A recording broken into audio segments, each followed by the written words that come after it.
You're mute. Thanks, Kurt. Hey guys. Well, today we're continuing the second edition of our after show for the debate that I had with Adam Terry about the pre-meal versus all meal, and we will be looking at the video. That will be the primary focus of this after show. And the reason being is because I need to get through this video so that I can start preparing for my next debate. At least starting tomorrow. Um, I've been doing some stuff behind the scenes, but I mean, if tomorrow, if any streams occur, it may be related to that. I'm not sure. I don't know. Um, Anything you want to say before we begin, Kurt? Yeah, just for your next debate, I have a video for you dealing with the Edomites in Romans 9 and how it kind of disproves the whole Calvinist understanding of Romans 9. I think it would be good for you on that. As Okay. for the video, um, I have to admit it was somewhat interesting because one is way the arguments went and all. It was real light. There wasn't a lot of heat and stuff on this one. It like I said, more for feeling each other out, asking questions where each other stood and all. So really, to me, it was more of an introduction than a debate. Okay. Well, let's see if you get the second impression. I listened to it last night at 2 times speed, and it wasn't as bad as I thought. Or let me put Oh it this no, way: I didn't do as bad as I thought. I'll put it yeah, that way. it wasn't that bad. Like I said yesterday, I think your intro could have had some real fire going. But when it Yeah, got to the cross exam, that's where things did not happen like they could have, and yeah, and so and it was tame. It was pretty good, and like you said, you really enjoyed your illustrations, your hip hop, your other stuff like that. yeah, and that's the whole thing. Is I'm laid back, and people won't believe that, but I really am. But if they come at me aggressive, then I'll be aggressive. You Right. know. Um, Well, Twitchy, honestly, you're welcome. You're welcome to pull up. We won't be debating Calvinism today, though. uh, where our brain focus is to go over the video. Thanks, Ashley. yeah. Want to say hello to Big Stack, theology scholar, Oh yeah, hi. Ashley, uh, and then who, and of course Twitchy. You were here, or here you are. So Yeah, he's here. glad to have you all listening in and being part of the stream.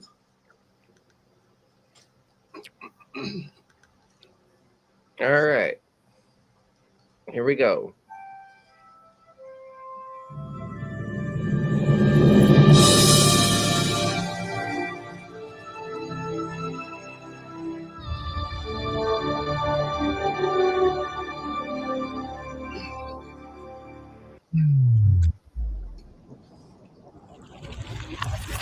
No problem, Twitchy.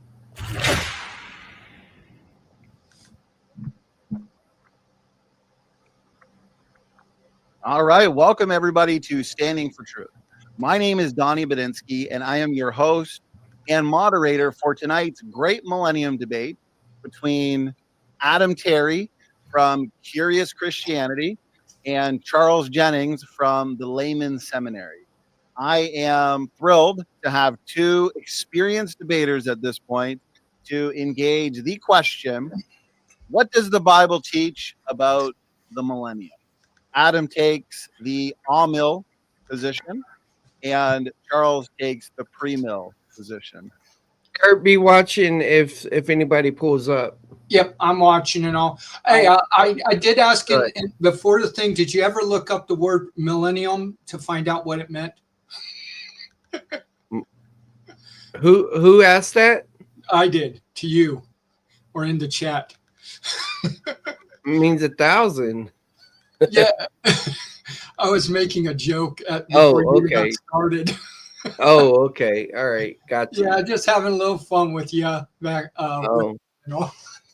Okay, I got you. This was even before Always the debate started. Oh, okay. Well, I saw you say something you were having fun Oh with yeah, me, but I didn't see the comment. I don't know why. yeah. Maybe I didn't catch it. I You was were probably tired. busy. It was getting close. Because the first thing I state, as always, is it will be. It's always 10 to 15 minutes later, Canadian time, of course. Oh, okay. And Okay. then, secondly, I went ahead and I put in. I wonder if Charles ever looked up the word millennium yet, because you're saying that you're not as prepared and not you're not like it's not like free when you're dealing with the free grace stuff. So that's the Well, reason. let me put it this way: I'm not as seasoned. That might be the Right. better term, and Yeah. as well rounded. Twitchy, I actually challenged him to debate the symbolic whether it's symbolic number and all that stuff in this debate. So that may be a future debate that we have. So, hey, pseudo Silas. Hey, Pseudo, Excited my boy. for Hey, howdy. a debate on end time theology, guys. I think this is going to be a solid, thought provoking, and engaging debate on the topic. And so, gentlemen, if we could, let's get acquainted, break the ice a little bit before we start bringing the heat, making each other sweat. Adam, Glad to have you here, Chloe. You're over there on the left. Yeah, hi, And Chloe. certainly not your first time here on the Standing for Truth debate channel. Certainly not your first debate either, nor is it your first debate on the Millennium. So it's great to have you back, Adam. Tell us, for anybody unfamiliar with who you are, tell us a little bit about yourself and also Curious Christianity. Yeah, so I'm Adam, and I do run the Curious Christianity YouTube channel, Substack, and of course, X profile. And yeah, look, I'm really here to provide thought-provoking content with a biblical foundation. And I'm really happy to be a part of this debate. It's amazing that Donnie keeps having me on, even though he disagrees with me on everything. And I think that yeah, this should be a good debate. I think that it's one that people can dive into, but I often encourage young believers, do eschatology last. Look, it's the end times, and do it last.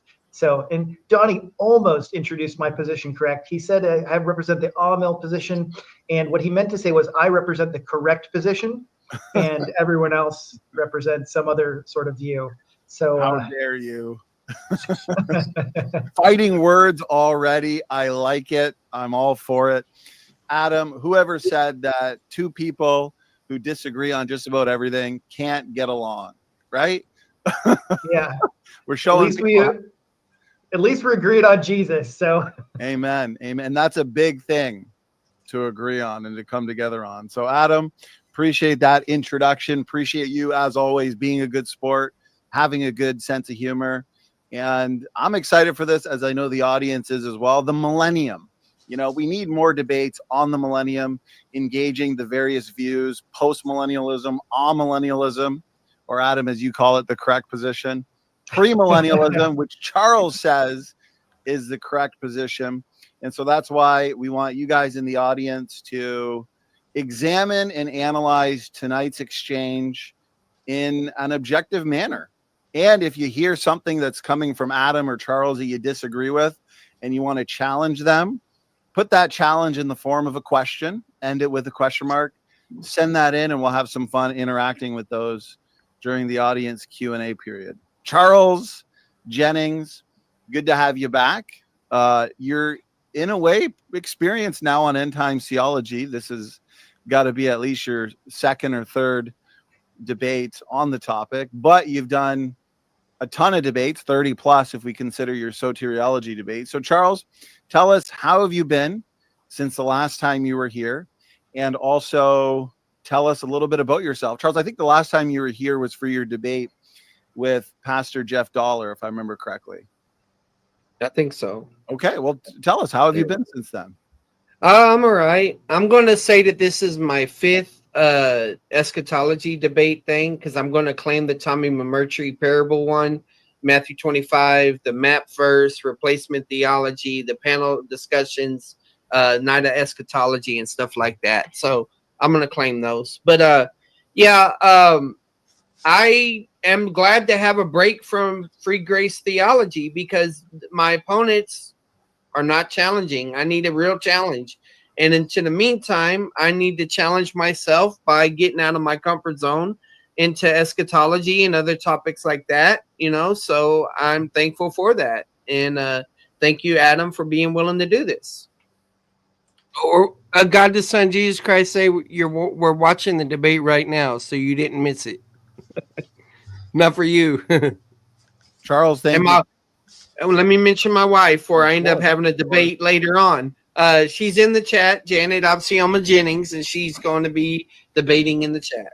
So, see, that was an unfair preemptive strike. Now I have to mention my wife, thanks to my beautiful wife. Yes, and out me there too. Otherwise, that'll be the new debate. Yes, but he mentioned his wife. I don't want to get beat up tonight, so I'm going to mention my wife. She puts together all of these epic debate thumbnails and promos to get people excited for these events. So there we go. We're all doing good. There you go. Curious Christianity. I like it. She provided the mug and the coffee. So wow, homemade coffee. Mm-hmm. There you go.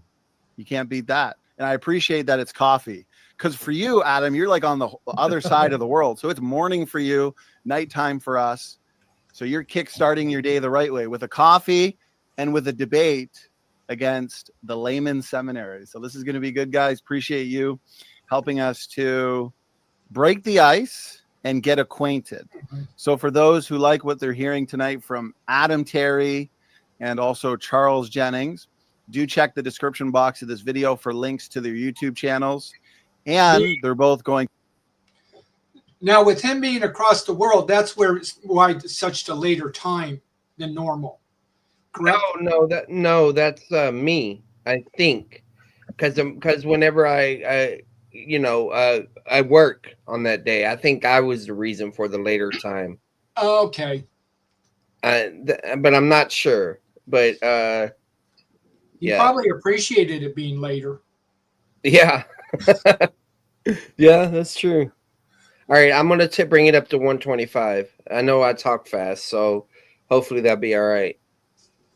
Going to be back here several times in the future, as we've already got them scheduled for several more debates coming up. Guys, we want to give you a 2025 to remember and give you debates on all kinds of topics. Soteriology, creation, evolution, the nature of God, and what we have tonight, eschatology. So for again, anybody who's just joining us, we're debating the question, what does the Bible teach about the millennium? Adam holds to amillennialism. Charles holds to premillennialism.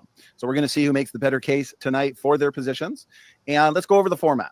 So what we'll be doing in terms of format tonight, we're going to be having a formal debate, starting with 12-minute opening statements. Adam gets the first opening. Then we're going to have a rebuttal each of 8 minutes. Then we're going to have... I would love to have a 20-minute opening, on a debate like this. But Adam wanted 12. So I was like, okay, here we go. A discussion, but we're going to break it up. It's probably from the old police story, Adam 12. Oh, Adam 12. We're going to mix it up. We're going to have a little bit of strict cross. We're going to do that 10 minutes each, where Adam and Charles get to lead the way in cross exam. Then we're going to transition into more of a free-flowing and organic discussion. That'll be 30 minutes, less strict. Then we'll have a 5-minute concluding statement where our debaters can land the plane, solidify their positions tonight, wrap up any thoughts and points. And then this is where we get you guys in the audience involved. We'll have a roughly 25 or 30-minute audience Q&A. So please, if you got a question for Adam, if you got a question for Charles, let me know who the question's for, and then do your best to tag me either at Donnie or at Standing for Truth. And that way I won't miss your question. Okay, Adam, we're going to get into the fun and the showdown itself. We got 12 minutes for an opening statement. I will give you the floor, and you start whenever you're ready to go. All right. Well, another great debate, another great evening of debate. Thanks to Donnie for hosting tonight's debate, and thank you, Charles, for engaging. His opening was the exact same one that he used on Phelan. At least the 3 main points argument he used. So I wasn't surprised.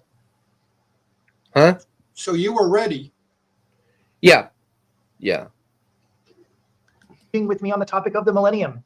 What does the Bible teach about the millennium? The Bible teaches that the millennium begins at the binding of Satan's authority. the reign of Christ, the assurance of the saints, and that this is signified by the first resurrection. Quad said in the chat last night towards the end, he said, why is he talking to us in a guidance counselor voice? He's a very personable person, from what we see, always smiling and the inflection. He's a slow, he was able to slow down, be a clear communicator. So my guess is he probably does teach children also. But hey Jace, I mean that's my challenge. I was like, dang, I gotta go fast in 12 minutes, and he's talking so slow and so clear and so simple, and I'm like, that's gonna hit me. That's gonna be points against me, just the perception of things. But I was like, okay, it is what it is. So I don't know if it was really simple, because he was losing me on following. I mean, I understand it's us dispensational that like to put charts out, and they're supposed to have this very simple system, but he was losing me on some of his stuff. Yeah. Chloe saw that comment too that Quad made.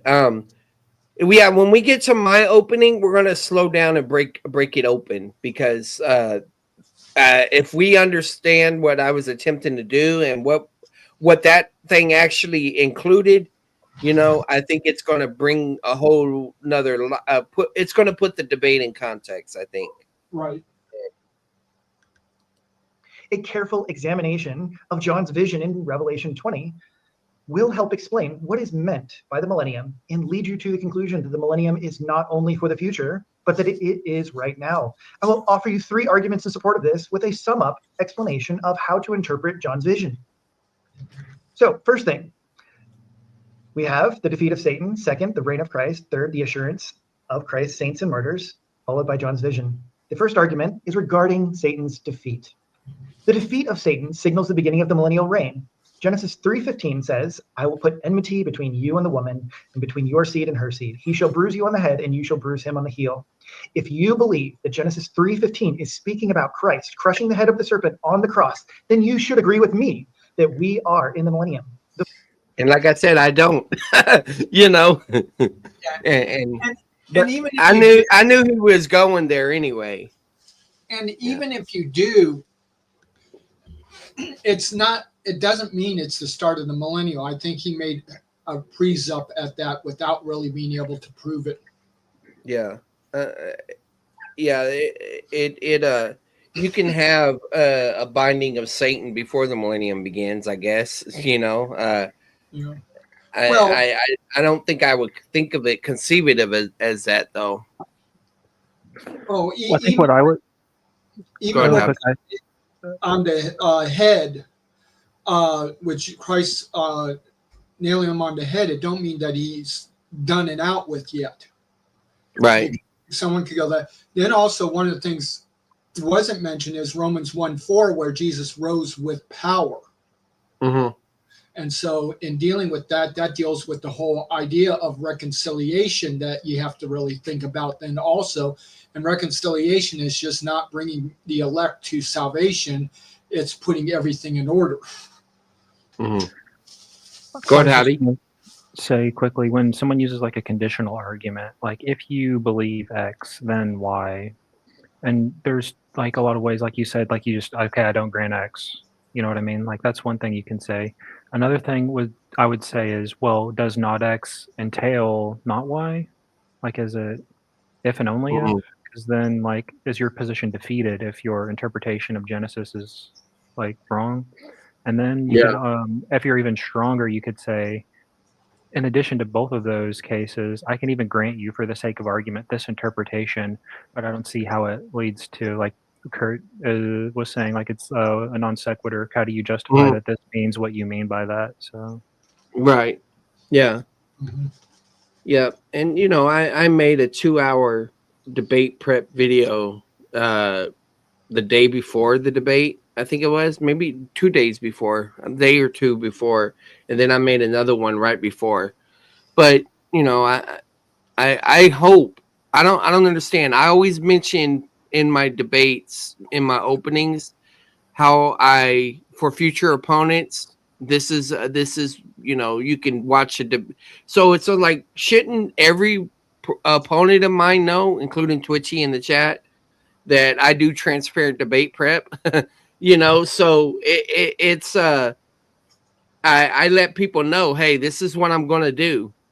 Study it so that you can give a better argument in the debate, so we can have clarification. Because if we don't understand each other, we can't really debate each other. And that's one of the issues. Well, one question that you asked in the post debate that I wish you would have asked, and I think that everyone needs to start asking in these debates, is what resource or book or material best, not exactly like a one-to-one correspondence, what best exemplifies you? Like, where can I Right. read to prepare? Like, who are your recommendations? Like, like I talked to you about that, and I got like, you say, oh, my views aren't exactly this, but like at least to get like a good, clearer picture of someone's position. Right. Yeah. And it makes me, I have to look at what Steve Gregg says about Revelation 20 next time I'm interacting with Steve Gregg material. Before I ever debate Steve Gregg, I want to read his entire book first. But he's got a couple books actually, but whichever one's most relevant to the debate. I think one day we will debate, because he's debated Wilkin, and I can put some fire to that substantival participle argument. Oh yeah, was that the one where he The was fall of hammering on Satan's that? kingdom. Was that the one where Yes, he was yes. hammering on that, and then also he was like dipping into universalism Yep. at some point? Okay. Occurs at the cross and the resurrection of Christ. This is highlighted throughout the New Testament, that Satan's kingdom was coming to an end. Listen to Mark 3:27. But no one can enter a strong man's house and plunder his goods unless he first binds the strong man. But it never says this. The strong man is bound, and from that passage. And so, I mean, maybe the strong man is bound, but that just reading that verse and describing that he first must be bound doesn't necessarily mean that he is bound. Then indeed he may plunder his house. 1 John 3:8. The reason the Son of God appeared was to destroy the works of the devil. Doesn't necessarily mean they're destroyed yet. It's just establishing the purpose, but not necessarily the result. That's all debatable. Depends how you take certain things within 1 John. I ask you, has he done that? If Well, Christ has the other thing is, if you're going to take it that way, Jesus did it before his death, burial, and resurrection. Because in Matthew 8, it talked about how Jesus was bearing people's sins when he was providing healing and casting out devils in Matthew chapter 8, verse 16 and 17. So when you're dealing with that, you're dealing with, then this whole thing was happening way even before the cross. Yeah, and I think there's a problem whenever you start moving the atonement from the cross to somewhere else, and that comes up later on in the debate about the martyr's blood. Later on, I make a mention of that. I don't know if that's exactly what he was doing, but it made me wonder. not destroyed the works of the devil, then what did he do?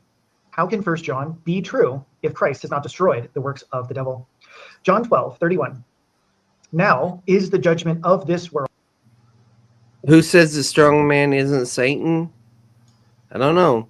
I don't know, Ashley. You're gonna fry my brain right now, but I don't know. Now I got that in my thought. Next time I'm in that passage, I'll think about that. World. Now will the ruler of this world be cast out. Jesus speaks of the casting out of the ruler of this world, which is Satan. Cast out of what, though? And where? He just reads the passage and he thinks that's enough. He doesn't give any explanation for the passage, what it means in that particular context. Because when you see the passages of Satan being cast out of heaven or different things, you see that three different times. Mhm. And so you have to look at it and see, okay, well, are we dealing with future? Are we dealing with now at the, I believe all of them are future, but at that time it's more future. And then when it actually happens, which will be during the tribulation, that because right now we know that he's at the throne room doing accusations. Yeah. Really quickly, one thing that go ahead. Go ahead. No, go Okay. ahead. One thing that I think put me off by his argument presentation of, well, what did Christ accomplish on the cross, or like, did he even do anything? The reason I don't think that works and is actually cuts against himself. Like, does he think like Satan is this being on par with God in any way, shape, or form? Like, there's an actual battle between them. Like, he can blink and Satan's it will go into non, like there's no battle here. Like when Paul talks about the crucifixion, it's like he's like reconciling all of creation, putting everything into order and reshaping the cosmos, and he's going to bring a new heavens and new earth, and it's like these like the most massive language you could imagine. And essentially he's saying, well, that's all mostly figurative, and really what he accomplished was he won a fight against Satan. Like, Yeah. I don't Yeah. know. Even Yeah. even in the Christus Victor model, that was just the start, because again, it's with Christ death on the cross, and that's where the accumulation, that even in those that hold to the earlier model like myself, move into the death, burial, and resurrection is the accumulation, because without it we really have no victory. Yeah. So that's where it's the accumulation and the finality of defeat, making it possible to rescue us. But in dealing with that in the Christus Victor model, the thing is it's that whole thing of how he's going to have the victory over everything. And we see that in scripture where the millennial kingdom of providing at least a earth or this fallen paradise, and then eventually the actual eternal state, which is no longer fallen, and putting everything under the Father's feet. Yeah. This particular passage is John 12. And my mind's thinking, and I can look at it later, but that's my whole thing is I know he don't have much time, but without him giving context, it just makes it easy for me to say, okay, yeah, well, where's he cast out from? That's all I have to say in my rebuttal is throw back the question. Like, you didn't give me enough information, so let me just throw an observational question back at you, and let's see where you take it. And I don't think it ever was picked up on either by me or him. I'm not sure. We'll see. Yeah, because I actually take the drawing part dealing with the future, because I take the all men literally, and that where every knee will bow and every tongue will confess that Jesus is Lord. He Okay. draws and deals with, because it is future. I know but it's the cross that, again, where he was lifted up, talking about the cross. That's the culmination that is allowing that to happen. Mm-hmm. Foreshadows his ultimate defeat and restriction, culminating in his binding. And then Revelation chapter 12, verse 10 through 11. Now the salvation, the power, and the kingdom of our God and the authority of his Christ have come. For the It's proleptic. accuser of our brothers has been thrown down, he who accuses them before our God day and night. They overcame him because of the blood of the Lamb and because of the word of their witness. And they did not love their lives even unto death. Revelation 12 is explaining how Satan was defeated at Calvary through Jesus on the cross. All of these different pictures of being bound. Nope. Oh, okay. I Well, the context wouldn't allow for it to go back to the cross, if I remember it right, because again, it's not a cross time. It's an actual. That's when Satan will actually be thrown out of heaven, and and in dealing with it. Yeah. So, oh gosh, he said something I was fixing to respond to, and I don't remember what it was. Anyway, I'll let it go. cast Really- out, thrown really down. Our quickly, can depiction. I say something? I think it's Yeah, to go the ahead. same thing that I mentioned earlier, like the depiction of like Christ, like it's, I mean, ultimately, like it's mainly about the revelation of God's glory, and then below that is like reconciling all of creation, and then below that is like the salvation of humanity by the the reconciliation, well, not the impossible the impossibility of God's infinite love and infinite justice with respect to fallen creatures. It's like that's what's going on there. It's like where he's framing it as, well, Satan would have just been deceiving people to not believe in God until God went through Calvary. Like that was the purpose of Calvary to him, but that's not what it says, at least from my reading of the Bible. Like it's more about that propitiation, justification, sanctification, and dwelling of the Holy Spirit. It's not like Satan. I don't know. Do you see what I'm saying with this, or am I just being crazy? No, I think your point is because the issue is that he's arguing so strongly for amillennialism that if it isn't amillennialism, then Christ's sacrifice didn't do anything. And it's like, well, what are you talking about? There's several different benefits for the atonement of Christ, including salvation, you know? So it just seems like he's overplaying that. Right, I think it makes That's what you're getting at, right? yeah, and it makes, I don't know, it just makes it takes a lot of the substance, I think, from the gospel and the death, burial, and resurrection. Mm. I don't know. And let me think about that as I'm going through this. But this statement that he's reading right here is fully loaded. I mean, you got culmination language. Revelation chapter 12, verse 10 through 11. Now the salvation. Now, if I were to do this debate over again, I would have had a more extensive slide on Revelation 12 because he used certain things from Revelation 12 that I did deal with in the debate, but it wasn't in my opening slides. And I wish I would have redone that, differently. But I didn't have room for it anyway. But I think now that I have the intensity chart already developed, I can develop in other areas and in future debates. Well, Salvation, just really power, quickly off the top of my head, like more important than all those big words, even like defeating death is like infinitely more important than defeating Satan, in my opinion. Like Mhm. giving the promise of resurrection, of eternal life, like it's about defeating Satan and like this, like, stick 'em up, punchy fight out thing. It's just weird. Well, you make a good point because Satan was Satan before the fall. Yeah. Before humanity's fall. The problem for humanity is death. It's not Satan.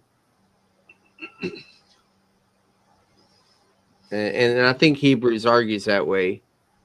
kingdom of our God and the authority of his Christ have come. For the accuser of our brothers has been thrown down, he who accuses them before our God day and night. They overcame him because And see, the issue is he's assuming overcome is salvation. of the blood of the Lamb and because of the word of their witness. And they did not love their lives even unto death.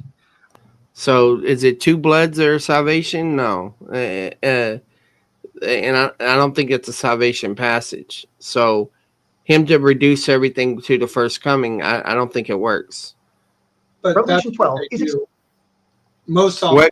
That's what most mills do anyways. Everything's still with that first coming and then kind of and the problem is they're trying to make where Jesus is ruling, and I've been seeing it several times in the chat about the strong man and what he mentioned it before. But again, when it comes to this world where he is the prince and the power of this world, Jesus left. So he's not trying to take over the world yet. When it comes to the tribulation, then you start seeing, and then the millennial, and he will bind the strong man, that is Satan, at the beginning of the millennial. What's the verse that says? What's it say? The strength of sin is death. Is that what it says? The wages of sin or the ration of No, sin? not that one. 1 Corinthians 15. Oh, What is it? It's 1 Corinthians 15. power of sin, sin The unto death. the string. Oh, Sting, yeah. Oh, death, 53. where is your sting? He's not saying, oh, Satan. He's saying, oh, death. Like, Right. death is a bigger enemy. 1 Corinthians 15, around verse 53 or earlier. Okay. I'm looking at it. I'm not going to flip the screen. See.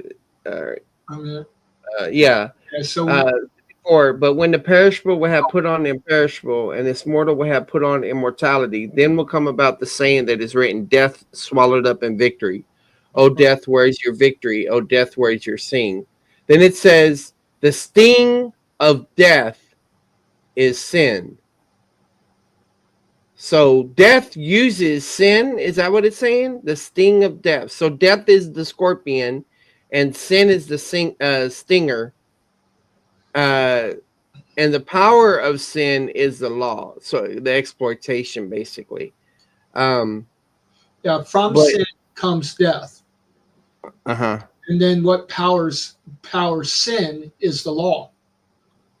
Yeah. So you have and even before, because remember, the law made sin even more sinful. Therefore, it strengthened the law, and and then sin is what causes death.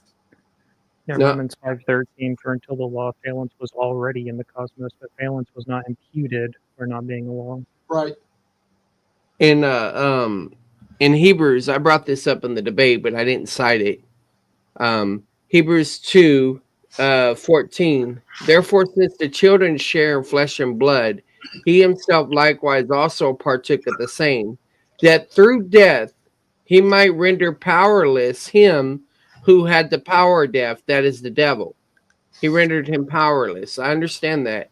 It didn't say he bounded him. He rendered him powerless. But this is what Adam was arguing, was that Satan is not actually bound in his view. He only believes Satan's authority is bound. Right. He is definitely differing from normal millennials. Yeah. So the thing is, if his authority is bound, then how does he give authority to the false prophet and the beast and other things like that? But this passage says he might render powerless him who had the power of death, that is the devil, and might free those who through fear of death were subject to slavery all their lives. So Satan uses death basically to put people in slavery, to fear death or whatever. Yeah, for the wages of sin is death. Mm. An experience, and that's Romans 6:23 is an experiential passage. So, like I said, there's a lot of things he's saying that are loaded, and so I would like to in the future to have a slide for Hebrews as well. Rick says, "Sin is transgression of the Torah." 1 John, if you love me, obey my commandments. Mashiach. Well, I hope you're a grace-oriented Jewish Christian, but those are so rare. But anyway, And here you are. And the thing is whenever they put that, they try to say that is kind of the definition. Sin is transgression. No, sin was before the law. Mm-hmm. So sin is bigger than the law. Yeah. Well, and so that's another. But it is also transgression against the law. yeah. It just depends what law is in view. There is it the Mosaic law, or is it the law that's in God? His standard, his holiness, depends how you go in that direction. Yeah. Explaining how Satan. Yeah, that's where a lot of the debate and stuff, because I don't hold there's another law. The only law there is the Torah, because that's what God gave. Before, it was based on the knowledge of good and evil in our conscience. And it kept going that way even for the Gentiles, except that the law influenced and then started, and when we agreed, it strengthened. Was defeated at Calvary. Go ahead, Howdy. Again, like it's takes so much air out of it. Like when he's talking about, like when Paul's talking about the stick, like this language is so huge. And then he's saying, well, that was just ultimately to stop Satan from errorizing the nation so that they could believe like Yeah, Jews. yeah, look what Rick does here. So disregard John and Mashiach? No, we interpret it correctly. If you think that you're underneath the Mosaic law, either as a means of salvation or sanctification, you're falling from grace. Yep. And just chill with that. Watch the debate. The debate's about the millennium. If you, because I'm free grace, man, and you'll get the gospel whether you like it or not. All right, continuing on. Through Jesus on the cross. All of these different pictures of being bound, cast out, thrown down are depictions of Satan's defeat and loss of authority at the hands of Jesus Christ. Second, the reign of Christ. Jesus has ascended into heaven and sits at the right hand of the Father. No one disagrees with that. Matthew 28:18-20 says, and Jesus came up and spoke to them and saying, all authority has been given to me in heaven and on earth. Therefore, go into all the nations, baptizing them in the name of the Father, the Son, and the Holy Spirit. And that's so weird for him to say all authority, and Yeah. therefore that means Satan is bound. Well, usually what it means is a lot of times when you're using it in that way, and that's probably more from his charismatic, and I can't fully get, is that as believers, you have all authority of going into the realm of Satan now, share the gospel, see people saved, and see territory and deal with spiritual battles where you can win territories Yeah, and things like that. right, That right. also has to do with the armor of God and things like that deal with that. So Mhm. there is truth to that, but that Right. doesn't mean that he has bound Satan, because even Peter says, Satan roameth around like a roaring lion seeking whom he may devour. So Satan's Right. still very active, very doing, and dealing with that. Let Well, me his- deal with Rick here 1 second. He says it's not the law of Moshe, it's the law of Elohim given to Moshe. Okay, well, first off, when we say law of Moses, we're talking about the law that was given from God to Moses. You want to call it the Sinai covenant? We can do that. All right. The Bible uses the term the law of Moses, or the book of Moses. It uses that language. We're dispensationalists over here, and you're emphasizing all this stuff about the commandments and everything. Just go find another channel. If you're just going to be a Judaizer, go find another channel. You're going to make that an issue in the debates pre-meal, on meal. Go find another channel, man. Go ahead. How do you going to say something?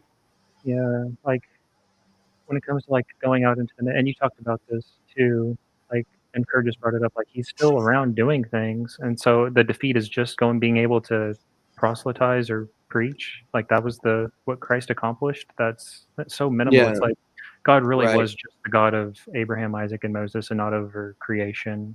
It's like in my head, like he doesn't need to go to the cross. Like again, he could snap his fingers and all authority is taken away from. Like, what is Satan in control of? He's a creature. He's nothing compared to God biblically.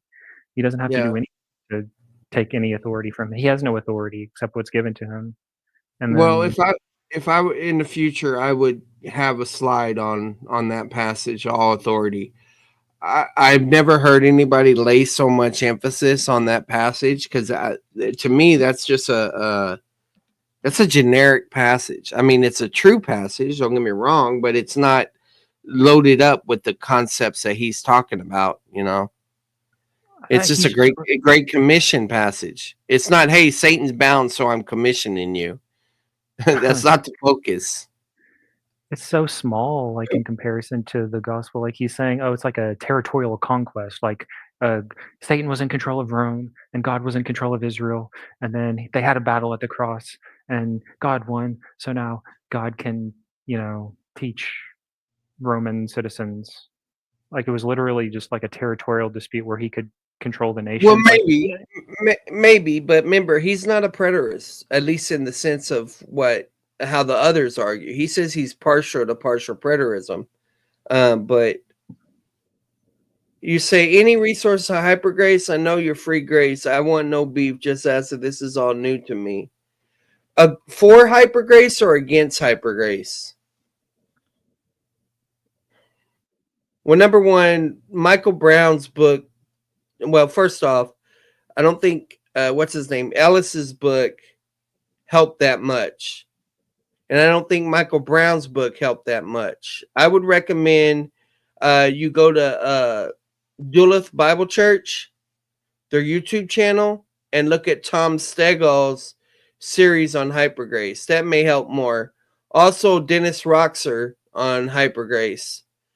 They're both free grace, but that could give you a more broader perspective. But I also have videos on the hyper grace wars and all of that type of stuff as well that you could check out.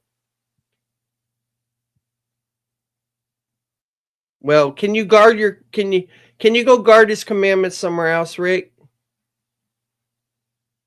Spirit, teaching them to keep all that I commanded you.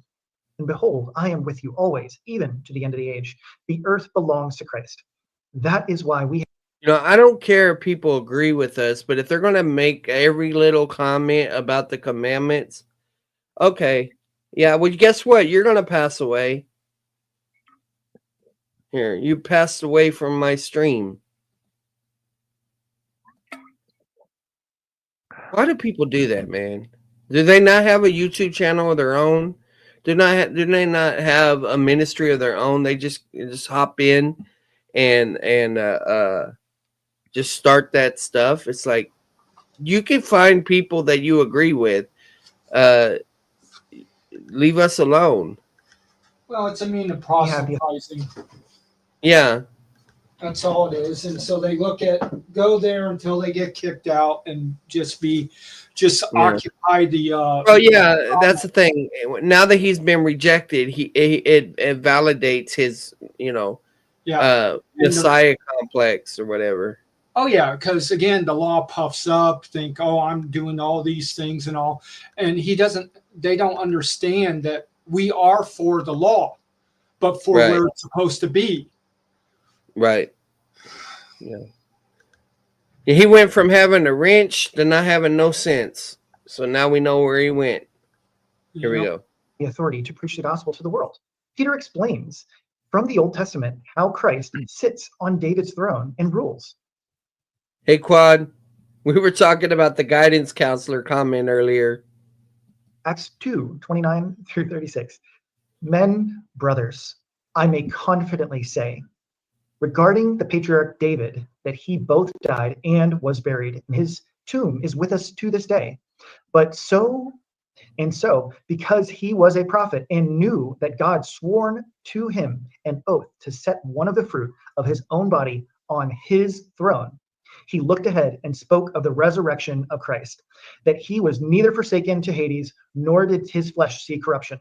This Jesus God raised up, to which we are all witnesses. Therefore, having been exalted to the right hand of God, and having received from the Father the promise of the Holy Spirit, he has poured out this which you both see and hear. For David did not ascend into the heavens, but he himself says, the Lord said to my Lord, sit at my right hand until I put your enemies as a footstool for your feet. Therefore, let all the house of Israel know for certain that God made him both Lord and Christ. Yeah, but it's not saying that he's reigning on the throne of David. Yeah. Well, this is where the progressive dispensationalists give credence and credit to this view. Right, and Psalms 110 also. When he mentions Psalms 110, yeah, I plan to do some behind the scenes study with PB on that eventually, get him exposed to that particular issue. And I challenged Adam. I was like, well, I challenge you to a debate on Psalms 110. Whoa. Sorry. I meant to mute. I'm working on something while also commenting and all. Okay. It sounded like you were breaking something, but okay. No, it's just PVC pipe dropping. Okay. All right. Jesus, whom you crucified. This is a very powerful verse from Peter, and he is explaining how Christ reigns today and sits on the throne in rule over all creation. And so we also have a little verse from 1 Chronicles 29, 23, or 22 through 23. And they made Solomon, the son of David, king a second time. They anointed him as ruler for Yahweh and Zadok as priest. Then It's funny, his translation for Yahweh, it's representative language, delegation language. It's not saying that that God is sitting on David's throne. Solomon sat on the throne of Yahweh as king instead Or that Solomon, that's the difference. of David, his father, and he succeeded, and all Israel obeyed him. The reign of Christ signals the beginning of the millennium. One of the great confusions. I really liked your comment where you were giving about the fact of that, because saying God's sitting on also, and just throwing out Jesus, God, David, Solomon, and how they're all sitting on the same throne together. Yeah. And I really liked how you brought that out. Yeah. I also mentioned about sitting on the throne like a commode too at some point. I don't remember. Yeah. Yeah. Well, he kept on saying on the throne, and that's what I kept hearing in my head. I was like, it's but anyway. Over this issue is similar to that of the Pharisees. The Pharisees were looking for a king to come and defeat their enemies. They did not understand that their enemies. It's fine, Chloe. Were Satan and his forces. This is one of the things Jesus came to do when he died on the cross. He came to defeat the powers of darkness through his death, burial, and resurrection, followed finally by his ascension to the right hand of the Father. This is confirmed by Paul in Ephesians chapter 6, verse 12. For our struggle is not against flesh and blood, but against the rulers, against the powers, against the world forces of this darkness, against the spiritual forces of wickedness in the heavenly places. Christ is to reign over the powers of darkness. Yeah, there's my command order, point number 1 right here. This is why Christ died on the cross instead of overthrowing the Romans. Notice further, Paul teaches the same ideas as Revelation 20, but not as if it were merely a future reality, but a present reality. Ephesians 2, 5 through 6.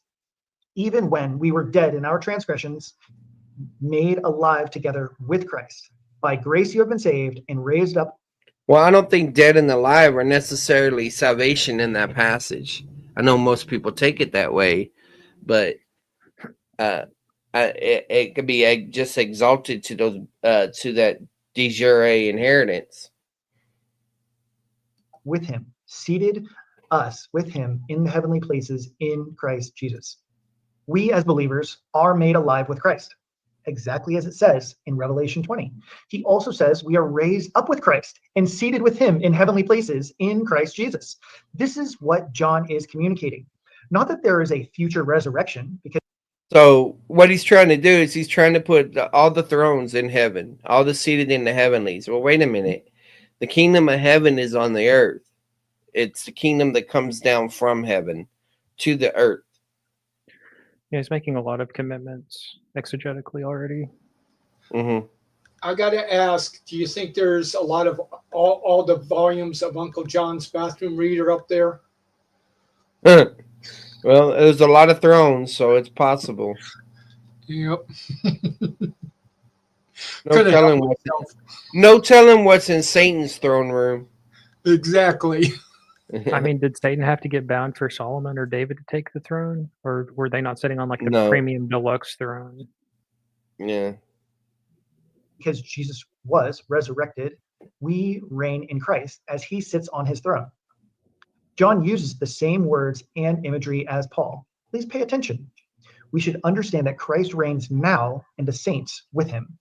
Just as Paul said that we similarities, not sameness. We were dead but made alive with Christ, we are seated in heavenly places.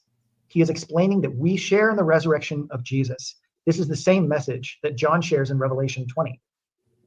And it is not something foreign to the Bible. So lastly, the third argument is the assurance of the saints and martyrs. The context of the book of Revelation. And my counter to that is, how could it be an assurance if it's a contradiction? you know, because in Revelation 19 and 20, as well as many other things, are all contradictions.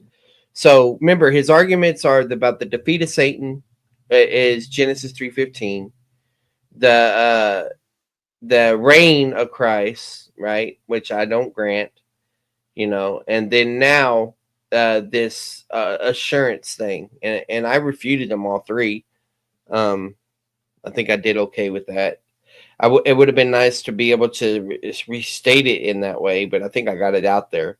Is one of assurance and encouragement to the churches of John's time. The majority of chapters in Revelation are themed towards persecution and tribulation.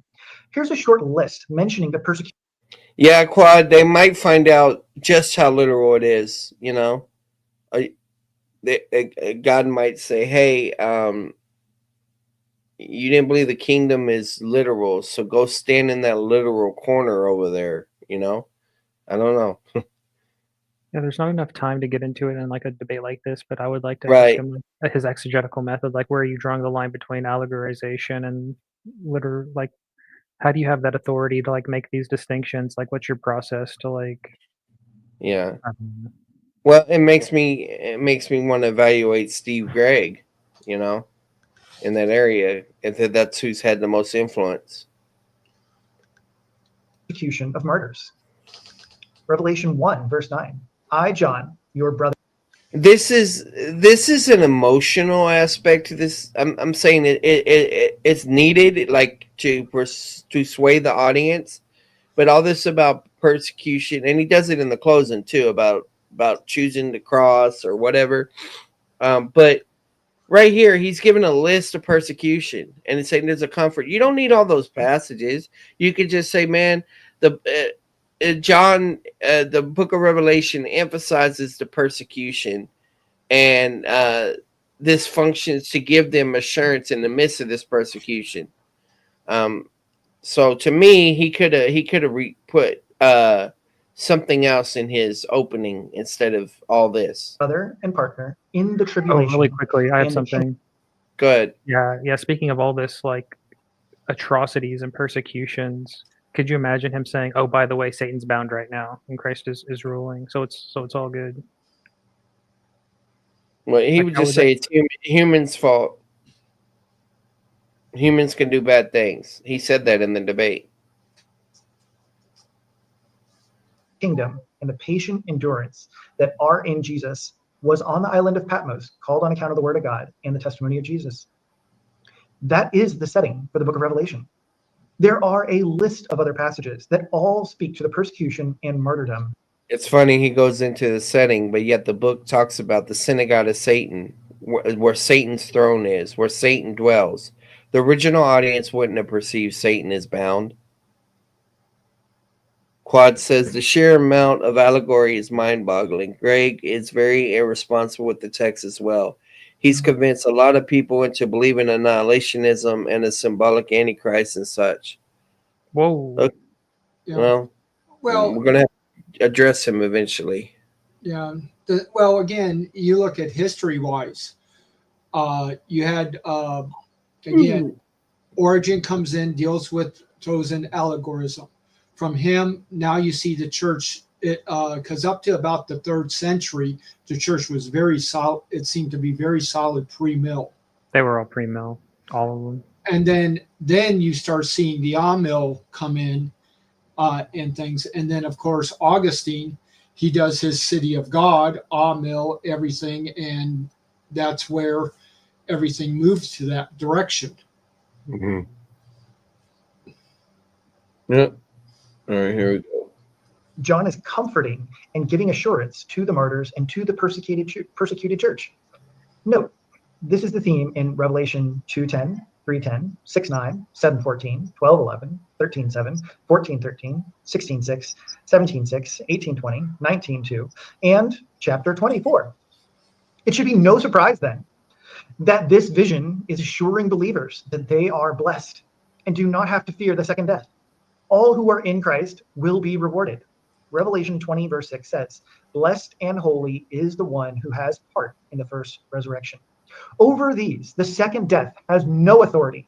but they will be priests of God and of Christ and will reign with him for 1,000 years. The point of this part of Revelation is to Get to the point about not all will reign. That's just talking about the martyrs. show the defeat of Satan, the reign of Christ, the assurance of believers that they will not be forgotten or forsaken, especially those martyred for the name of Christ. Lastly, we need to interpret Revelation 20 as a vision that John is seeing.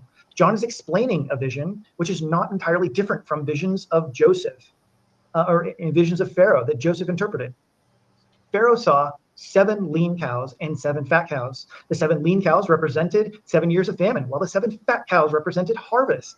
Pay close attention to the fact that John is telling us what he is seeing. This is the first resurrection, is what he concludes with after the vision. Notice in Revelation chapter 1, verse 20, he says, "As for the mystery of the 7 stars, which you saw in my right hand, and the 7 golden lampstands, the 7 stars are the angels of the 7 churches, and the 7 lampstands are the 7 churches." Here John shares the vision and the interpretation of the vision. He explains that he saw 7 stars and 7 lampstands, and then he explains that those are angels and churches. This is a normal way of interpreting visions. The person is given a vision, then they are supposed to understand what the vision means. The same concept applies here in Revelation 20. John shares the vision that he is seeing. This is signaled by the words, "Then I saw." Then John explains what he's seeing. Adam thinks verse is a reference to sequence and not kind. Yeah. This is, however, concluded in verse 5 when John says, "This is the first resurrection." The vision of the martyrs reigning with Christ symbolizes the first resurrection. In other words, it is the resurrection of Jesus that this is pointing to. Therefore, the defeat of Satan, the victory of the saints and martyrs, culminates in the resurrection of Jesus and the ascension of Jesus Christ. This is the millennial reign now in Christ. Now, if my opponent would like to win tonight's debate, I think he will need to explain Revelation 20 and account for all of these facts and details. How is Jesus not reigning today, despite him saying, "All authority in heaven and on earth has been given to me"? Thank you for your time. Thank you very much. There was very little Revelation 20. Mm-hmm. If in dealing with this, very little Revelation 20 to even prove what he's trying to say or to not. Right. That's true. Adam, for that first opening statement to those in the audience. I appreciate the interaction and the engagement already. I am all caught up on your questions that have come in. Feel free to continue sending in those challenges, objections, and questions for our debaters tonight, Adam and Charles. Charles, you have somewhere between 12 and 13 minutes for an opening statement. I will get your slides up right now and let me know when you're good to go. I'll start your timer. Ready. Okay, so this is debate 36, my 5th debate in eschatology. There's the 5 that are mentioned in yellow. Here's the my prep videos, wherever you can see my sources and more of the inductive stuff that I'm developing here. I don't have time to cite it. Basically, whenever I've done on my other debates, if it's not eschatology, I feel like Jordan in the 23. But right now, I'm Michael Jordan, AI playing baseball. I'm just trying to stay in the game. What was cool is I debated Scott Clem the day before Adam debated Phelan. And so I think we understand each other's views. We're about those things. And so here's the focus of the debate. What does the Bible teach about the millennium? Well, the Bible teaches many things about the millennium. But the millennium teaches that Satan will be bound during that time of the millennium, Revelation 20. I take the view that he's not bound now. Adam will take the position that Satan was bound at the cross. This position is full of contradiction, and it is not more biblical than mine. I will give 7 problems or contradictions within amillennialism that I'll unfold as we go for sake of time. Okay? But this is one of the ones I really want to focus on. Number 7, the problem of cause and effect between Revelation 19 and 20. The cause is the return of Christ, and the effect is the defeat and binding of the unholy trinity. Satan, the Antichrist, and the false prophet are all bound at that time. Revelation 20 is not a rehashing of events prior to the second coming. As you listen to this debate, ask yourself, which is more biblical? Is Satan bound, but did he get smuggled in a cell phone where he can control the demons from, like Suge Knight or Diddy or something? Or will he have no influence while bound, like I think? If he has no influence while bound, then the premillennial is more biblical. This is what the debate's about. You can tell Adam is actually listening to what I'm saying because he's laughing on my jokes. But, yeah, that's good. I appreciate someone actually listens. My opponent must show that Satan is bound. Now, here we go with Saddam Hussein whenever he was captured in the spider hole. The thing is that you have the problem of command. According to Ephesians 6, which Adam cited, it talks about spiritual forces in an order and decency. Well, who's in command? Who's giving them orders? Who's controlling the demons during all this time? Does Satan have a walkie-talkie? That's what we need to think about. The second argument is the problem of no influence until release. We see this comparison from Revelation 9 to Revelation 20. You can look at the green words and the blue words. Notice that the locusts, the demonic locusts, are let out, then they're given power. In Revelation 20, Satan is bound so that he will not be able to deceive the nations. This shows that when you're released, you have influence. When you're bound, you don't have influence. The third argument, the problem of restricted realms, no influence. He's banished from heaven, therefore he doesn't have influence in heaven in Revelation 12. Then he's banished from earth and therefore don't have influence on earth in Revelation 20. He's released from the abyss, and then he begins to have influence on the earth in Revelation 20. And then he's banished from the earth for good and never has influence on the earth ever again in the rest of Revelation 20. The fourth argument is the problem of contradicting how God judges Satan. We know about the penalty, power, and presence. We talk about salvation from the penalty, the power, and the presence of sin, right? Well, the argument can go this way with Satan, where the judgment was pronounced at the cross, but there's a stay of execution, and his sentence doesn't begin until the millennium begins. And there's a restrainer idea involved here, and through the power of the Holy Spirit, moment by moment, we can overcome the three enemies of the Christian, the flesh, world, and Satan in our walk. But whenever he's bound, Satan will have no influence. Satan has influence now. I used this chart in my previous debate. I got a better one for y'all, but this shows the problem of Satan's fluctuation of influence, intensity. If it was true what Adam was saying, we wouldn't be seeing these fluctuations in influence. It would be uniform both in the Bible and in experience. So let me show you this one. Y'all might be familiar with this, right? The Homeland Security colors. Well, I did the same thing for Satan, and I divided it in two main sections: before the cross, after the cross, and then the final rebellion. Thanks. Hey, Linda.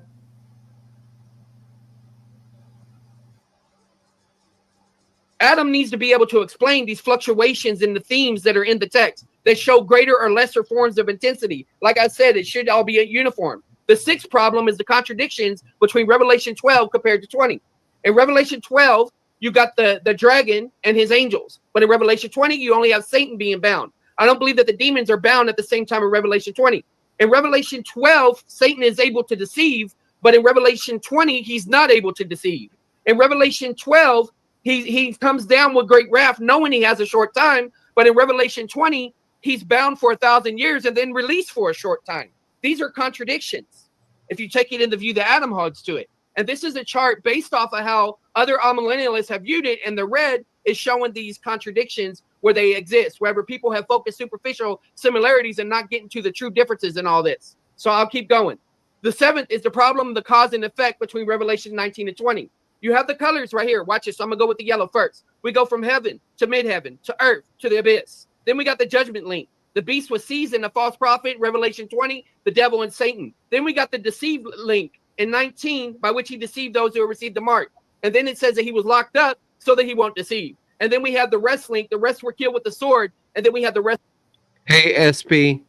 Of the dead. This shows on a discourse level the cohesiveness and that this is one unit, that there should not be a division in 20 verse 1.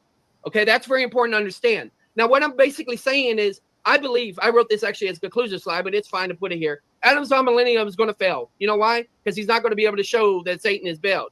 His position does not account for the biblical passages that I've just mentioned, and it contradicts all these problems, because Satan still commands demons, Satan still has influence, Satan still gets restricted, Satan gets judged in at least 3 phases, Satan's intensity level is not the same, Satan's influence in Revelation 12 is not the same as 20, and Satan being bound is a result of the second coming, so it violates the cause and effect if it's not sequential. Now, that's very important. There's other things that I could point out, but what Adam did whenever he started out saying, if you believe that the cross is mentioned in Genesis 3:15. Well, guess what, guys?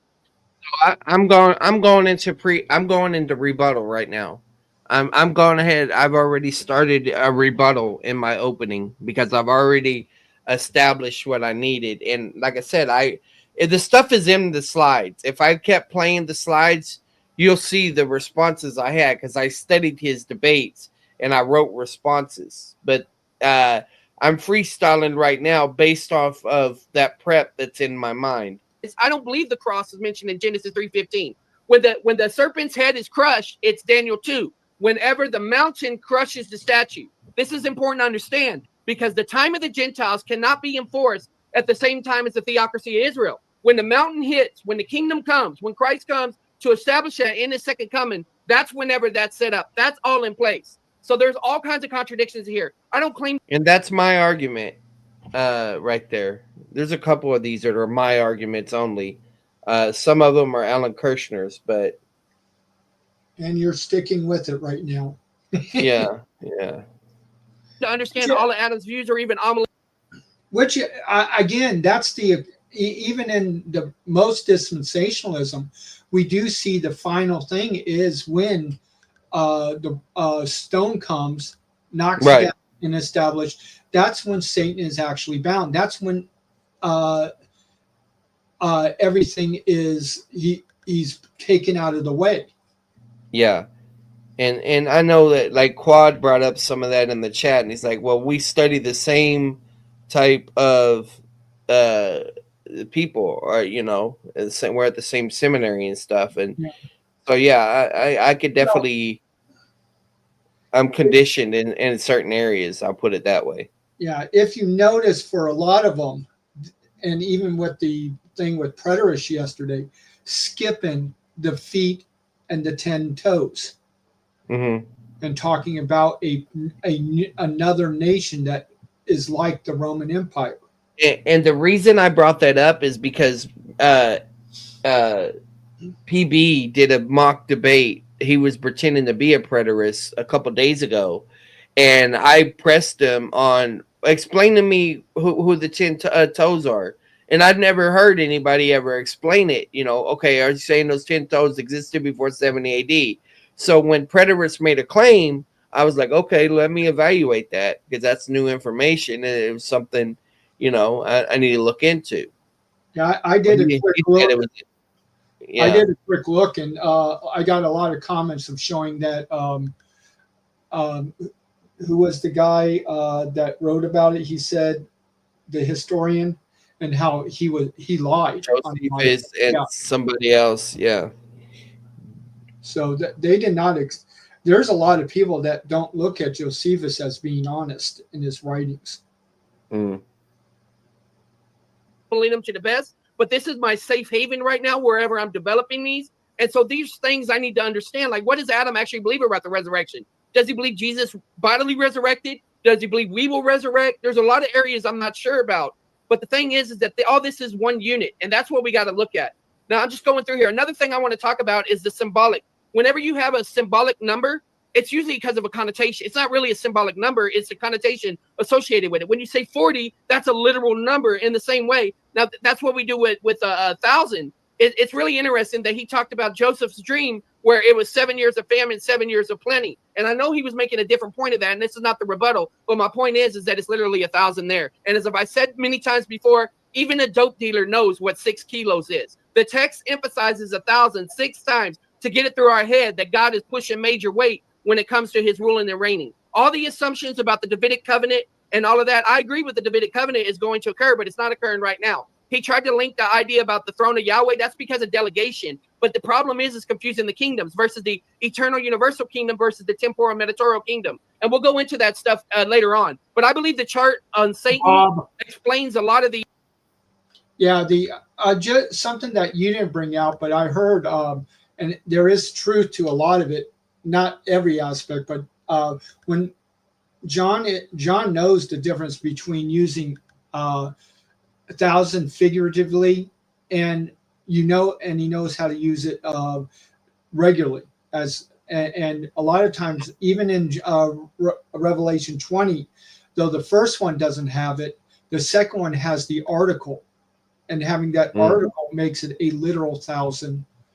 And in dealing with that is another. Yeah, indefinite versus definite. Yeah. Yeah. And see, there's Genesis. Look on the slide. There's Genesis 3:15. There's Mark 3:27. There's 1 John 3:8.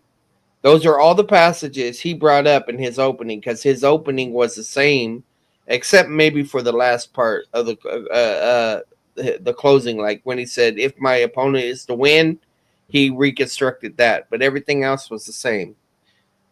So I knew what he was going to do. these issues that we could take into consideration. So I don't think that he's going to be able to demonstrate that Satan is bound. As far as about the Mark passage, First John passage, none of these passages tell you when Satan's bound. Adam is assuming that he's already bound. I don't believe that those texts necessarily establish that. There's other things that we're reading into it and everything. So as I've said, There was his 3-point argument, the martyrs, the assurance, and all that. Yep. There's a lot of stuff that's mentioned about the genre and stuff. Here's the passages he brought up in his previous debate, wherever he brought up 12 passages, only explained once. But looking at just the genre conventions alone allows for poetry, allows for prophecy, and all of those things in light of that. So I'm just kind of going too fast about this. Another thing is that the literal system is opposite to allegorical. We both claim to be using the literal system. Now, when we're talking about this, there's direct literal, which is contractual language and everything going forward from that. Then there's indirect literal, which is figure of speech or picturesque. So whenever we're looking at a symbol, we got to think about the object, the referent, the meaning, all of these things like that. We shouldn't assume just because we see a description of something. And these are from Zuck. And so if you go back, I'll just read these for the audience. Even symbols are to be interpreted by the literal system. The object, which is the symbol, the referent, what the symbol refers to, and the meaning, the resemblance between the symbol and the referent. Symbols have their basis in reality, so you determine what the meaning or resemblance, if any, is explicitly assigned by the text to the referent. The meaning, all of these things like that. We shouldn't assume. If a verse does not give the meaning or resemblance of the symbol, then check other passages. Check the nature of the symbol, and check which major characteristics the referent and the object have in common. Be careful not to assign the wrong characteristics of the symbol to the referent. Look for the one major point of resemblance. Realize that one referent may be depicted by several objects. In prophetic literature, do not assume that because a prophecy contains some symbols, everything else in the prophecy is symbolic. In prophetic literature, do not make into a symbol descriptions of the future that are possible or plausible. And numbers can have symbolic connotations associated with them. Sort of added. Assume just because we see a description of something prophetic, and as long as it's plausible, we should think that it's literally fulfilled. You know, there's a lot of principles that will come about in the discussion of this. I'm trying to talk as fast as I can to get through this. But essentially, what I'm trying to tell y'all is this, is that I feel like at this current point, there's massive amounts of contradictions in his system. I pressed Clem on these things, and Clem made me more fortified in that area. And so I'm looking for Adam to clarify those contradictions. God bless. Thank you, Charles, for that opening statement of roughly 12 minutes. Gentlemen, that concludes our opening statements for tonight's great Millennium Debate Showdown. We are now moving into our rebuttal. We do have several points and arguments on the table to engage and interact with during this time. We have 8 minutes, so it'll be 8 minutes each. Adam, we will reset the timer and give you the floor again. So just let me know when you're ready. And again, you've got 8 minutes. Go ahead. I think I'm going to have to get some speech lessons to talk so fast. Man, Hard to beat Charles. so you're fast, Charles. I'm afraid I don't know if you come from the South, if your father was an auctioneer or what. Anyway, okay. Yes. All right. So lots and lots of things were said. I would hope to try and hit some of the major I have highlights. to admit, when he stated that, I knew that this was going to be at least a more cordial debate.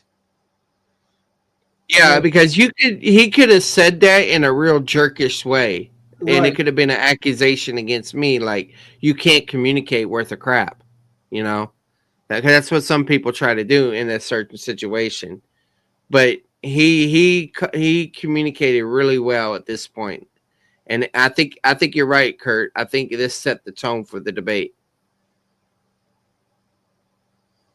So my opponent asserts that I have full of contradictions, tons and tons of contradictions. Now, I think this is only true if you hold to some very strict literal hermeneutics, which I see no justification for, especially since the books that we're talking about are the book of Revelation. Everybody's saying it's cordial, and I'm like, what are you talking about? I was yelling in this one too. Daniel, Genesis 3:15. These are all prophetic passages, apocalyptic passages, and visions. And so there's no serious justification as to why I should read these literally, and therefore they create these type of contradictions. Instead, yes, we should interpret it according to the meaning. What is it meaning? What is the intention behind it? And so that's what's going on. When we read Revelation 20, we should account for it as it being a vision. I don't think that my opponent does this. He doesn't seem to suggest that this is a vision, but rather like, oh, we should read this very strictly and literally. Now, he seems to indicate that he's like, well, like there's no way that Satan could be bound. And he gives several different kind of ideas or hints around this as to why Satan can't be bound. One of those is that it's like, well, it seems like there's still demonic activity. Okay, but I think this goes perfectly fine with Psalm 110. You misunderstood that argument. My argument was, not that there is demonic activity. My argument is, who is commanding the demons? Right. And I Because think their commander is locked up. if I remember, they did mention that in the chat, and all people did pick up on that there was a contradiction in him not actually, his rebuttal was rebutting the wrong thing as to what you were saying. Yeah. Well, if Christ has all authority, then who has authority over the demons would be Christ, right? Yeah, but telling demons, yes, and that's even if Satan has authority over demons, Christ has authority over Satan. I'm not denying that, but I'm talking about the malevolent things. Like Satan can tell demons to go to, commit atrocities or whatever. God will not do that. Don't get me wrong. There is a passage about the lying spirit that will be in the prophets and all of that, things like that. But if he would have just said God isn't, or like, okay, fine, he's going to go to the Calvinistic leaning route, and that's fine. But it's his responsibility to come up with those responses. And so I threw it out there. Yeah, there isn't a response. He could have just easily said God's ultimately in control of everything. He could have done that, but he didn't, and he didn't have an answer. So it didn't look good. Psalm 110 is, as David writes, right? The Lord says to my Lord, sit at my right hand. This speaks of Christ's ascension. And he says, until I make your enemies a footstool for your feet. And then he says here in verse 2, rule in the midst of your enemies. What is this showing? It is showing that Christ rules in the midst of his enemies. In other words, there is no complete absence of Satan's demonic forces on the earth. That is not surprising. That does not mean that Satan is not bound, because I don't think that that's what it is meant to articulate. See, the idea is that many people on the premillennial side, they hold to the idea that if Satan is bound, we should zero demonic activity throughout the earth. And there's no good reason. That's not the argument. Satanic activity during the millennium is the argument. So he misunderstood, and this is the thing. Had he watched my debate prep videos, and had he caught everything I said in my Clem debate, then he would have got this. But he misunderstood in light of me talking fast and the first exposure. Reasons, I think, to hold that. In fact, I think there are good reasons to suppose that it's the opposite. This is one of them, Psalm 110. Read it, and it is speaking of the ascension of Christ that shows, exactly as I articulated in my opening, that Christ is reigning. He is reigning over the earth, and he is also explaining how he rules in the midst of his enemies. And so I think that's my point about transparent debate preparation. If I could get a person to understand my point before we debate, I don't have to I don't have to come back in my rebuttal and say, "Hey, you misunderstood me." Or if I do, it's in a different area than I would have misunderstood had not done transparent debate prep in that particular area. This is good evidence to show that it's like, yeah, look, you can see both of those things. Now, for most people, their big question is, if Christ is reigning, if there is some sort of rule, how can this possibly make sense? Now, number one, if you take a very literal position, my opponent says like, well, if Satan is bound, therefore we should not see any demonic activity at all. But if you take a literal reading, I see no reason for this to be the case. Yeah, when he came in yesterday, this was the reason why I got on him about the understanding literalism, because I think when it comes, yeah, that was his main thing, was to strawman us. Yeah, but I think that they do it out of ignorance because they really don't know repeating what he's learned. Yeah, what we really mean, and that we do accept And like I said, that's the reason why I say historical, grammatical, literary view to get to the literal meaning now, simply because they don't know what grammatical actually means, because they really don't Yeah. know what hermeneutics is. Yeah. Well, earlier I was reading from Grassmix, that old exegesis thing that DTS used, and he used literal historical, grammatical, uh, contextual.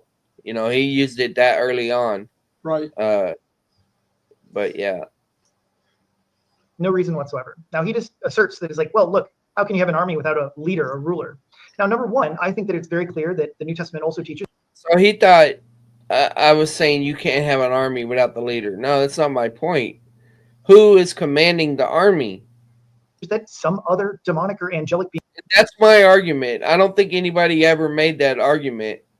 I mean, out of the stuff I'd looked at and studied, that was my argument that I developed. Who's commanding Satan's forces? Beings are locked up right now. Does that therefore conclude that there is no demonic activity on the earth? Certainly not. So we do have splits in between the demonic forces, that some are bound. And we still have demonic activity, even during the times of Christ. And so the confusion here, I think, is this. I think that this is best understood in compare and contrast with the conquest of Canaan. So God gives the land.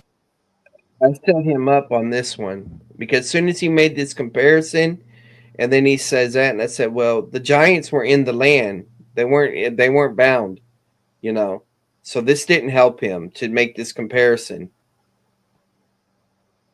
Land of Canaan to the Israelites. He promises it to them. In Genesis 15, he says, on the day that Yahweh cut a covenant with Abraham, saying, to your seed, I have given this land from the river of Egypt as far as the great river, the river Euphrates, the Cadmonite, and the Hittite, and the Perizzite, and the Rephaim, and the Amorite, and the Canaanite, and the Gershite, and the Jebusite. God promised the land belongs to you. It's like currently yours. And then what happens when? Then I flip that. I say, yeah, that's why I'm a dispensationalist. That's why I'm a premillennialist. It's still theirs. They go into Canaan. He's like, the land is yours. Now, go and take it. Go and take it. This is exactly like very, very, very similar to exactly what we see in the New Testament. When Jesus comes down and says, all authority in heaven and on earth has been given to me. Therefore, go into the world preaching the gospel. Remember, the primary point of Christ was to run out. It is similar, but it's not the same. Joshua talks about I give you every physical blessing. Joshua 1. Ephesians 1 talks about every spiritual blessing. But it doesn't mean that the Davidic kingdom is in play right now as some spiritual form. Out the forces of darkness, Satan, the demons, all of those things. And that's what we are doing. That's what we're doing. We're changing the world. And this is why the Pharisees were confused, because they expected him to throw out the Romans. They expected him to manifest and take out things physically, not spiritually. That was their confusion. And so we are meant to do that. And that also accounts for the variation. My opponent says, it's like, well, we shouldn't see this variation, this up and down. Of course we should. Of course we should. That's exactly also what we saw in the conquest of Canaan. Because the problem was. Okay, but here's the point. I need to share my screen to drive this home. Give me 1 second. I don't think he's understanding the variation argument.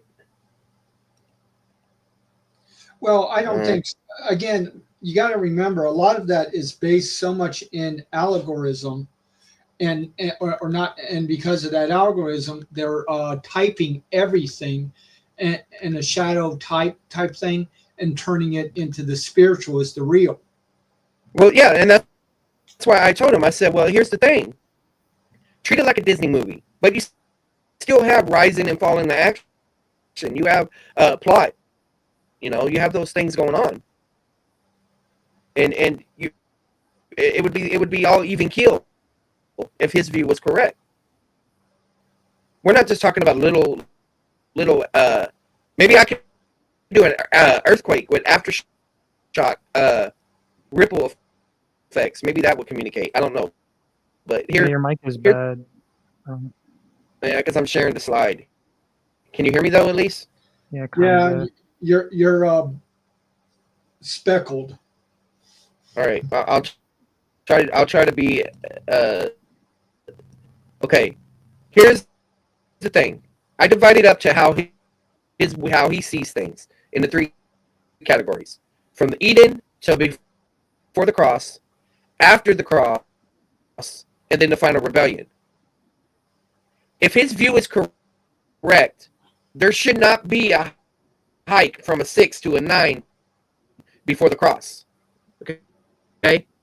If his view is correct, there should not be a drop from a 9 to a 6 during that time and then back up to a 10,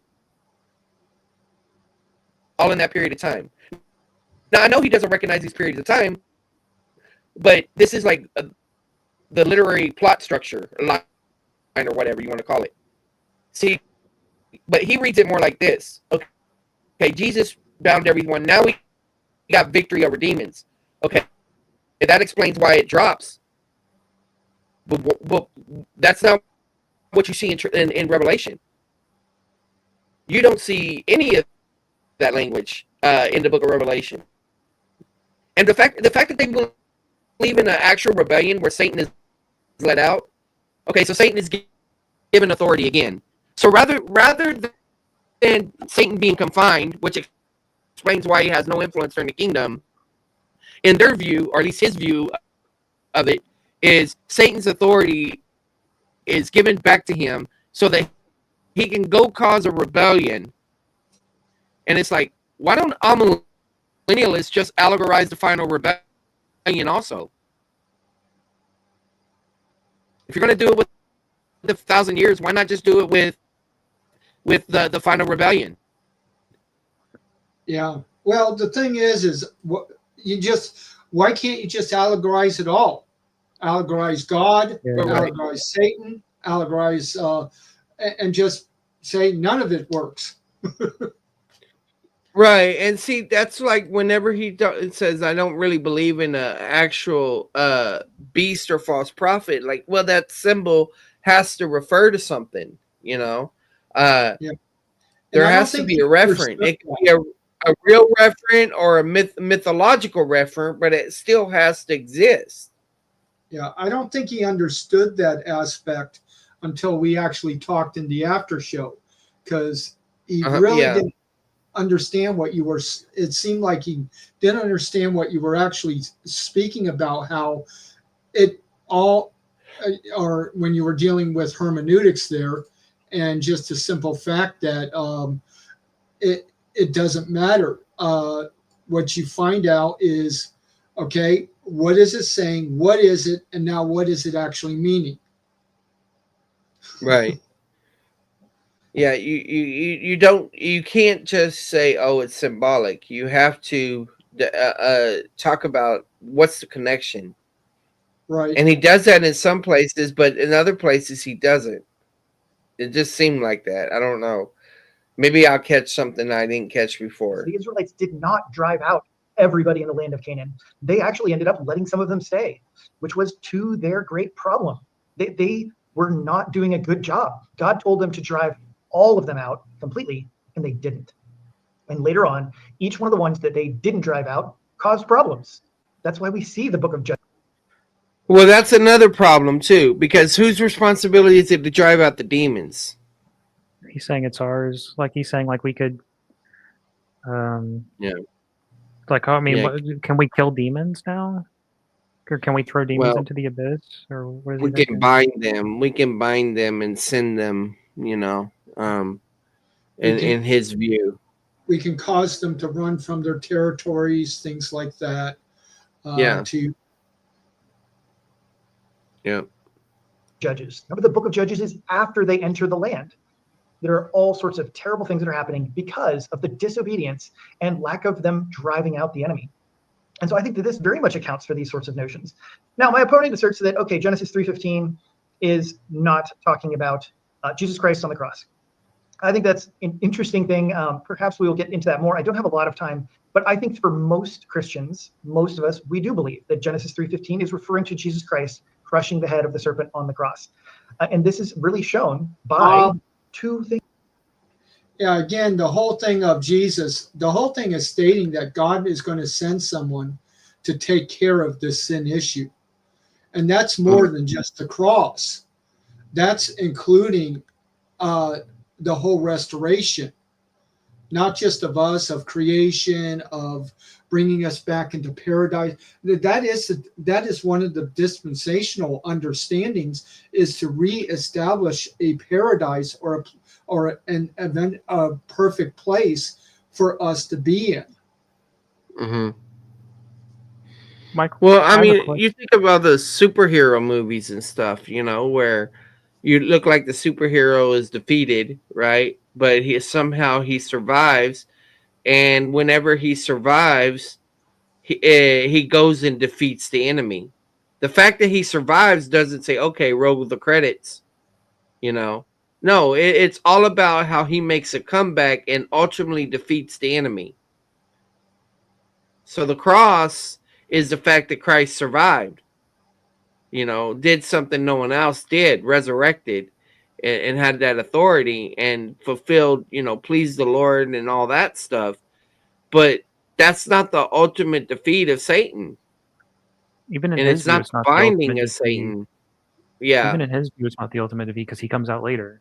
So he can't say that he was defeated at the cross because he's not defeated until the rebellion, unless that's allegorized. Mm.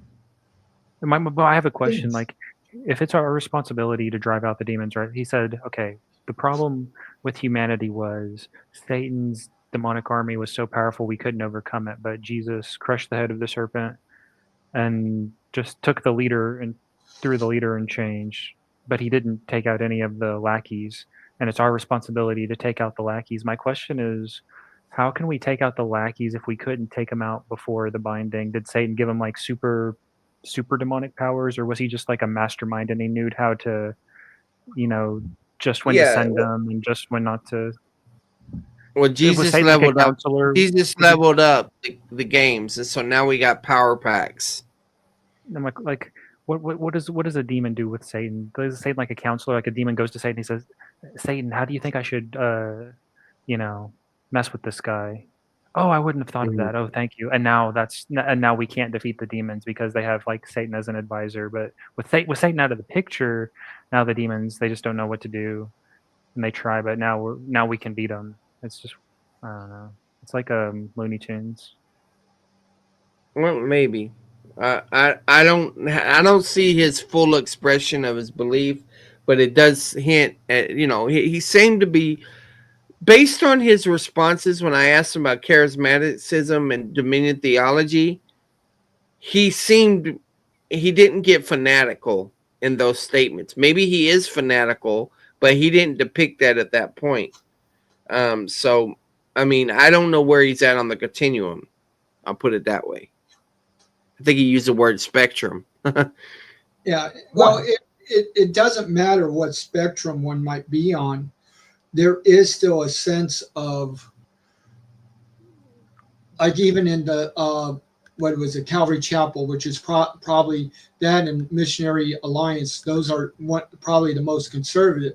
They still see an aspect of that. I mean, I will admit, even when I was a cessationist, I still saw some aspect of what's being spoken of, just not in the way that creates for an all-mill understanding. Yeah.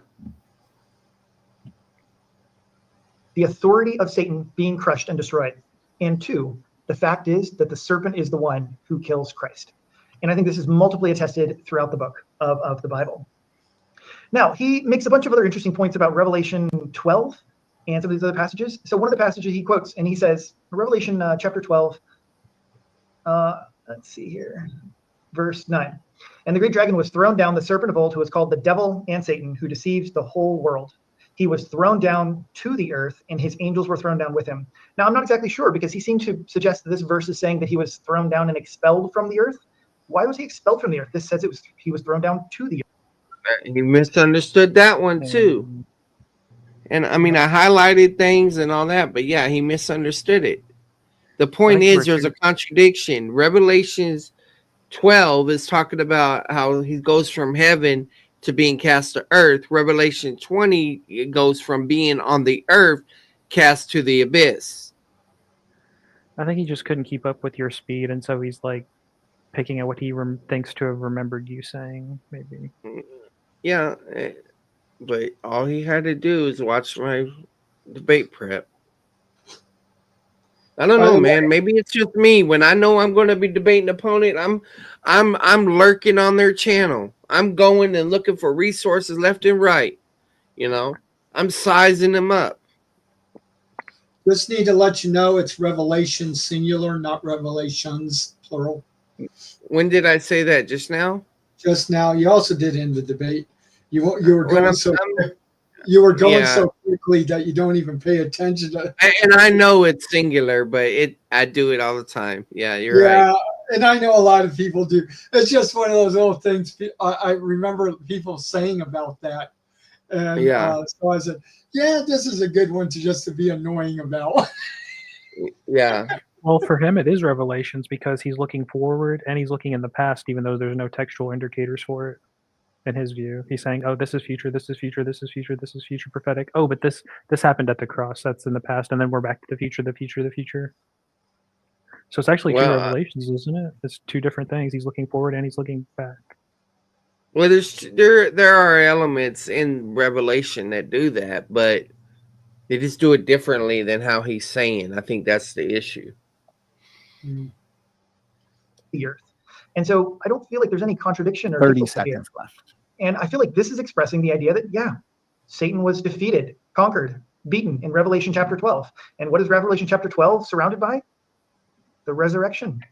It is about the crucifixion, resurrection, and ascension of Jesus Christ. As it says in verse 5, she gave birth to a son, a male child, who is to rule the nations with a rod of iron, and her child was caught up to God and to his throne.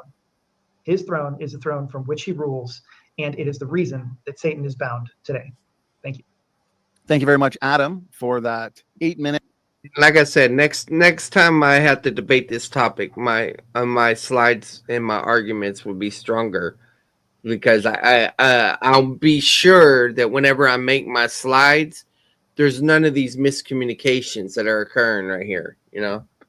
Well, one thing I would say is like really, really quickly is that the demons, I guess, have over the last 2,000 years have figured out they don't really need Satan. Like they seem to be like, it's not like we're living in any sort of paradise. Most people, I think, I don't know whether all you guys' perspectives on this, but I mean, most people seem to think we're living in pretty bad times, you know? Well, that's an interesting argument because if Satan is bound and the demons are free, the demons are living it up. Yeah. For 2,000, and it's been 2,000 years. Well, the other thing is if you look at Reformed preachers, it's the millennium of demons. Then, yeah. You look at Reformed preachers. Every generation, they're always saying how awful that generation is, and yet amillennial is supposed to be positive. Oh yeah, Satan was defeated. Now the demons are in charge. You're welcome. Yeah. We're now going to hand it back to Charles. Charles, the floor is yours for an 8-minute rebuttal. Go ahead. Yeah, I know I talk fast, but you're the one that wanted 12-minute openings. So the issue is also I expected that you watched my debate with Clem. It's possible you could have watched my debate prep videos, but based on the things that you said here, neither one of them is probably the case. You had the nerve to say that I'm going with a strict literal hermeneutic. You know, that's just insane. Number one, I just demonstrated there's two aspects to hermeneutics, direct and indirect, literal, and the same thing like that. So unless you're abandoning literal interpretation altogether and you're going allegorical and the meaning's in your head and not in the text, then you got an issue. Then you say I'm not treating it like a vision. It's prophecy. Though you're speaking fast here, you can tell your tone got a little bit more aggressive. Yeah, because I'm like, is this how you're really going to try to win the debate? Is just by dismissing my view here? We'll put it in real time. No, so but that we can... I think does need to be a little bit Yeah. more aggressive, especially when you're dealing with hermeneutics. See, we deal with all this other stuff, but when it comes down to this whole thing, it's about hermeneutics. Yeah. That's what it's about. It's not about all these other things. He holds to a redemptive history. That means he Yeah. deals with allegorizing things.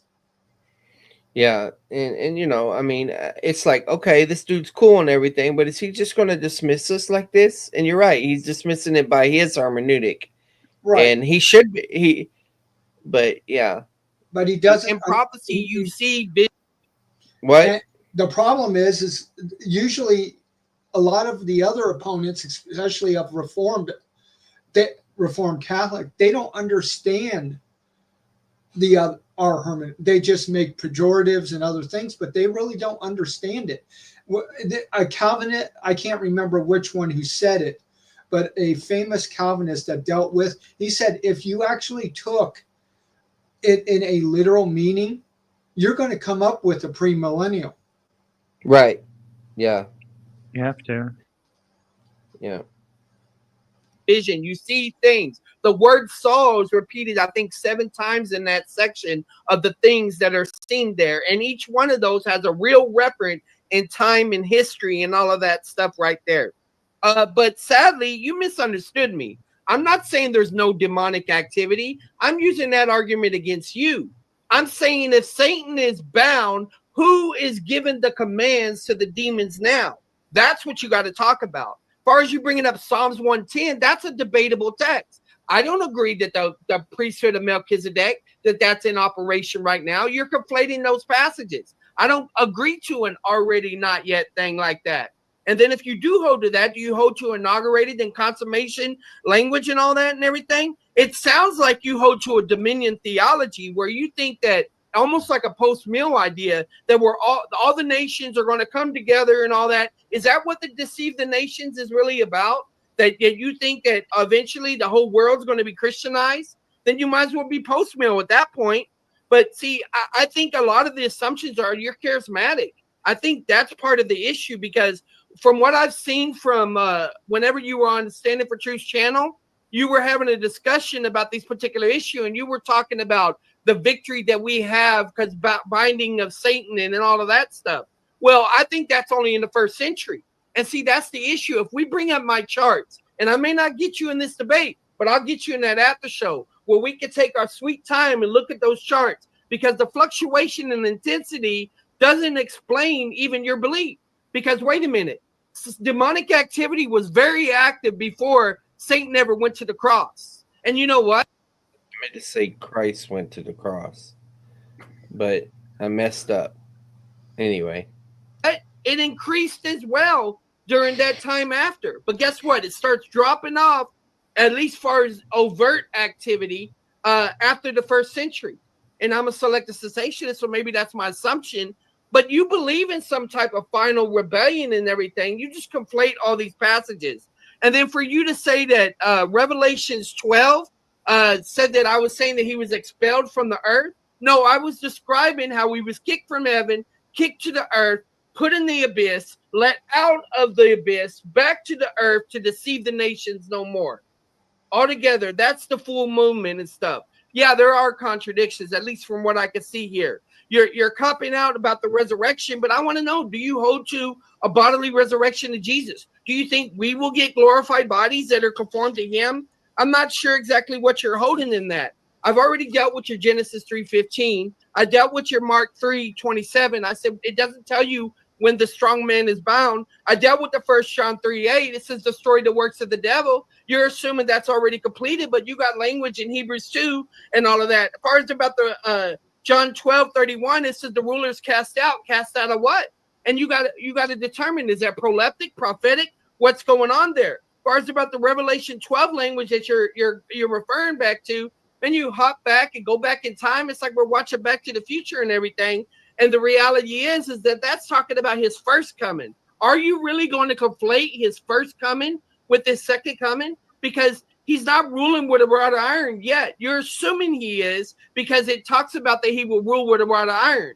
But in that context, it's focusing on that particular imagery. And I wonder how you factor in 70 AD to some of this stuff.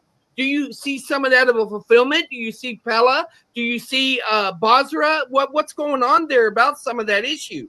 All the passages you brought up, far as about Acts 2, that's just talking about because his resurrection, he's exalted and has the right. Well, this is the thing. In order to have a kingdom in place, you have to have the right to rule. You have to be in the realm of the ruling, which is on earth. That's where the Davidic kingdom is. And you have to have really be ruling in that. All right. You're conflating the eternal universal kingdom with the temporal mediatorial kingdom. You're collapsing everything and making it simple. And no wonder you don't want to cop out from a literal interpretation, because literal interpretation will get you cut up like a contract. And I don't want to see you in breach of contract, but that looks like what's happening here. You know, there's a few other things that are going on here, but basically, I think you're the one that's confused. You're the one that thinks, all these people that had this expectation that God had prophesied through the prophets of a literal kingdom, they all got it wrong. And come to find out, it's going to be this spiritual, nebulous kingdom that only Adam and his cohort know about. You know, they got their secret decoder ring or whatever it is, that rather than the meaning being the text. I showed you contradiction. I showed you in your view, there's lack of cohesion. It doesn't account for the material. And this is just warm up. You know, as I said, the variation that is mentioned there, the influence should be at a 0. When Saddam Hussein was in that hole, far as I know, he wasn't running nothing. He set it up so that other groups of the I can't remember, Iraqi Republican, whatever, were able to Iraqi Republican Guard. I think that's what they were called. operate and everything, but he wasn't running nothing. He had no communication. Suge Knight is not getting phone calls. All right. So this rule in your midst stuff from Psalms 110, that's talking about whenever there's going to be rebellion, there's going to be humans and all of that stuff. And that's another thing you got. Yeah, Ashley, I watched them last night. I watched the comments last night because I felt like I dealt bad, but it was a pretty good audience last night. So What's funny is it's like Who is saying getting people thrown are into not deep- going to forget these arguments because of how I made them. That's what's cool. But go ahead, Howdy. What's funny is like in his purview, getting Satan being thrown into the abyss is like house arrest or something. Yeah. I'm thinking about in the future, the next time I debate somebody, I'm going to have, like, you ever seen those movies? Like, and I know this really happens in real life in certain places. You know, you're seeing Gotti or somebody like that, and they're in prison, but they got like wine and bread, and they got phones. Yeah, oh, he's like good. Yeah, he's like Goodfellas. He's living it up. He's like, oh, check out my demons. They're totally. They don't even need me. I can just chilling out here. I don't even. Thanks for giving me a break. I'm kicking my feet up for these 1,000 years. I'm chilling. Yeah, you could do that. My homie's got it. Hold on, guys. Janet's calling me. 1 second, and let me mute for a second. Charles is in trouble. Y'all kill the dead air while I'm talking to her. Yeah. Okay, I just came up with an argument on the fly, Kurt. Is that Go ahead. because he's saying like because one of his hermeneutical processes is like what did the people understand it to mean at that time? Like he has a little bit of that when I questioned him yesterday. But if he's saying that this is what it means, then why did none of the early church? Why was everyone pre-mill? There's only one answer, which is self-defeating, which would be that the demons errorize the church. And if the demons errorize the church, they don't need Satan. But if the demons didn't errorize the church, then pre-mill is true, which defeats his position. So it's either the demons errorized and they don't need Satan, or the early church was right and pre-mill is true. So I think that's pretty airtight. Well, now the amillennials will say no, the amillennialism was even earlier, but there were some clear statements that basically put in. It was called chiliastic. Everyone's pre-mill, like everyone's pre-mill. What happened was, what most people view and stuff is the fact that, what was it? The church was Origin, of course, didn't help, but the church was wondering that because again, they had a wrong view of thinking it was going to happen in their, within, and now here it's not Yeah. as imminent as they thinking. Yeah, that was their answer to that. They said, "Oh, we thought it was going to happen. That means it's not happening at all." Right, and so they went ahead and and taking Origin's understanding and allegorizing it, and made it into millennialism. I mean, and if he's an annihilationist, then the churches for the last 2,000 years, even today, right now, are in error and being errorized by the demons. Yeah, So, I mean, it's even worse. Like he's saying that without like it's literally Satan doesn't need to be here yeah. at all. Now, All right. with all the casting down stuff that hearing throughout all this, I'm reminded of an old joke of where they're going through and telling the Bible stories, but getting it all mixed up. And one was how and they cast Jezebel down 70 times 7. Wait, Yeah. or let me give me because I think this argument that I just came up with is Go ahead. I'm missing something. Okay, because he does hold that what people believed things to mean at that time is a valid hermeneutical, at least it's Yeah. worth something. So my question is, if the entire Christian community, every early church was pre-mill, was the church being errorized by demons? And if the church is being errorized by demons, then Christ dying to prevent demons errorizing isn't true.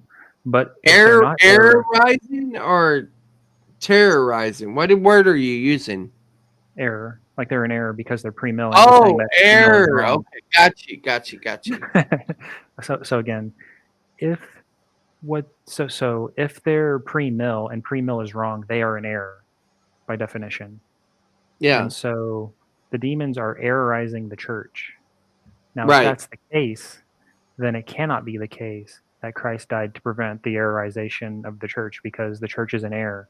However, if the church is not in error, then the church is correct in pre-mill. So either pre-mill Yeah, is true or they're wrong and demons rule, in which case pre-mill is still true.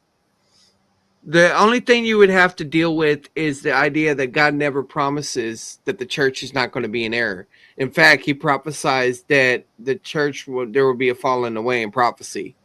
Yeah. Right, but okay, but it's what they thought at that time when they received the message from reading Revelation. That's what they thought. They thought that has not yet happened. And so for them to be mistaken, then what's the problem? Is God a bad communicator? Is all of Right. Yeah, Christianity you can go that angle, and I or kind of mentioned that. Yeah, you can go that angle. Yeah, and that's a better way to say it. not only that, because he's an annihilationist, he thinks the church is in error now. For the past 2,000 years, the demons have been errorizing the church. He's an annihilationist. Someone told me that. Did you tell me that or? Well, no, that makes sense because he said Satan would be destroyed.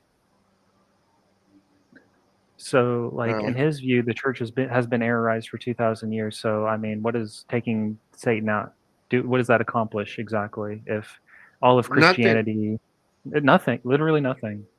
God would have to annihilate all the demons too. Then he would have to annihilate all the people with sin natures or sin principle, whatever you want to call it. All right, let's get back to this. Satan going to deceive at this final rebellion if there are no humans at that time because all of them were wiped out because all unbelievers are wiped out. Only the premillennial. Now, I did get a little confused here because I'm still thinking in terms of the second coming at the end of the tribulation and then the millennial rebellion being wiped out. But he doesn't believe in the second coming. He only believes in the first coming, I think. And he thinks that the rebellion is the second coming. So that's probably an area where I need to clarify things. So when he replied, he said that's not a problem for me. That was accurate for him to say. view allows for a repopulation in a millennium. So if you're not going to hold to a millennium, how are you going to deal with that? Now, I'm still studying. I got Sam Storm's book on Revelation. I got Kirshner's book, his dissertation on all of these things. And I'll do better. I might get cooked in this debate, but I'm going to come back because, like I always say, it improves my flavor. And so I hopefully in this cross exam, we get into some deeper stuff about this. But you haven't convinced me that Jesus Christ is reigning on the throne, and you haven't convinced me that Satan is bound. I think you misunderstood my argument, so maybe you can correct yourself and readjust your response when you press me in cross-exam. Because right now, I think there's a big miscommunication. And Ephesians 2, dead and alive. Well, what makes you think that just because it talks about positional truth, that this is the fulfillment of that? You can have de facto versus de jure distinctions. I've already talked about that in previous debate. You studied Clem's debate. You had to, because you contacted SFT, wanted to debate, or he wanted to contact me after that. So I'm led to believe you saw my arguments. And my guess is you probably had your arguments already written down as a rebuttal before that. And that's the reason why you were able to speak so eloquently. Don't get me wrong. You're a good communicator, careful and all that. I'm not taking that from you. But your argument about the defeat of Satan, it don't work. Your reign argument doesn't work because of the 3 R's I mentioned. And then the assurance, how's it an assurance if the passage is based on contradictions? You got a whole system that's based on contradictions, at least at this perspective. I may become a millennial at one point, but right now, you ain't sold nothing to me. Maybe you sold it to the audience. And like I said, we'll bang this out in this debate and in the after show, because you're wanting to come and I'm wanting you to be there. Thank you for your time. Okay. Thank you very much, Charles and Adam, for those fast-paced, fiery rebuttals. You guys are bringing the heat. You guys are making me sweat. And that's good. I like a good Friday night showdown on especially the Millennium. So, gentlemen, that concludes our openings and our rebuttals. So we now have plenty of points and arguments and scriptures on the table for our cross-examination. Gentlemen, you each get 10 minutes to lead the way in cross-exam. And then we're going to transition into more of a free-flowing discussion. So what we'll do, since Charles just ended with his rebuttal, Adam, you get to lead the way and hold Charles' feet to the fire for 10 minutes starting now. Go ahead.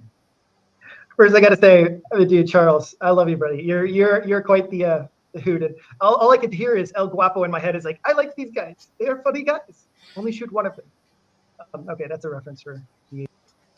What is he? What is that movie? Is that Three Amigos? Is that El Guapo? I think it is Three Amigos. El Guapo movie. I like these guys. Yeah, it's Three Amigos. Yeah. I was gonna say it, but I was like, it's been so long since I've seen that movie, and I'm like, yeah. All right. Okay. So yes, I would love for you to clarify. What is your interpretive method for Revelation 20?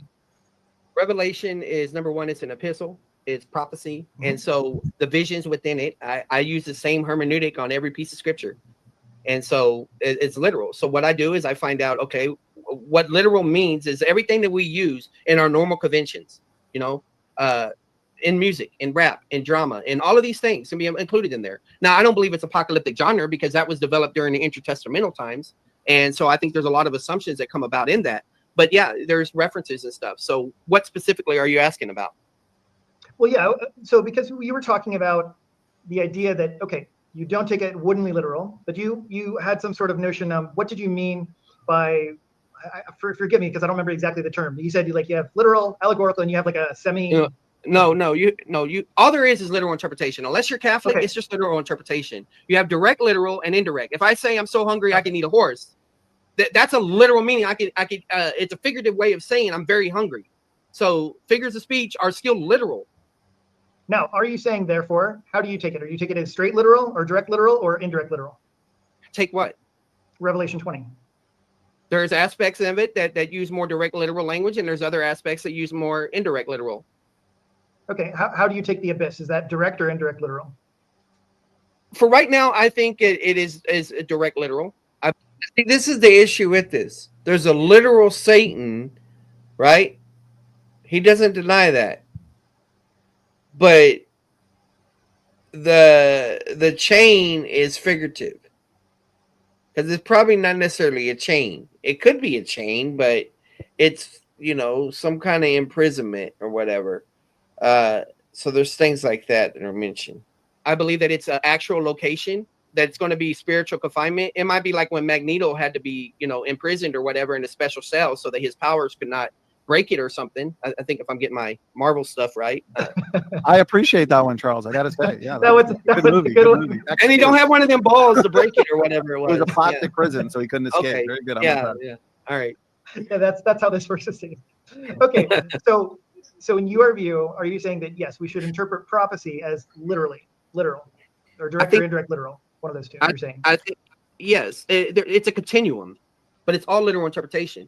You brought up the prophecy in the Old Testament. Joseph's interpretation of the dream. Same thing. You have literal years, but yet you have figurative things that represent that. You look for the referent, you look for the object, and you look for the point of comparison. You would agree that the literal years are the interpretation, right? In what? In the prophecy concerning the cows and Pharaoh, Joseph and the Pharaoh. Yes, because it said you had 7 lean and you had that. And it didn't mention the years. That was the additional information that Joseph the prophet was revealed. Right. So what are the cows in your interpretation? Are those literal? Well, there were some skinny cows during the time of Egypt because, if the people weren't getting no food, they can't afford to take care of their stuff. And yeah, there was probably some skinny cows somewhere, but I'm not making an argument for it being skinny cows. He interpreted, he said 7 years of famine, 7 years of plenty. Yeah, that's the interpretation, right, of the cows. Yeah. Just to let you know, for Egypt, there was no skinny cows because they prepped for it. But there were definitely skinny cows outside of Egypt because everyone came to get food from them. Yeah, I misspoke, but yeah. And it was funny because when I was saying skinny cows, that cheese was coming to my mind, Laughing Cow also. Oh, yeah. I was thinking of that too. Yeah. Now, you said that for the prophetic referent has a real referent or literal reference. Thing to remember, symbols point to something. Words are symbols, and a word points to a concept. Right, it points to a concept. So what does the abyss point to? What's the concept that it points to? The abyss points to a place of confinement that God has created for Satan and his angels at a certain point. Isn't that just the definition of abyss? Well, I'm sorry if I gave you an abysmal definition, but the reality is that that's what we're working from. Now, if you want to go into Tartarus and Lake of Fire. You like that one, Kurt? Yeah. I was shocked you didn't use Eternal Bad Place. Yeah, well, the abysmal, that fell in real easy. Yeah. And because if something's abysmal, I think I learned that from Scooby-Doo or the Smurfs or something. You abysmal, whatever. You know how the bad guys always talk in elevated English on those kids shows. Yeah.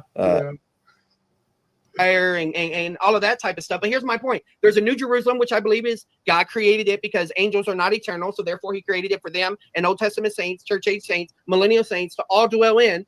And then there's going to be another location that's going to dwell. So there's going to be dimensions in existence.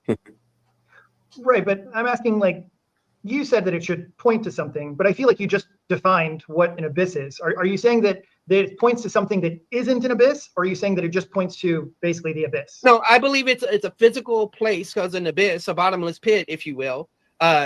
It could be related to home language, if you want to go with the Septuagint translation of some of that stuff, if I remember that right. But the thing is that you can have in certain situations, you can have, the emphasis on the physical confinement, and then also the emphasis that it's focusing on confinement. It's a prison. Let's just call it that. Let's call it prison. And he don't have a cell phone. Okay. No contraband. Okay, You're really now, about that even if he cell doesn't have a phone cell today. phone, Mhm. why? Well,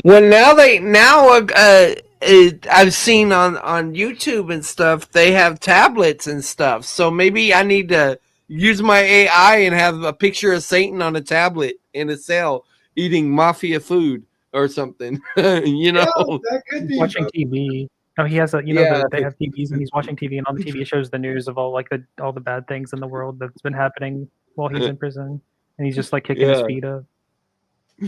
Yeah. Have him go after Professor Banana. Why should we be surprised that there's demonic activity? So like, You misunderstood. Excuse me. You Okay. misunderstood. Yeah, and I I remember you believe saying there that is. I believe there is demonic activity. But my Okay. question is, who is commanding the demons now? Who are they taking orders from? Yeah, so why is this a problem on my view? It's a question. I think it is a problem because you described Ephesians 6 as these spiritual and an order, a hierarchy. And you're basically saying that the general's locked up. And so you don't think that the demons are in anarchy, but they're not in anarchy. So who's in control of the demons? Is God operating the demons? Yeah, so anyway, I'll move to the next question Okay. here. All right. No All right. problem. Yeah. He knew. He has wisdom, guys. He knew. Oh yeah. Because if I would have said God was operating the demons, even though that could be qualified, that would have alienated some of the audience. Oh yeah. So he knew. Yeah. Okay, so in your view, is Christ reigning in any sense? He's reigning over the eternal universal kingdom. Okay. Is he reigning over the earth? In the sense, yes, the earth, but the earth and the land are not the same thing. The earth and the land are not the same thing? Okay. Okay. No, because the Abrahamic covenant has certain land boundaries. The earth is larger than the land boundaries of the Abrahamic covenant. So are you saying that Christ does not have authority over that part of the land? No, what I'm saying is, as God, he has authority over all of creation, but as the Messiah, he will not reign over that land in fulfillment of that covenant until he comes back. What authority did Christ obtain? Any different authority upon his ascension to heaven? Maybe in an economic sense. I mean, he had access to things that he didn't have before because of the kenosis. You know, he gave up certain things, the independent use of his attributes and stuff. According to Hebrews, it says that because of his faithfulness at the cross, he inherited a greater name, and therefore we're able to be partakers with them of certain blessings. So are you saying that actually no authority changed hands based on Christ's ascension? Changed hands with who? However, yeah. I mean, are you just saying like you're not aware of any? Well, if we got a changing of the guard, there was no changing of the guard. I mean, the Father, Son, and Holy Spirit have always been in power. But if you're asking, did Jesus take the throne of David? I would say no, he didn't. There was no one to pass the baton. He's qualified, but Israel has to repent in order because of the covenant in Deuteronomy 30 in order for him to return. Bob. You could say something like, he's in control of the universe, but do you think that Jesus is the president of the United States, like right now? Like, obviously not. Yeah, that works. Like, I don't think, yeah. I might use that one in the future, Howdy. Thank you. And this is where I was thinking of Romans 1:4, where it deals with how he was raised and given power. So in that sense, there was a sense where God gave him the authority to put all things under his feet. Of course, that didn't mean the Father, of course. And then once all that is, he'll go ahead and give it. That's creating that universal aspect first, and then specifically the actual promises to Israel during the millennial kingdom to finalize it all. Yeah, I mentioned Hebrews 1 in a similar way, but yeah, it makes sense. The thing is that Romans 1 is a little bit difficult because there's some other interpretive options about that, and so my mind doesn't normally go to that passage, even though I do see that it's very similar to the Hebrews 1 passage. So Hebrews 1 is just easier for me to use because I can establish inheritance and how he shares with his inheritance, and the inheritance is conditional on continuing and other things like that. Also, Ashley has questions. Ashley says, I love your arguments of influence. It's your point number 2356, you clearly and consistently develop the sphere of influence Satan holds at times throughout the age and how. There are no contradictions within your view, but what the omnivore creates multiple contradictions for them. Yeah, it appears that way. He can't return right now until Israel repents. So what was accomplished by Jesus' ascension to the right hand of the Father? Lots of things, provision, lots of provision and stuff. He intercedes for us. There's a lot of things that has been accomplished. We receive every spiritual blessing. We're seated in the heavenlies whenever we believe. That's a retroactive positional truth. But there's all kinds of things. We have received spiritual gifts at the moment of salvation based on that. We received the Abrahamic covenant blessing inheritance from Jesus Christ as theocratic administrator. But would you say that Jesus did not take over any more authority as his ascension to the right hand of the Father? No, he went right back to where he was doing what he was doing before. Except now so no change. He has an additional ministry according to the priesthood of Melchizedek, but that's it. You just think the Melchizedekan priesthood is the same thing as the Davidic covenant, and it's not. Okay, so what does it mean in Acts 2 when Peter is quoting, right? And he says, and so because he was a prophet, referring to David, he knew that God had sworn to him an oath to set one of the fruit of his own body on his throne. Right. And who is that referring to? Well, it's referring to Jesus, but it hasn't happened yet. That text doesn't say it has happened yet. Okay, and so why does Peter then quote Psalm 110 shortly after this, referring to the Lord said to my Lord, sit at my right hand? Because he's explaining where he's at now that he's ascended. That's his session, and that's what he's doing now until he comes back and rules on earth. One more question, Adam. Sure.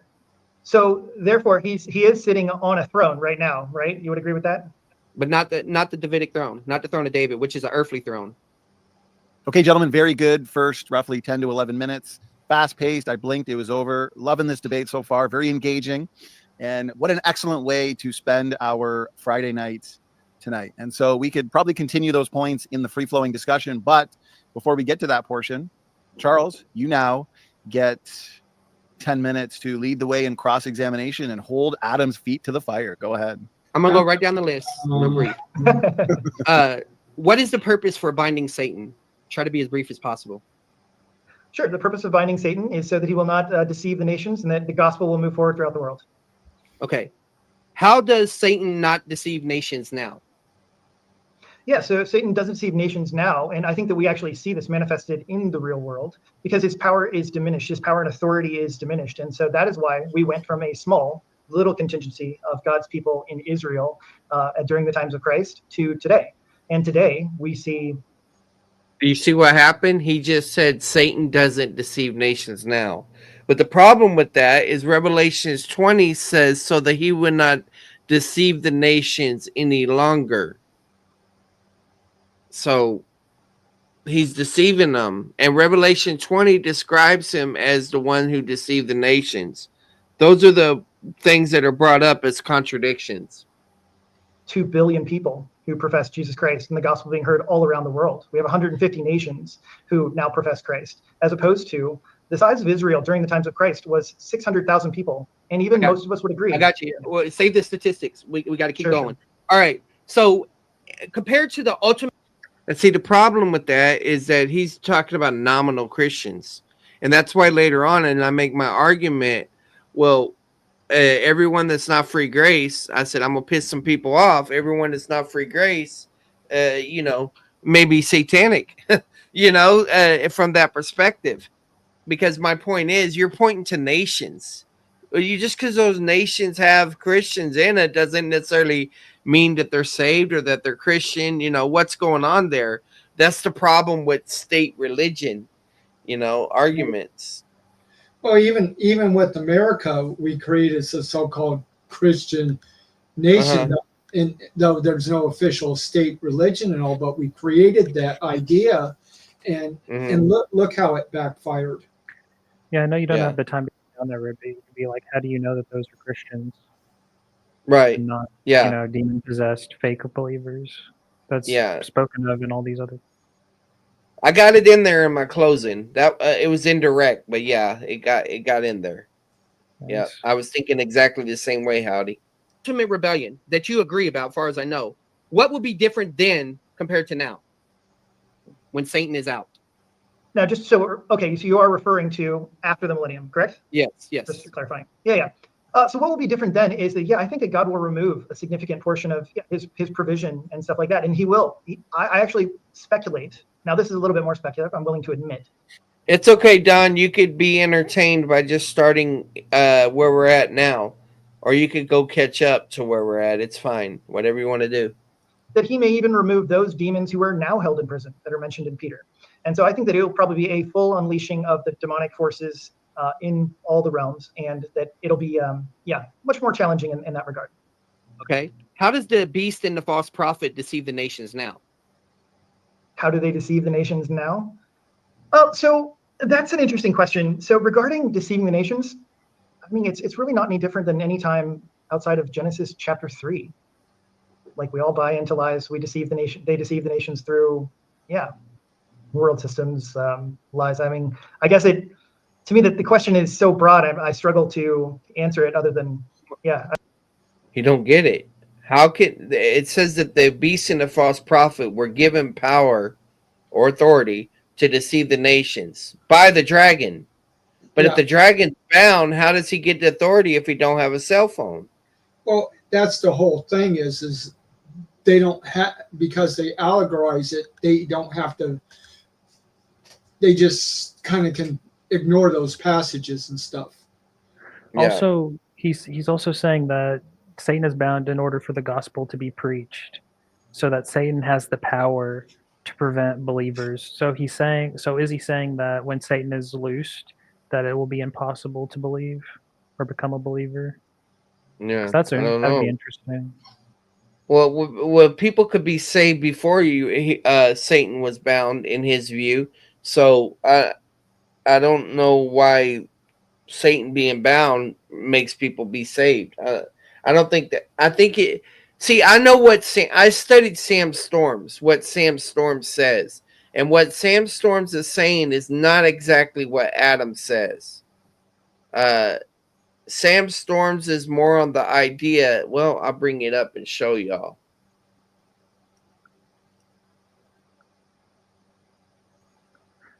Well, he said the purpose of binding Satan was in order to, to do the commission.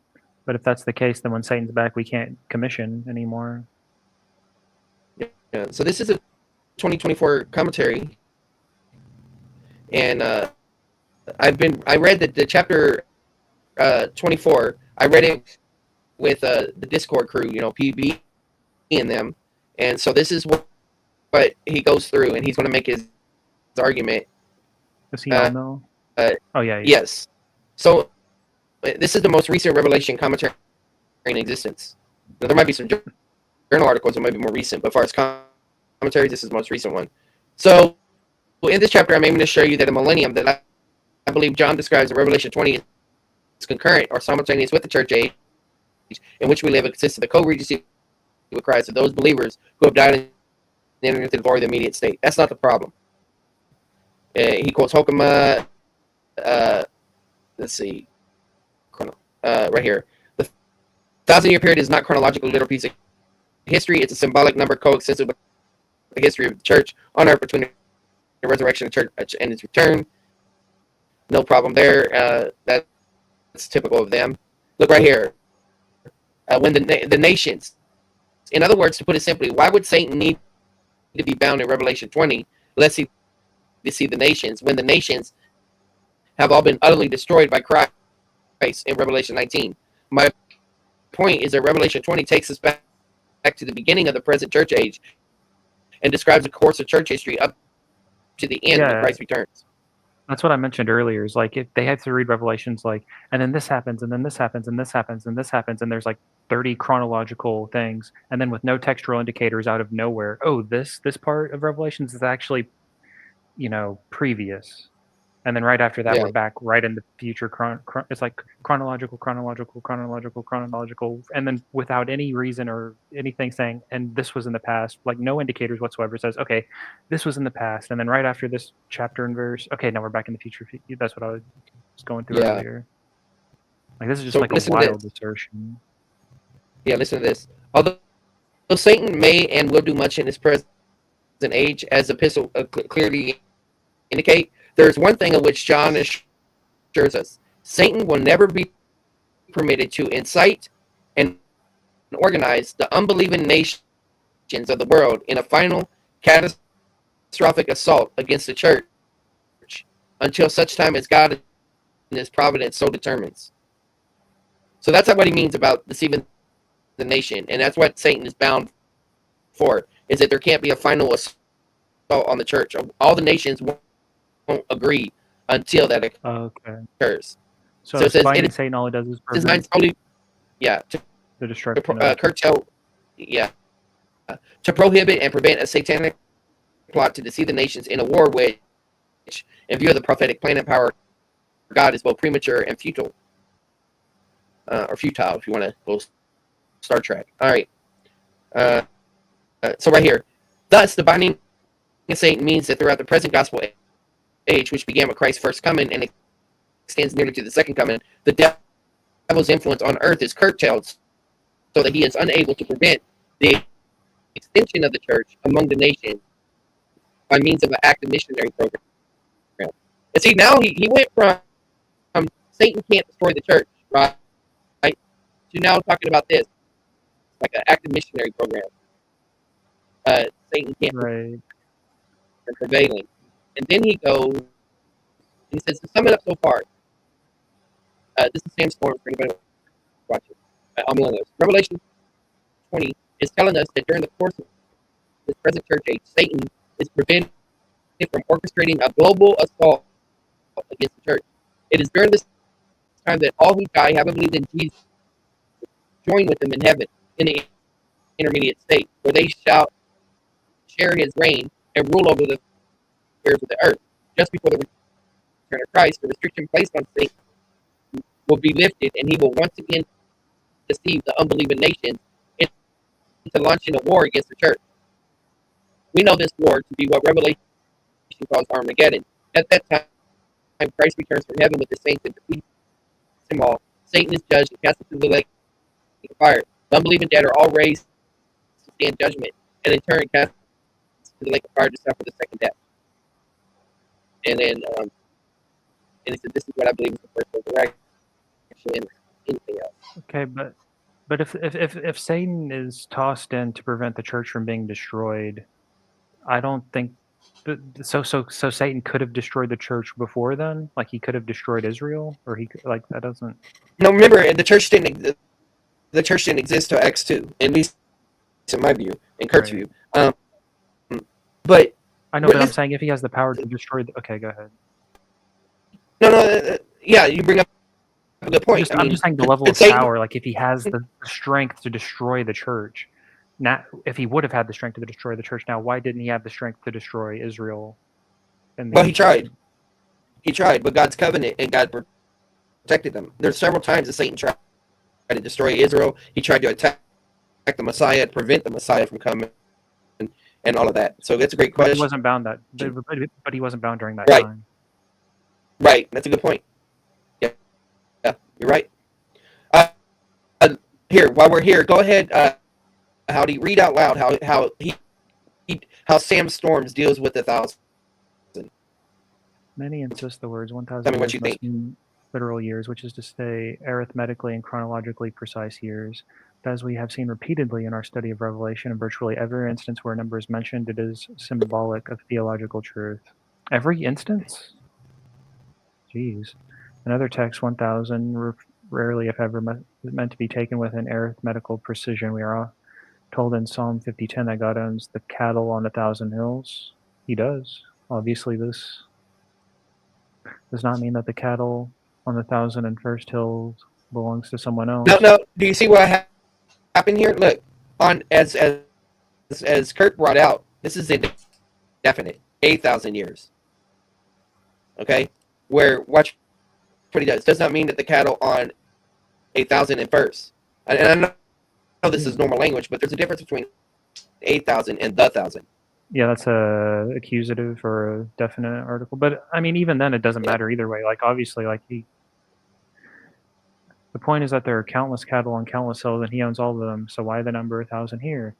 The sacred number 7 is combined with the equally sacred number 3, pointing to the number of holy perfection, which is 10. 10 is then cubed to equal 1,000 to remind us of absolute completeness. The saints live and reign with Christ for an exalted and perfect period of time.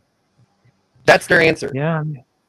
I got to know math and geometry to be able to understand 1,000 here. I think I should better just go with the dope argument and say it's kilos. You know, Yeah, that's they got it. the. That's all. Wait, that's all their for- justification. That is their justification. At least Sam Storm's justification. Other people have done it. So I mean, Okay, let's so just make a quick observation sheet, so real quick on this. Hold on.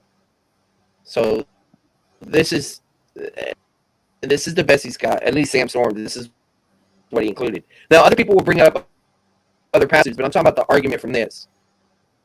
So here's what he's doing. He's saying that number 7 is God's number, right? Well, whenever we add, combined with the equally sacred number 3, right? Because we got the Trinity. There's no textual indicator that we should put 7 and 3 in there, right? And then because of that, that equals 10. But this is 10 cubed. And so this makes it 1,000. yeah, it doesn't say like on the 7th day the Father, Son, and Spirit reign for 1,000 years. I think they're out of their dang mind. And I'm not going to show you all my sources about this, but let's see, what resource should I show y'all of how foolish some of this stuff has been? I mean, could you Millennialism. imagine? No, let me reread this in the manner in which I think it should be read. So why the number 1,000 here? Well, the sacred number 7 is combined with the equally sacred number 3, pointing to the number of holy perfection, which is 10, which is cubed to equal 1,000 to remind us of ultimate completeness. Yeah, That's a you're missing one thing. It's like this. The sacred number of 7 is combined with the equal 3, pointing to the number of holy perfection. Amen. Don't hog it, man. Yeah. But you know, if you take That's just if you take John horrible. 3:16 and Horrible. multiply it by pi, and then you take the gematria of Yeshu Mashiach and then Or- divide it by Yeah, Trinity. and that's assuming that we're only stoners. Now, if we were meth heads, it would be like it would be way sped up, you know. But yeah, that's the Cheech and Chong millennialists. This is the best, and this is the newest one. This is the best. This is the best exegetical defense all millennial has to offer. This is like Yeah. So here, let's see if we can find anything else better, or at least older, technical wise. Okay, so let's go to best commentary. Say better let me in this time. nah. Y'all jerk. See, look, nothing. All right, so let me just ask the AI. Best millennial commentaries on Revelation. It mentions that one. Wait, Our God Reigns? Did you really put it in Logos? And I got it in Kindle? Don't tell me that. Come on. Let me see. Oh, it's not. It's pre-pub or whatever. It's not ready yet. Okay, so let's see here. There's Revelation. Let's see if I can. No, it ain't gonna let me in. Okay. Optimistic amillennial commentaries. 5 commentaries on the Book of Revelation. Bill would be a good one we could look at. He's a good scholar. I don't agree with him, but he is a good scholar. So they're putting Smalley as number 1. I think that's the Baker that's exegetical. That's the one that told me. Is that what that is? The Baker Baylor exegetical or exegetical guide? What's going on here? It's taking me to Amazon. I don't want to go to Amazon. Stephen Smalley.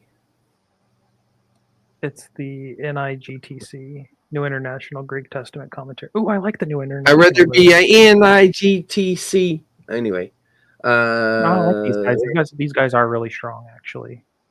all y'all Tupac fans. Well, Eazy-E also had that song. Whenever I did that, Revelation say no, that's not it. Is this one it? I can get it from the library. Yeah, I got it. Let's go look at Smalley. This is 2005, so let's go see how he does sacred math. I mean, these guys I was are pretty good. I'm glad my salvation is not dependent on math. Headed to bed. Yeah, hey, thanks, Chase. God bless. Yeah, good old numerology. Let's get some gematria in there. We got some mysticism. Got some allegory. That's the. What's going on? I was already signed in. I don't know why are they tripping? Authorize. Yeah. Why'd y'all kick me out?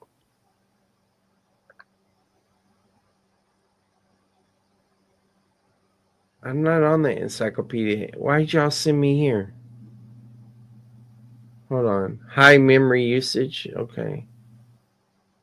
Now let me try it again. Open in Logos. See, it'll take you to the web app version of Logos, and then when it opens, you can click Open Logos Bible Study, and then now it pops it open in here. And so we should be. Oh, this has got Greek.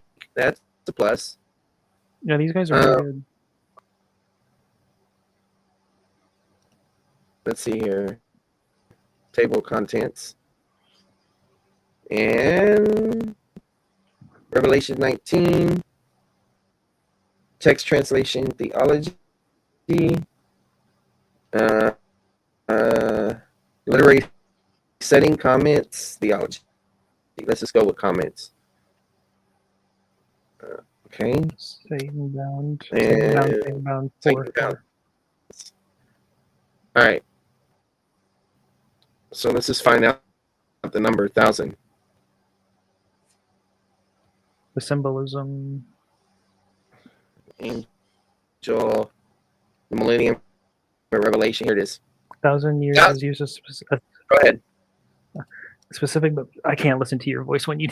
It hurts my ears. No problem. Figurative unit of time, 6 times in the NT, all in Rev 20. After verse 2, where Chile to 1,000 years is anatheros. What's that? Can you click that? Anatheros doesn't have a definite article. Oh, okay. The expression appears with an anaphoric article, the 1,000 years, but there's a variation on that textual critic. 3 major ways of interpretation. The Millennium. Just go down to the Millennium justification. I know what they are. Just go down to the argument for the inauguration. Right. Okay. Okay. Well, he's giving it now. The scene in Rev consists of 7 visions, apocalyptic, eschatological material, characters, most intense. Its imagery, including that, cannot. Clearly, its imagery cannot be. Oh my goodness! Okay, there's 7 visions. If it's apocalyptic and eschatological, then its imagery cannot be interpreted literally. So there's no lake of fire. There's no great white throne. There's no judgment. Okay, this is wild. There's no God, no Jesus. Might as well. I mean, you know what? If this is true, I don't see how anyone could be a Christian. Like this is just like Marvel Comics. It's not true. All it is they're not as literal as us. Is what they're basically saying. But look, that's 1,000 years. That's 1,000. It's not to be taught. Go ahead. It suggests the idea. He doesn't even say. He says Roloff suggests that behind it lies the idea of a symbolic week of 7 times 1,000 years. So at the present age, 6 times 1,000 years concludes with the 7th day portrayed as 1,000-year Sabbath rest. Yeah, that's better. Speculative. But yeah, but it's at least they call it speculative. It's better. Yeah. Let's see if we can find anything else.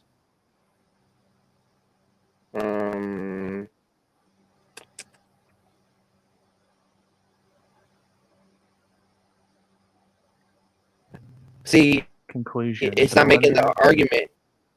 Yeah. So he said the argument is speculative. That's cool. Definitely, it's best interpreted as a Well, symbol for well, the the reign of Christ. 6,000, 7,000 thing was speculative. Interesting. Yeah, But, yeah. right. Okay, No, right but here. he also said it was a suggestion. But at the start, he said it's impossible it cannot be interpreted literally. So the Right, because this is figurative what he's time.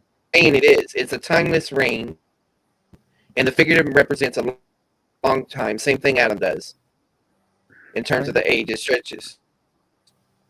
During this period, which is consummated at the moment of the parousia, evil can be judged and restrained. Satan is bound and released. If not yet contained, the unrighteous remain outside the gates. In light of the eternity, the 1,000 years sovereignty are shared by all believers, who endlessly and victoriously experience his salvation as well as his judgment. His saving power is not among the nations forever. There is no need to limit the scope to martyrs.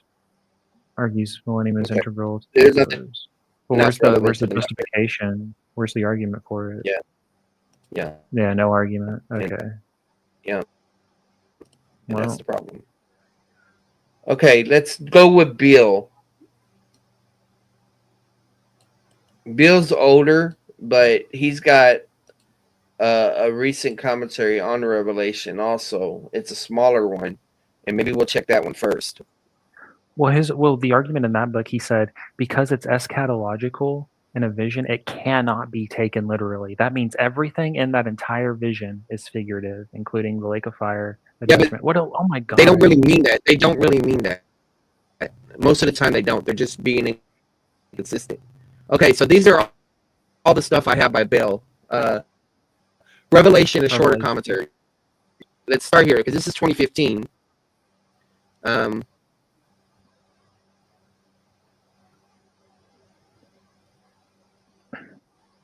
Commentary on the text.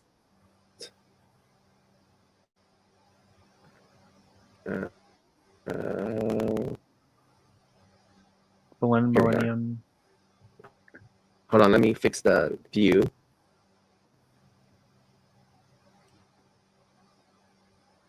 All There are right. 3 predominant views. Scroll down.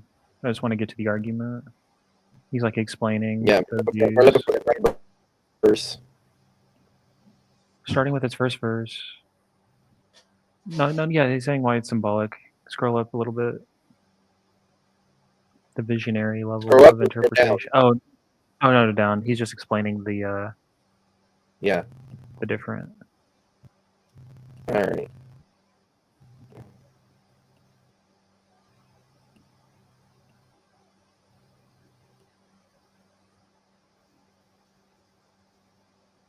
All right.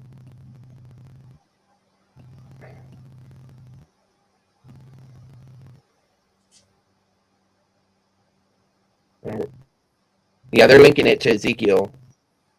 When I was studying the literature, I came across that claim of the argument. I didn't evaluate it though. Okay, so where's the 1,000? The abyss.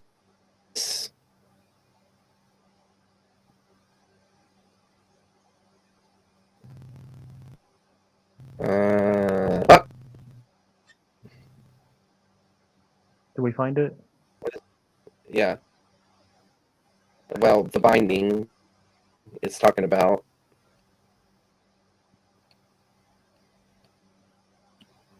I should have just searched for the word literal because they'll be saying it can't mean literal. All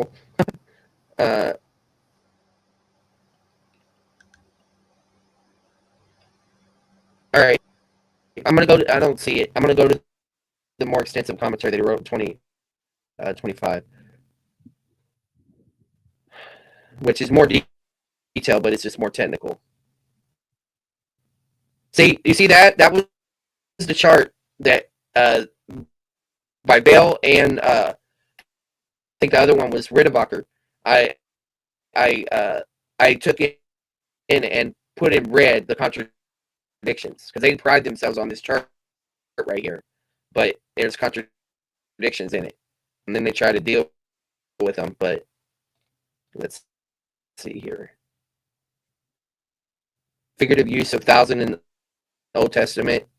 So the use in Jewish and early Christian writings of 1,000 years as a figure for eternal blessing of the redeemed.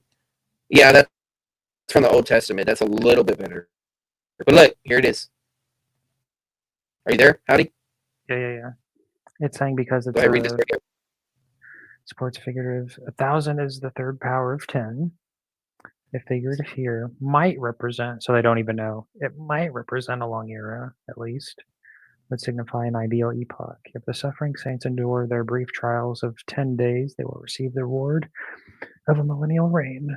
The intensifying of 10 to 1,000 together with the lengthening of days to years might suggest the present momentary affliction results in greater glory. Even So this is in the intermediate. the same argument that Sam Storms gave, except he went into more detail, like with the 10 days and stuff. So yeah, you got to know geometry and you got to know math to get what they're getting at. No, scroll. Because he has like 6. He put it in. Go there and scroll up. Okay. A little bit, just a little bit. Scroll what? Scroll up. A little bit. Up or down? Up. UP up. Okay. Yeah, but when I push down, it goes up. When I push up, it goes down. Wherever. What was it saying? Where he said like it's figurative. Over here, right? Pause it.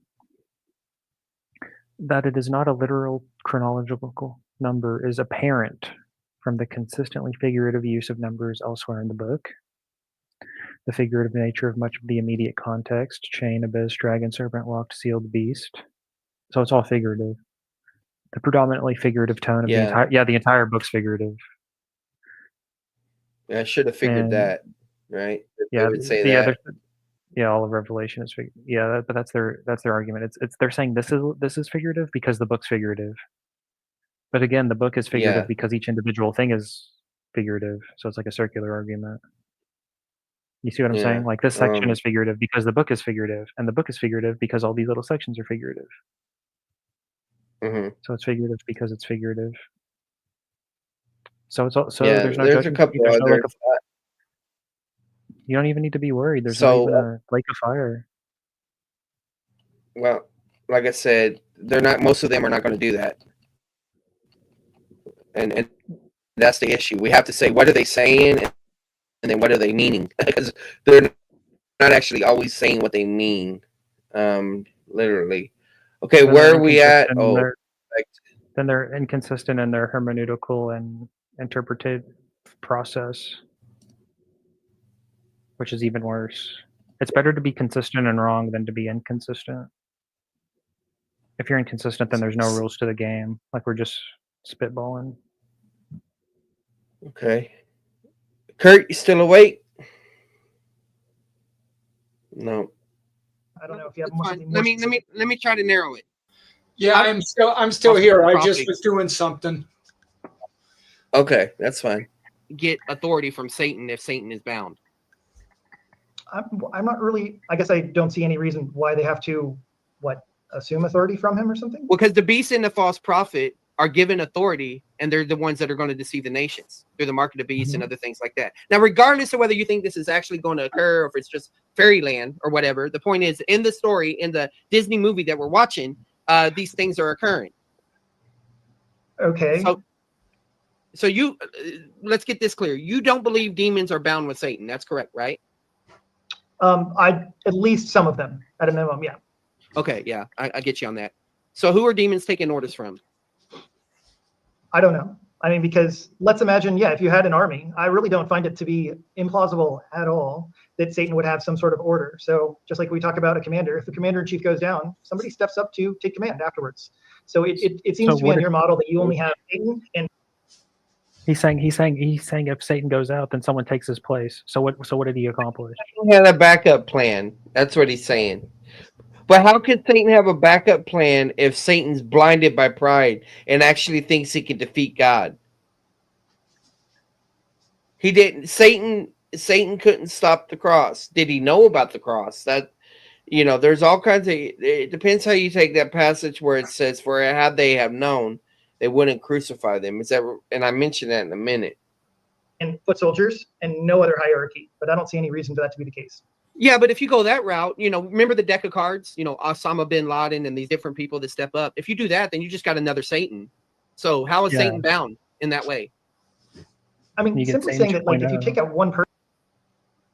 Yeah, it's like we took out the king of clubs. Oh, yeah? Well, there's now a new king of clubs.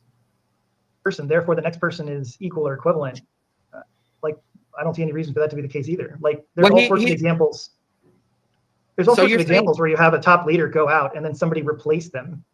So you think even though Satan is bound, Satan is okay with other people running things instead of him? We got a new Satan. Okay, let's get it. Let me explain a little bit, because now I feel like you're just we're not on the same page anymore. So I don't think that Satan is literally bound in the abyss. I believe his authority is bound. I believe So Satan is not bound, and therefore he's not in prison, and therefore that means he don't need a walkie-talkie, because he is just, when it says he doesn't have authority, he understands that to mean God doesn't recognize his authority. He's a pretender to the throne, and he's subversive. He's counter God's government. He views it like awakening, like God slapped him or something, and now he's walking funny. Yeah, Satan has a governor on him. Revelation 20 explains that it is for the purpose. It is a vision explaining that his authority is hemmed. And that this is very much like Revelation 12. Do you believe that Satan is literal? Yes, I do believe in a literal personal Satan. So yes, I don't believe in a, yeah. All right. Are you charismatic? That's a loaded question, but I will say, sure, I'm. Okay. If you want to put me on the spectrum, we'll put me on the other side of the spectrum on that realm. Okay. All right. Do you hold to dominion theology?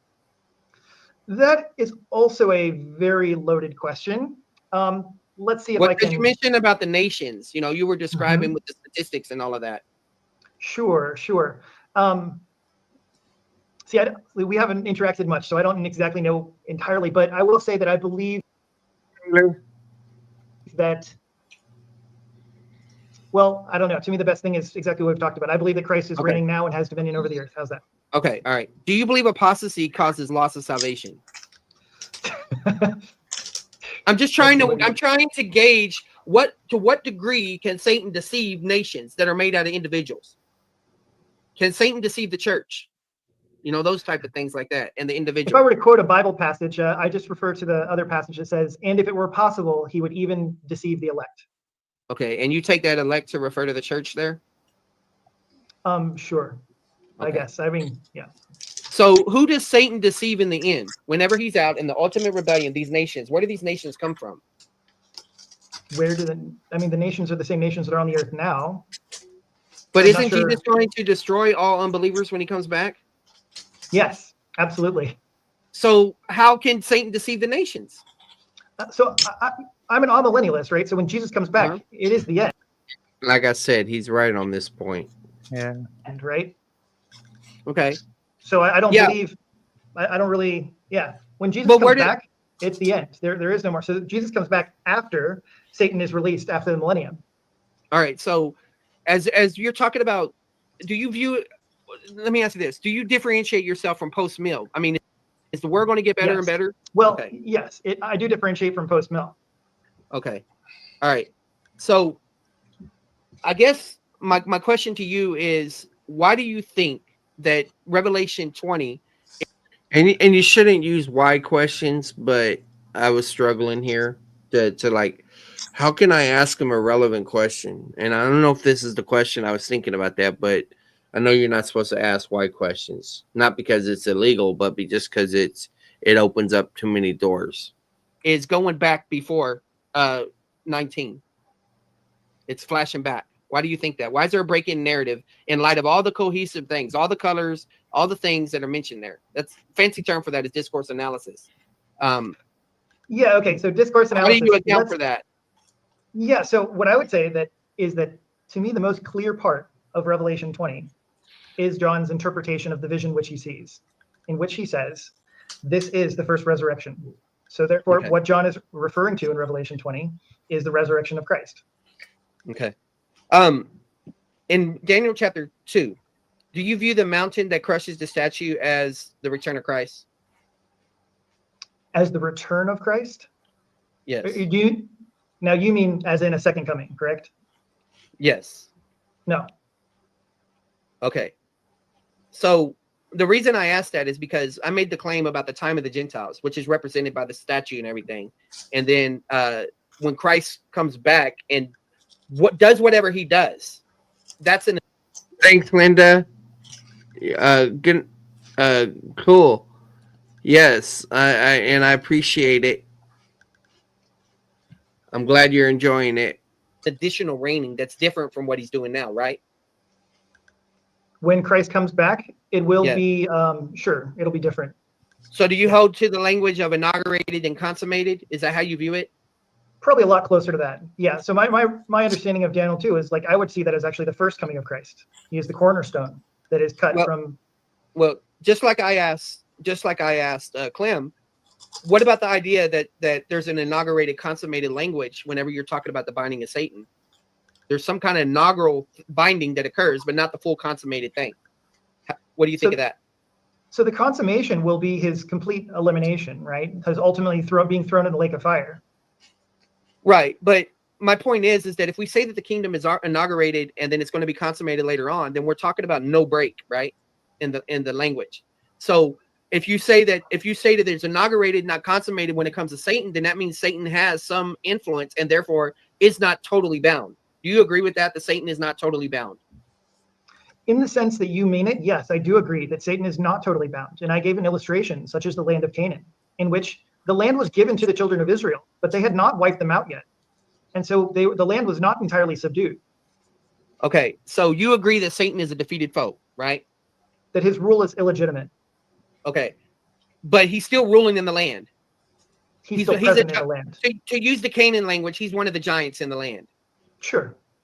But the land is Israel. It's promised land. It's on earth. It's not the abyss.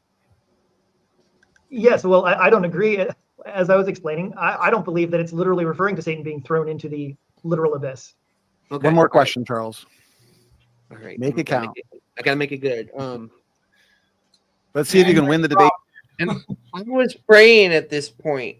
I was praying a couple times, throughout this, but I was praying here because I didn't know what direction I didn't know what to ask him because it was like it just. I'm not saying he was slippery, but it's the view. It is very yeah.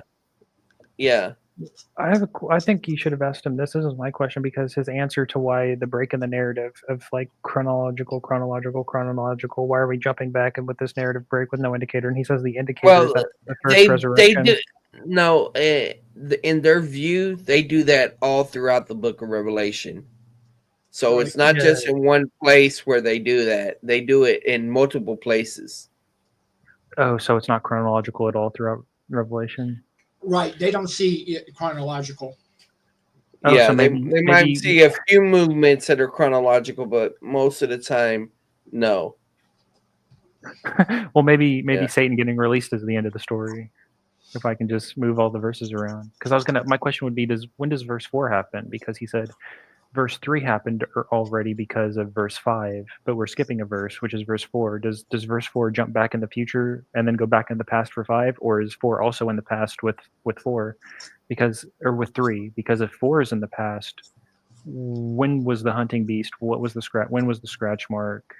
When was all that? Right, and when you read technical commentaries like that, there will be times whenever they'll say, well, there's a flashback here, there's a parenthetical statement here, there's other things like that. There are legitimate times whenever that occurs, but the thing is that they make these claims, but I don't think they stand up to close scrutiny, but that's why they got huge commentaries on these issues, to deal with all those debates.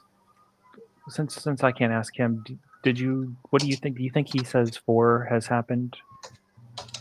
Verse 4, unveiling 20, chapter 4, and I perceive them on the seats of thrones, given That they didn't Yes. create the.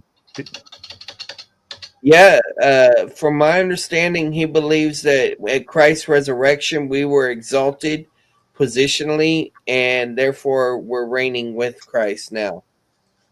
So the scratch mark is just some figurative thing about bad people, I guess. What scratch mark you talking about? The mark of the beast? Yeah, that's in the verse 4, between verse 3 and 5, because he said verse 3 is in the past. I don't know because what he believes the mark of the beast is. He probably thinks it's just a symbol for unbelief or rebellion. Debate in one question. No, that's too hard, man.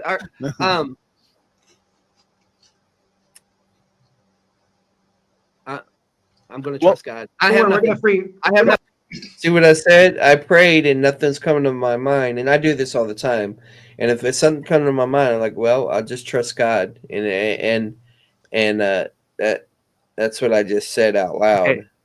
Let me ask you a question, Charles, because this is I'm very confident in this statement. Do you believe that if you can rearrange the chronology of Scripture, that it destroys the possibility of interpretation? Well, Without, like, if you can just do it whenever you want. Yeah, see, even language and narrative have to follow certain patterns. There has to be. This is why discourse analysis is so important. There's structural indicators. You just can't willy-nilly do things in languages. Now, there are a couple of amillennialists that want to argue for certain discourse structures within the book of Revelation to justify that. But that's the issue, is people can make claims, but they have to be evaluated. And that's why Kirshner is evaluating some of those claims. And even though Kirshner doesn't agree with me as far as about the rapture, I'm still evaluating his claims, in that area. So it's like if we bring up most recent Revelation commentary, let's try this one. Let's see if the word discourse shows up in it.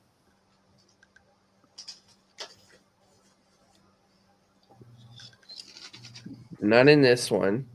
Let's see if it's in the larger one. Even though this is 2005, yeah, there might have been discourse.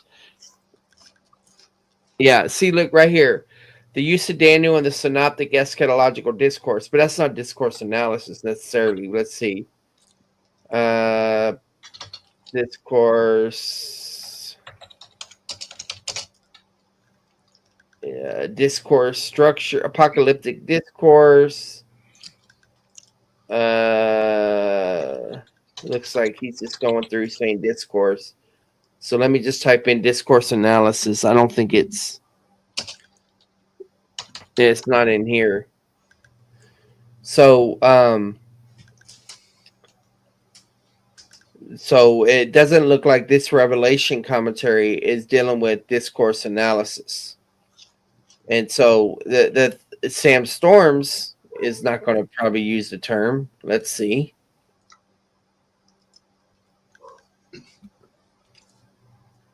He just uses all of it discourse. He doesn't, but I can look at this and pretty much tell this is not a technical commentary. So you have to find a commentary. That Smalley one, I don't know how old that is. Let's see. I mean, the only point I'm trying to make should be like pretty obvious. Like, I don't even think we need to read anything. Like, if there's a story where A happens and then B happens and then C happens, and then I can read the story and I can say, well, C happened and then B happened and then A happened. Right, but the debate is, what is the actual structure of the story? See, I know. But I'm saying, like, you're taking it as it goes. You're saying it goes 18, 19, 20, 21, 22, 23, right. And he's saying it goes 24, 17, 3, 22, 24, 5, 3, 18, 19, 20, 28. You see what I'm saying? Yes.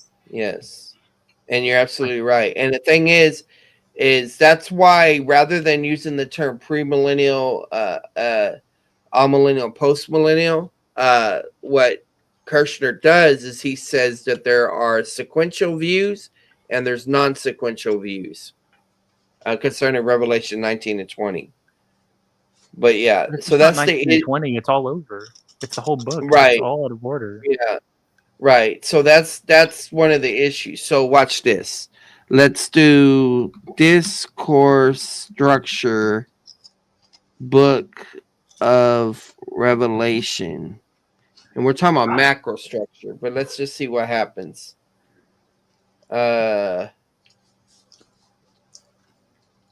Literary genre, structure, themes, analysis of literary structure, book of Revelation. That's 1994. The book of Revelation and discourse analysis. Let's see how old this is. Why is there's no argument to be made here? Like, that's just obviously insane. Like, there's a reason that the words were written in the order that they're written in. But you're assuming that the order is actually there's. That's what I'm trying to tell you. You have to establish that it really is that, and that's what the debate is. The amillennialists are going to argue for certain things, and so you need tools that are involved in discourse analysis to be able to evaluate their claims, and that's what this is simply talking about. I know it seems like on a superficial thing, but there's whole debates about it here. Let's do this. Millennialism. But it destroys the possibility of interpretation. Like, if I can move around the words however I want, I can say Jesus never resurrected. I can say Paul resurrected and Jesus is Satan. Like, if I can just reorganize anything. Well, Like, you can't reorganize anything, but what you can do is you can make an argument from the literary or discourse structure for a reorganization, and that's what they do. I mean, I can't wave away. I can't wave it away because that's what they do. And that's the problem here. I'll tell you what. Give me a second. I can only show you a snippet of this, but let me just show you what essentially we have.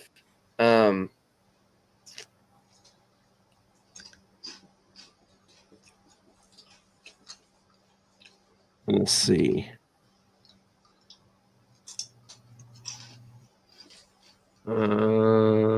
That's Lawmaker. It may take me a minute to find it.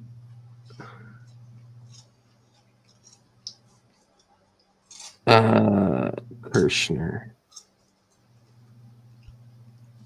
Okay. This is his dissertation. Hold on, I gotta share my screen.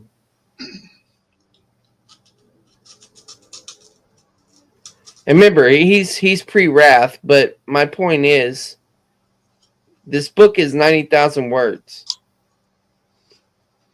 And the amillennialists, that's what this is all about. This is all about refuting amillennialism. And so he calls it the non-sequential view. So he goes into historical temporal interpretation. And he goes into non-temporal. He goes into all the discourse analysis. And he uses this tool to show why amillennialism it don't stand up, and the other views don't stand up. In light of that, but it's a massive task. And the thing is that other people are going to challenge his claim. I wish people would say, that's insane and abandon the views, but that's typically not what happens. Instead, what happens is people fight tooth and nail for their belief, and so what that means is that you'll have things that seem asinine to you to even hold to. I think I'm using that word correctly, but that people are going to make huge commentaries and contributions and scholarship on it, and someone's going to promote it. So I wish I could easily dismiss it, but it has to be refuted. It can't just be dismissed. I'm not dismissing it. I'm No, you're refuting it because it destroys the possibility of interpretation if you can reorganize any book. It destroys the possibility right, of, because I can say that, right. like you can say death, burial, and resurrection. You can say death, burial, But and that's resurrection. I not can what say they're burial, doing. resurrection, and then death. I That's understand that. And not you can what say, they're oh, doing, well, I have though. a reason for moving it this way, and I might have a reason for moving it that way, but it destroys the possibility of, like, is it not clear? Like, I can't make No, it in. I it, guess I'm it not does. communicating. No, it doesn't. It doesn't. Let me tell you why. Because if they say this is the reason based on the structure of the literary function, then that's interpretation in itself. So it doesn't destroy interpretation. It just becomes part of interpretation. No, but I'm saying It's not there's no. arbitrary. It's not arbitrary. You could charge it as arbitrary, but it's not arbitrary. They're making claims, and these claims have to be refuted. They can't. You just can't accuse them of it being arbitrary. You have to demonstrate that they're doing it arbitrary, and that's the harder part. I mean, it was easier for me to show him that he's doing arbitrary, but he doesn't know about discourse analysis and all that stuff. But there are scholars that do that will try to refute things. Like, are you familiar with the main structure of the Book of Revelation? I don't know. Probably not. I just All read right, it. all right, okay. So there's a place in there that says write those things which are which something like which are will be and will surely come to pass, and it's the Yeah, it's main Revelation. It's in Revelation 1. Oh yeah. yeah. All right, so that's the issue as far as about the structures, but not everybody recognize that. So let me see here. Genre outline.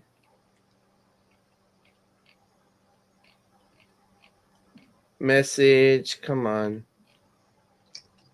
Really? You're not going to go into structure? Hold on. I'm not done yet. I'm not going to give up that easy. Revelation.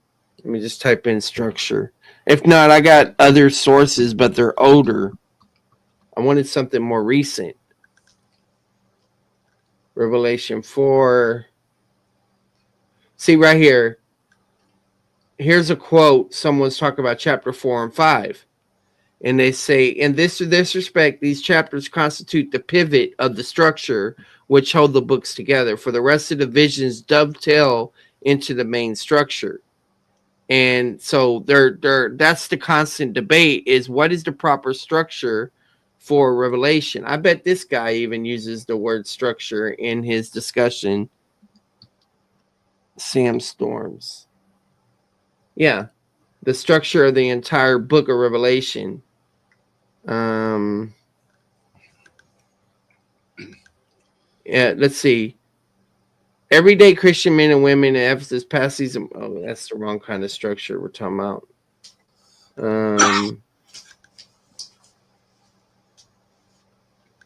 Let me look at that. Is it introductory? Yeah, introductory issues. Authorship. Date. So it's going through the dating stuff. Early date or late dating. Literary form of the book.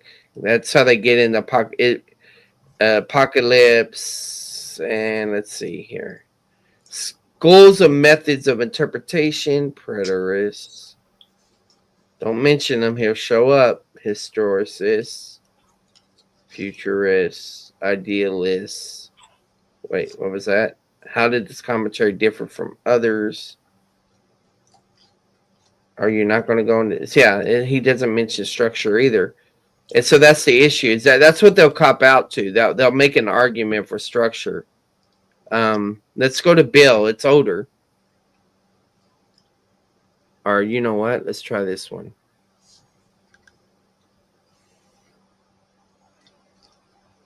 Okay. Uh-oh. What did I do? Contents. All right. Date. argument, situation, genre, interpretate. Okay, so he discusses it in the genre. Okay, right here. What kind of genre is it? Did you mention any structures? Yeah, while you're looking that up, yeah, it's the main verse is Revelation 1:4, where it says, John to the seven churches which are in Asia, grace be unto you and peace. Or sorry, I just had it and I'm now, yeah, from which, oh yeah, grace be unto you and peace from him which is and which was and which is to come, and from the seven spirits which are before his throne. So dealing with the idea of which is, which was, which is to come, showing the three aspects of the book. Well, it says from the one being the one who was and the one who's coming. Like obviously that's God. That's not. So now I can say, okay, you know what? Verse 1, chapter 1, that's yet to come. Verse 2, that has become. Verse 3 is now. Verse 4 is yet to come. Verse 3 has not yet become. Verse 7 is now. Verse 8 is now. Verse 9 is yet to come. Verse 10 is yet to come. Verse 11 is has become. Verse 13 has become. Verse 14 is now. Verse 15 has yet to come. 16 has become. Well, I think it, because it says, You have to have a structural indicator to do it. You have to have a discourse, literary, some type of structure that does it. Oh yeah, I understand. Like you can have flashbacks and flash forwards, obviously, but I'm saying if you can do it without any reason, then it destroys the possibility of interpretation. Because I can say anything. If I can take words out of order, or verses out of order, or even books out of order, I can make it say anything. But no I one, can say no one does it. No one does it without a reason. That's a straw man. They think that they have a reason. So if you're addressing their view, then I would say no one does it. But if you're saying hypothetically, if someone did this, then it would destroy interpretation, and I would agree with you. But no one does that. Not anybody that's in scholarship. They really don't do that. They all give their rationale. Yeah, well, the rationales we've seen so far is that it hasn't happened, that it has happened, that it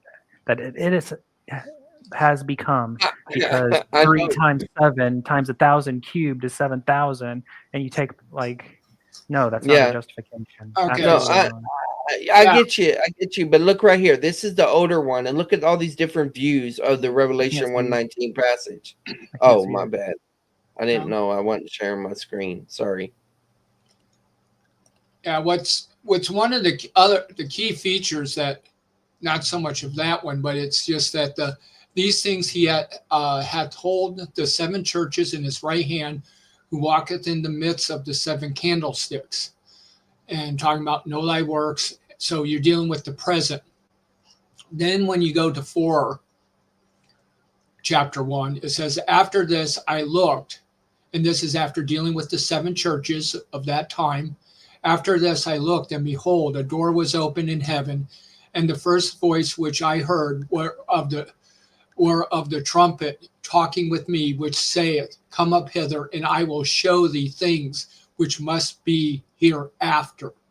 So again, Right. it's talking about future. So Right.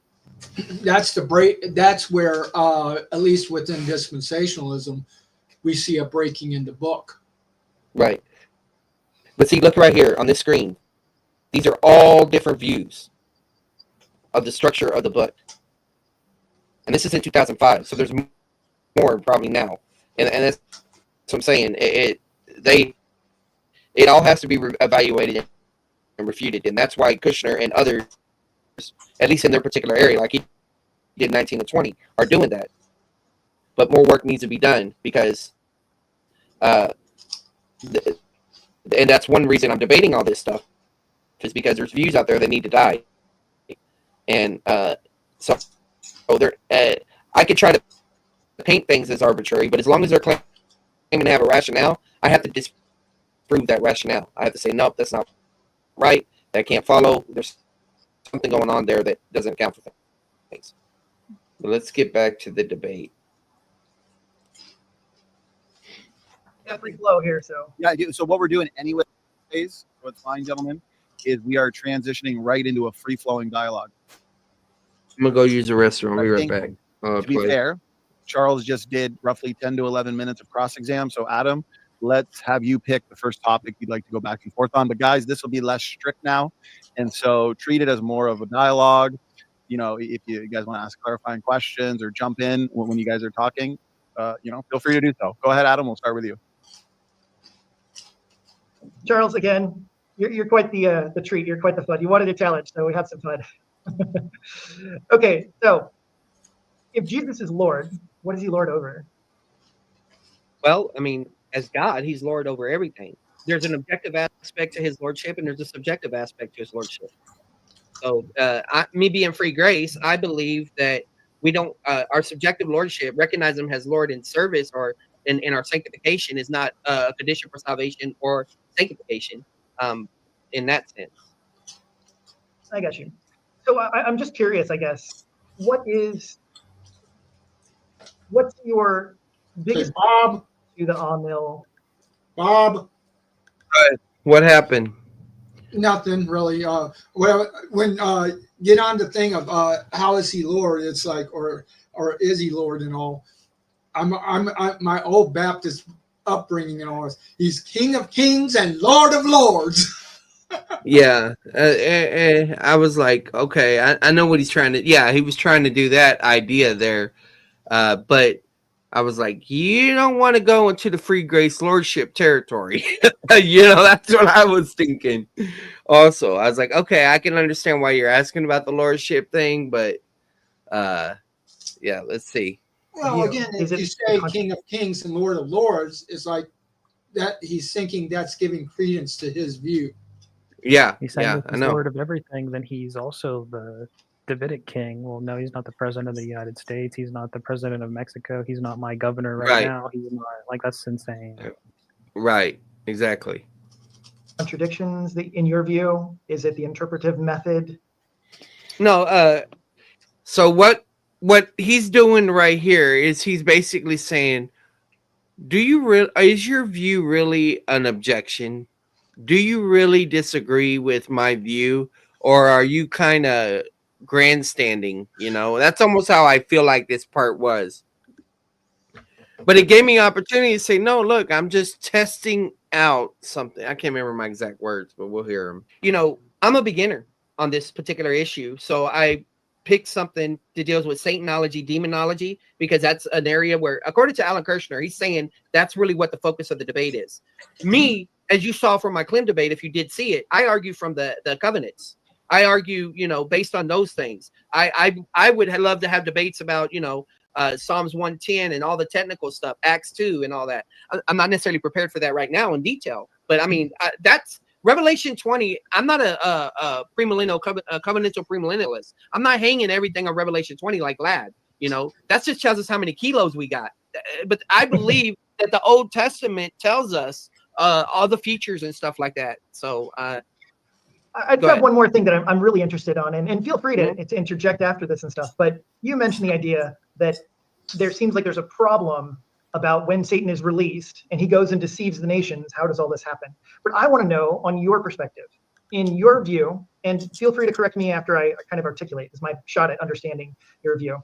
The pre-mill view is a bodily, and for clarification, I do believe in a bodily resurrection of Christ. But in your view, the millennial reign is a bodily reign of Christ on the earth, and he will reign with his saints bodily on the earth for 1,000 years, correct? Just that part? Yeah, okay. Yeah. Then afterwards, Satan is released and he goes out and deceives the nations and he mounts an army that is as vast as the sands of the sea. Where did that army come from all the nations that is so vast that you can't count them?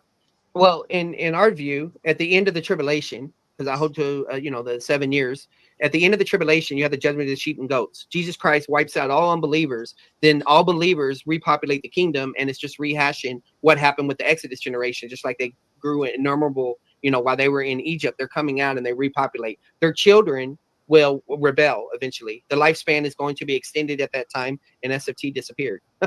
But go ahead.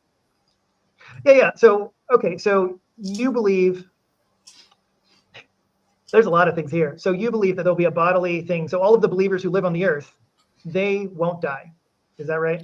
Some of them would die, yeah, if they're disobedient. Jesus Christ is going to rule with a rod of iron, so there's going to be divine discipline. I mean, it's going to be like a utopian in the sense of like having David or Solomon, except a greater than Solomon is there ruling and reigning. And in my view, Satan's bound, so that's one less enemy. But and Christ is going to rule in righteousness.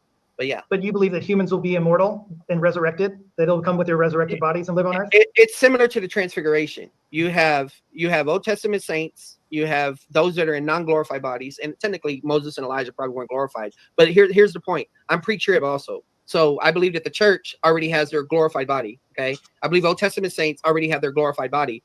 The ones that don't have their glorified body are the ones who are going to repopulate. Okay, so you don't believe that believers receive their glorified body upon Christ's return? They already have it. Which believers? I mean, you said Old Testament saints, right? Yeah, Old Testament saints Those are who going are to be dead resurrected. now. Old Testament saints are going to be resurrected. The church age saints, those that are alive and those that are dead, are going to be resurrected in the pre-trib rapture, in my view. But you said they already have their body, right? Right now? Yeah, you said they have glorified bodies. I'm talking. They will have glorified bodies by that point. The rapture hasn't happened yet. When people die, the spirit goes to be with the Lord, and then their bodies are going to get resurrected whenever the rapture occurs. Okay, all right. See, I don't know your beliefs in these other areas, but I'm Sure, seeing that you probably don't hold. Yeah, and this is why I kind of pressed him a little bit yesterday, because this section here, he's coming across having no understanding of a pre-mill view at all. I mean, his expressions, the way he's asking the questions, he really doesn't understand the basics of the pre-mill, and which would deal with the resurrections. Can I ask you a question? Because I don't know too much about your eschatology. Are you a soul sleeper, or are they conscious? No. Okay. No. Anyway, those are other issues. Yeah. So, do you believe there will be death during the millennium? Yes, there will be. So there'll be immortals and dead living during the millennium, right? Yep. And so will the immortals be able to have children? Immortals being able to have children? I don't think so. Because remember, the whole issue is, number one, about the New Jerusalem. You know, you got Old Jerusalem, you got New Jerusalem. I don't take the view that they're both conflated together. You know, I believe that the promises will be fulfilled concerning Old Jerusalem, that David will be resurrected, that Christ will rule over all of that in fulfillment of all the covenants and all that. But the church will be in New Jerusalem. That'll be their basis of operation. And maybe we fly to work back and forth. I don't know, like the Jetsons or something. But basically, yeah, I don't think immortal people are going to be having children. So no, I'm not Mormon, if that's where you're going. No. Well, I certainly didn't confuse you for Mormon. Well, we also know where Jesus said, where the group asked Jesus about the man who married 7 women, which wife will be his in heaven. And then he said, we will be like the angels, not given to or in marriage and all. So with the immortal or with the resurrected body, that would be the basis on why we say for those that have resurrected bodies, they won't be procreating and giving, because again, there's not going to be marriage. I wouldn't base that argument on that passage, because that passage may just be saying that angels don't marry, not that they can't procreate. Oh yeah, but I'm just saying they're not given into marriage to procreate in that way, and so we in that way will not be given into marriage to go about. And you could argue but does that mean you can't procreate while you're up there? Well, not while we're up there. If you're already married, can you procreate? You won't be married. Death separates you. I don't know if that's true either. Marriage may be eternal bonding as well. 1-5. That's talking about underneath the Mosaic covenant, not necessarily talking about in heaven. Yeah, and then, but also in 1 Corinthians chapter 7, how death separates. Once again, you're talking about physical death. It's not death in that sense for us.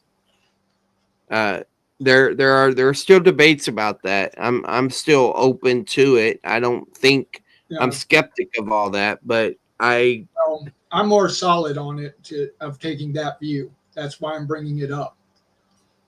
okay. Yeah, so it's like there's There's no other male or views. it's like there's no male or female, and then who's she married to? Well, there's no marriage, and it kind of Is goes. there all right? against Let me. his put- eternal- It, But I have something is funny. there- For the other is side of there- that is the is let there- me really quickly. The other side is the argument is that the promise that when whoever gives up their family will inherit 100-fold. So it's like we're gonna have 100 times kids and 100 times mothers and dads. I'm just being silly though. well, the thing is there sex in heaven? Let me see if something's recently been made. I know there's been discussion about this, but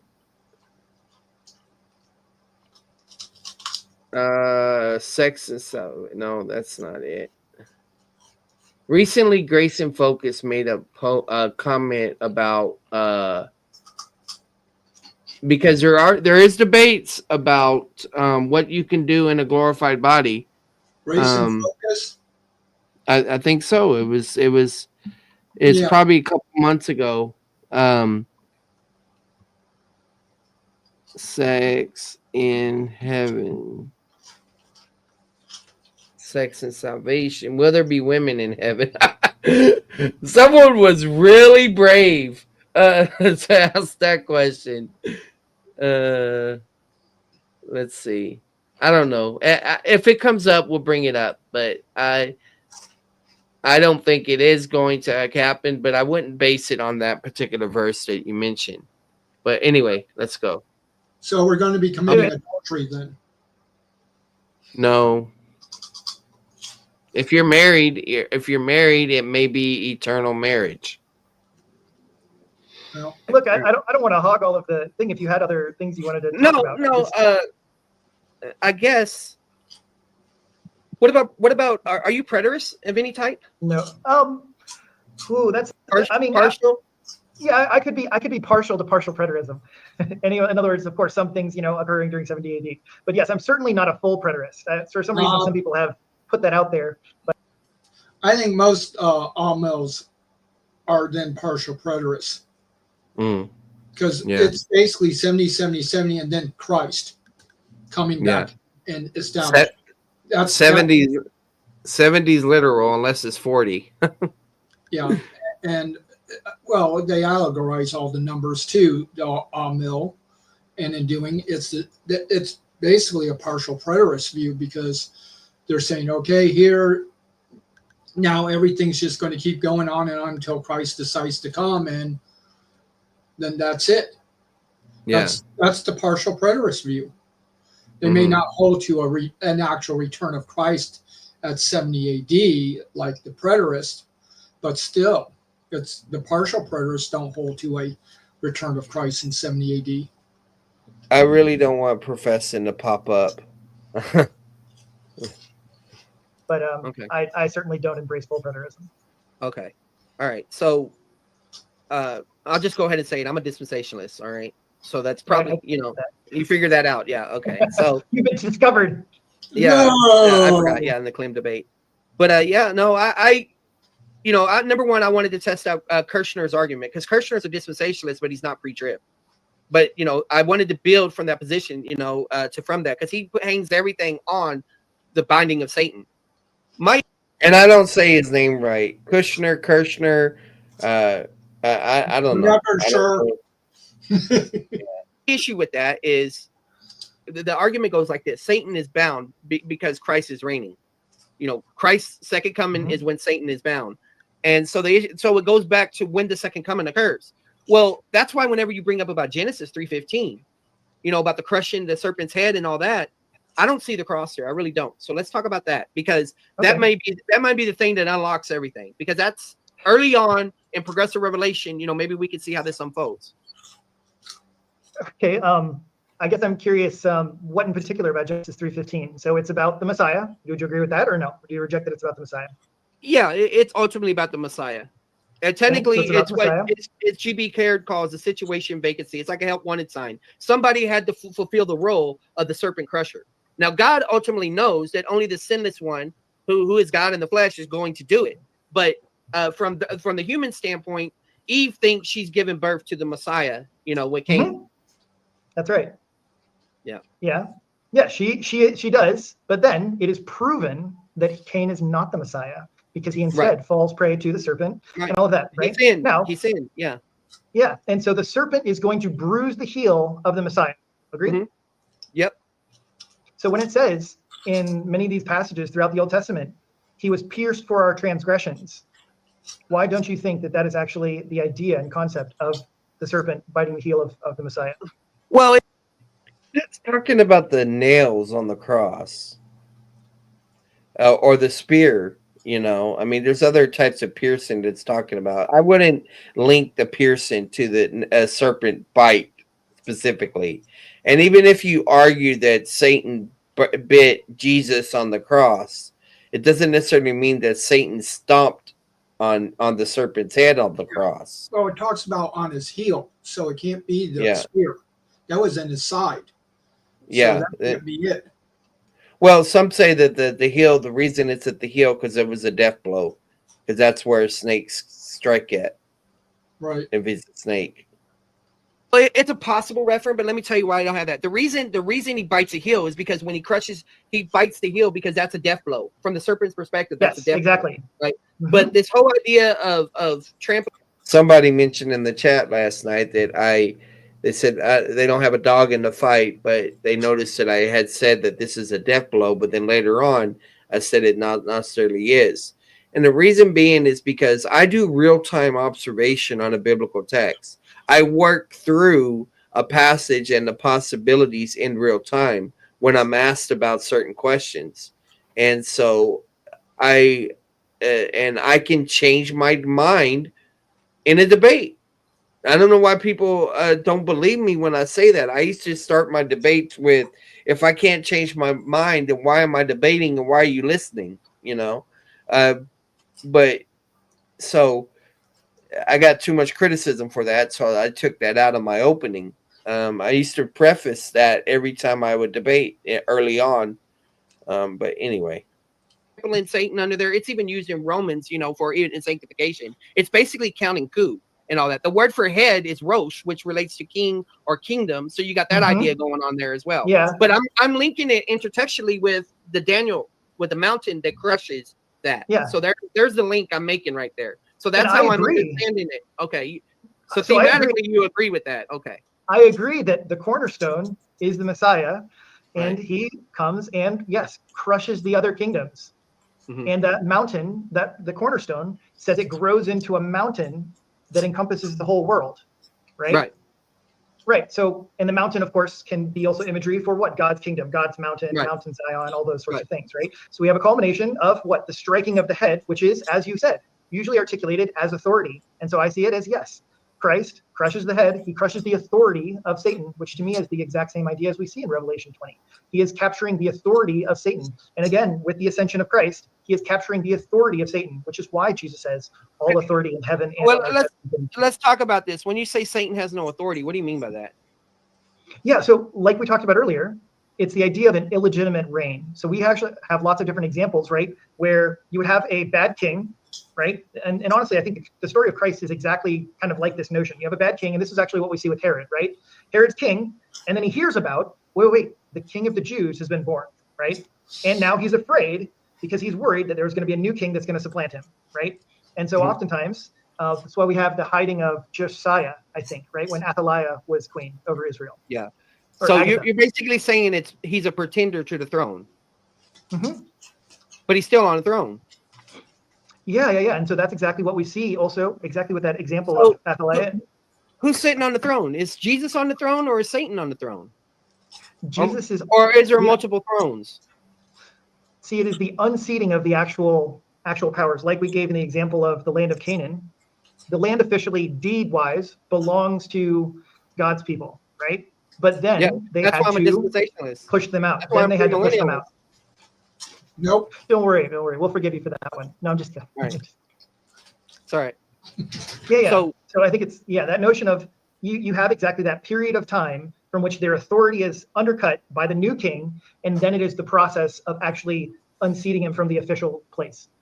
But the authority is already over, right? The new king has already established that he's going to be the one. And we see this, Bob. all throughout. That was the whole notion that we see in the Battle of the Kings. And So basically, what it seems like is he's again, the thrones are just allegory. It's just talking about power, and that of one power taking over another power, and eventually that power will be done away with. Yeah, I could see that. I could see that's how his view is. I want to ask, like, how is the power being taken away? Like, he just made him weaker? Because he's not into the abyss. So he's just walking around, but he's weak, like one of the giants in the land. Well, that comes to the whole Christian. Supposedly, we're supposed to be out witnessing and doing this and destroying Satan's realm by sharing the gospel and getting people saved. Here we go. and through David and Absalom and these different sorts of notions. You said something. Let me see if I can find it. Sorry, I got lots of notes. Sure. You're a better note taker than I am, probably. Well, no, but this is all a mess right now. Okay. I was looking for. I know this is debate suicide, but you said, and I appreciate you did this in your feeling debate too. You said if my opponent is to win. Yeah, so I call it debate suicide because if he makes this explicit and I'm not able to demonstrate this, then it could cost me the debate. But I went for it. So do that for me real quick. Tell me again what I need to do to win. Yeah, so you need to show that Christ isn't reigning. Number one. Well, really, of course, in this case, what was the actual thesis of the debate? We ended up kind of changing from what we had talked about a little bit earlier. But in essence, what is? Let's see. Where is it?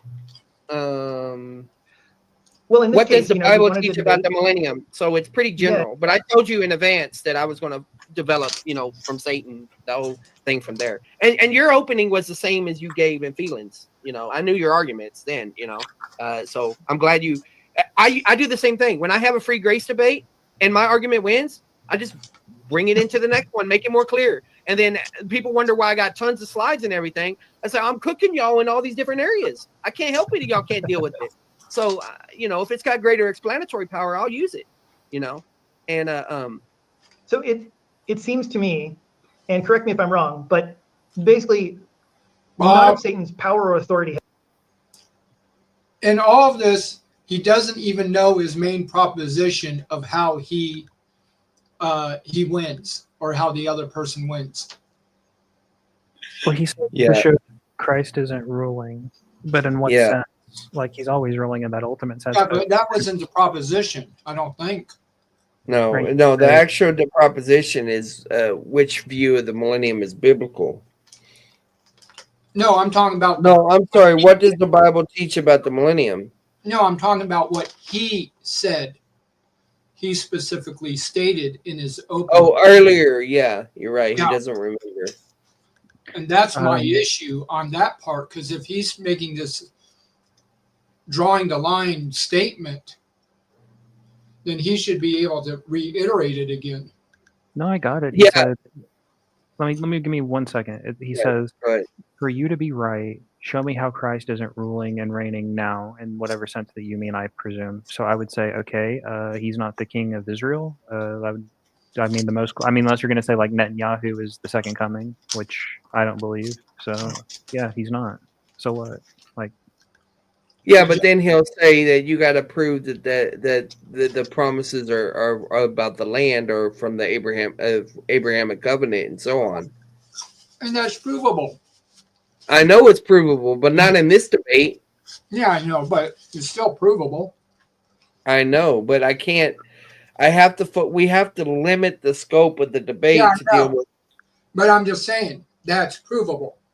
No, but you can just say like your position and why you think it's the case, and on your view, it's on your view why his view is. But incorrect. to mention additional arguments that I don't have the time to defend puts me in a position of vulnerability where a person could just dismiss me and say, "Oh, so what he's saying is you got to be a dispensationalist to hold his view," and then.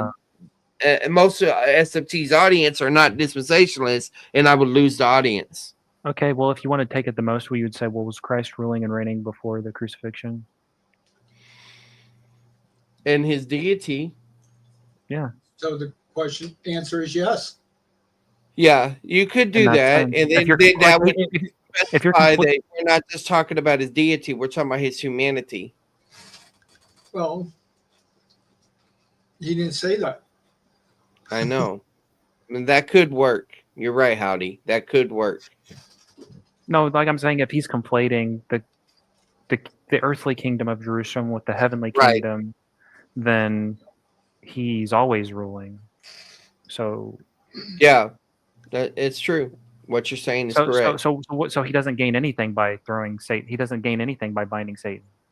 He's king of the universe, whether Satan's in heaven, on earth, or in Sheol, or dead, or wherever. It doesn't matter. Anything.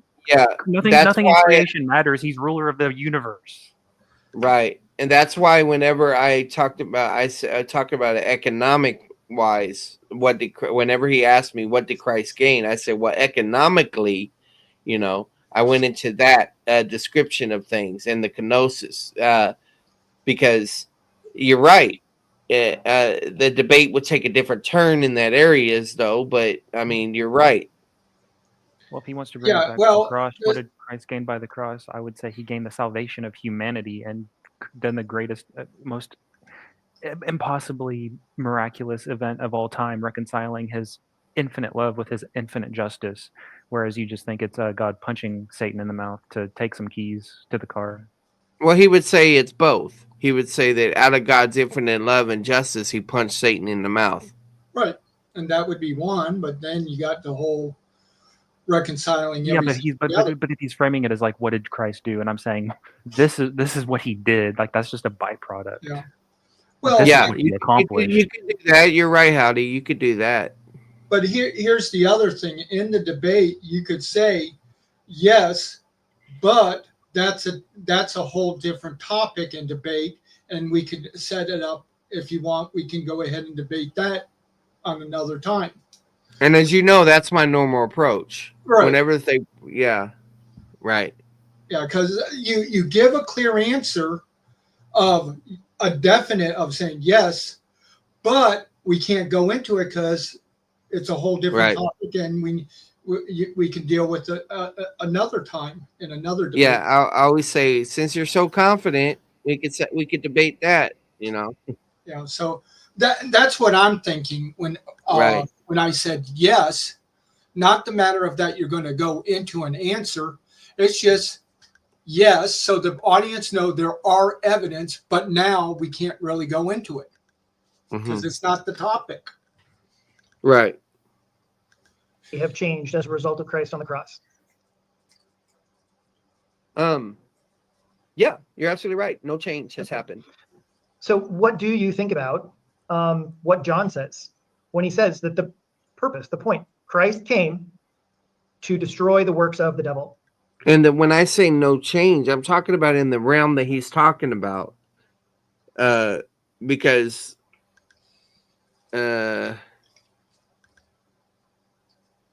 there's two types of entrance, SP. How many times I got to say that? That's the claim.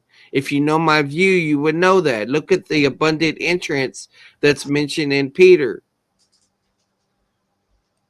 Yeah, but the issue is in those passages in First John, this is a big debate. Is it referring to something that's already occurred? Is it something that's going to happen in the future? Is it spoken proleptically because it's so certain? It's just giving a purpose statement. It's not necessarily saying that purpose has been fulfilled, that this is the result, because there's other statements in Hebrews that deal with that. Well, give us your view. I'll give you my view. My view is that yes, Christ defeated and destroyed the works of the devil on the cross. What's your view? Then what if Christ? All right, so if you say that Christ. Again, he didn't, because Satan is roaming around seeking whom he may devour. He has not been defeated. Right. He limits the defeat and then claims that Satan's defeated. Right. And we're told in Ephesians 6, put on the armor of God. Because why? Because of the darts. Withstand the fiery darts of the devil. Yeah. Right. So he's and throughout the whole thing, and then even throughout all of Revelation, you see Satan active, because he's being mentioned all throughout the thing. Mm-hmm. Satan, Yeah. the devil, the different terminology, but you do see it. So to try to say he's defeated, you can't say that. Yeah, Mhm. he's saying like his purpose was to come and destroy the works of Satan and defeat him by giving him a slap on the wrist. Yeah, because this isn't even the Christus Victor view. Because the Mhm. Christus Victor view is it's at the cross that the start of the defeat took place, and it's working to defeat Satan and everything that he does. He even alluded to Satan still ruling right now, just illegitimately. So he's just been ruling for 2,000 years. Yeah, That's his because he is great ruling. defeat. He just doesn't have authority, meaning that he's ruling without. He's operating. What do you call it? Terra He stole it. Cell He's driving. He's in the car and he's driving it like he stole it. So he's having a blast. Yeah. Persona non grata or whatever. Christ destroyed the works of the devil on the cross, totally, in every single way, right? There's still sin, okay? He's a tempter, we know that. When he's bound in the kingdom, you don't have Satan, but you still have sin in the world. But ultimately, at the end, you have all unbelievers wiped out. In my view, I don't know if you know this, in my view, there's a millennial rapture as well. And then the fire rains down and destroys all of those people right there. So the point is that ultimately, sin's going to be eradicated in that sense. You know, the world is going to be eradicated and Satan's going to be never to rebel ever again. And so that's the issue, is that all we can say is this, is that Christ died and resurrected. And because he resurrected, he showed he had power over death. Satan uses the power of death as fear. That's how I think Hebrews talks about. He kept them in captivity through fear and all that. But yet we don't see all things under his feet. You know, there's all that language that is talked about there. But it doesn't say, oh, well, now because Jesus Christ died on the cross, now we can go ride demons like Broncos or something, or command them and make them into little genies or something like that. And I'm being extreme there, but my point is that the reality is that Christ's death on the cross gave us provision through the Holy Spirit, moment by moment, to overcome the devil, the flesh, and the world. That's it. If you're going into the area you think you can claim and talk to devils and claim this nation and all of that, you're living in a fairyland at that point. You know, no offense. Are you saying that believers cannot cast out demons in the name of Jesus?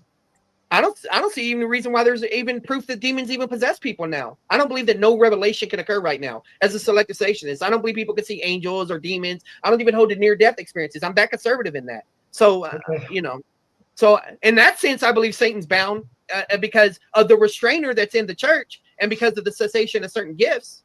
You know what's funny? So you believe that in one sense Satan is bound? What's funny is you think he's more bound than you're saying Satan's not bound. He's saying Satan's bound, but in your view, he's more bound than his view where he's bound. That's hilarious. Right. Yeah.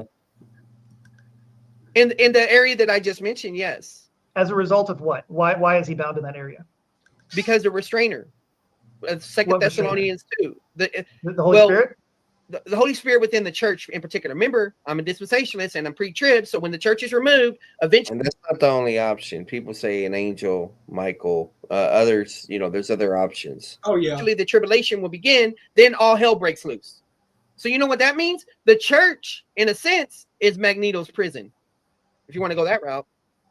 Right. So you believe that in some sense, right? Because so like you were just talking about, you're like, oh, well, I see all this demonic activity over here. Yeah. But the whole point is, for everyone that has Jesus and the Holy Spirit living in them, Christ reigns in our hearts. And so we do have authority and power. And that's the kingdom is not our hearts. You're allegorizing that. Where are you basing that idea that the kingdom is our heart? You're taking certain passages and you think the Old Testament saints were all confused and all that. That's insane. That essentially means that you believe that the Old Testament prophets were allowed by God to deceive the people because he's the reason. So, go ahead. Sorry, I'm not saying that, oh, it's only in our hearts.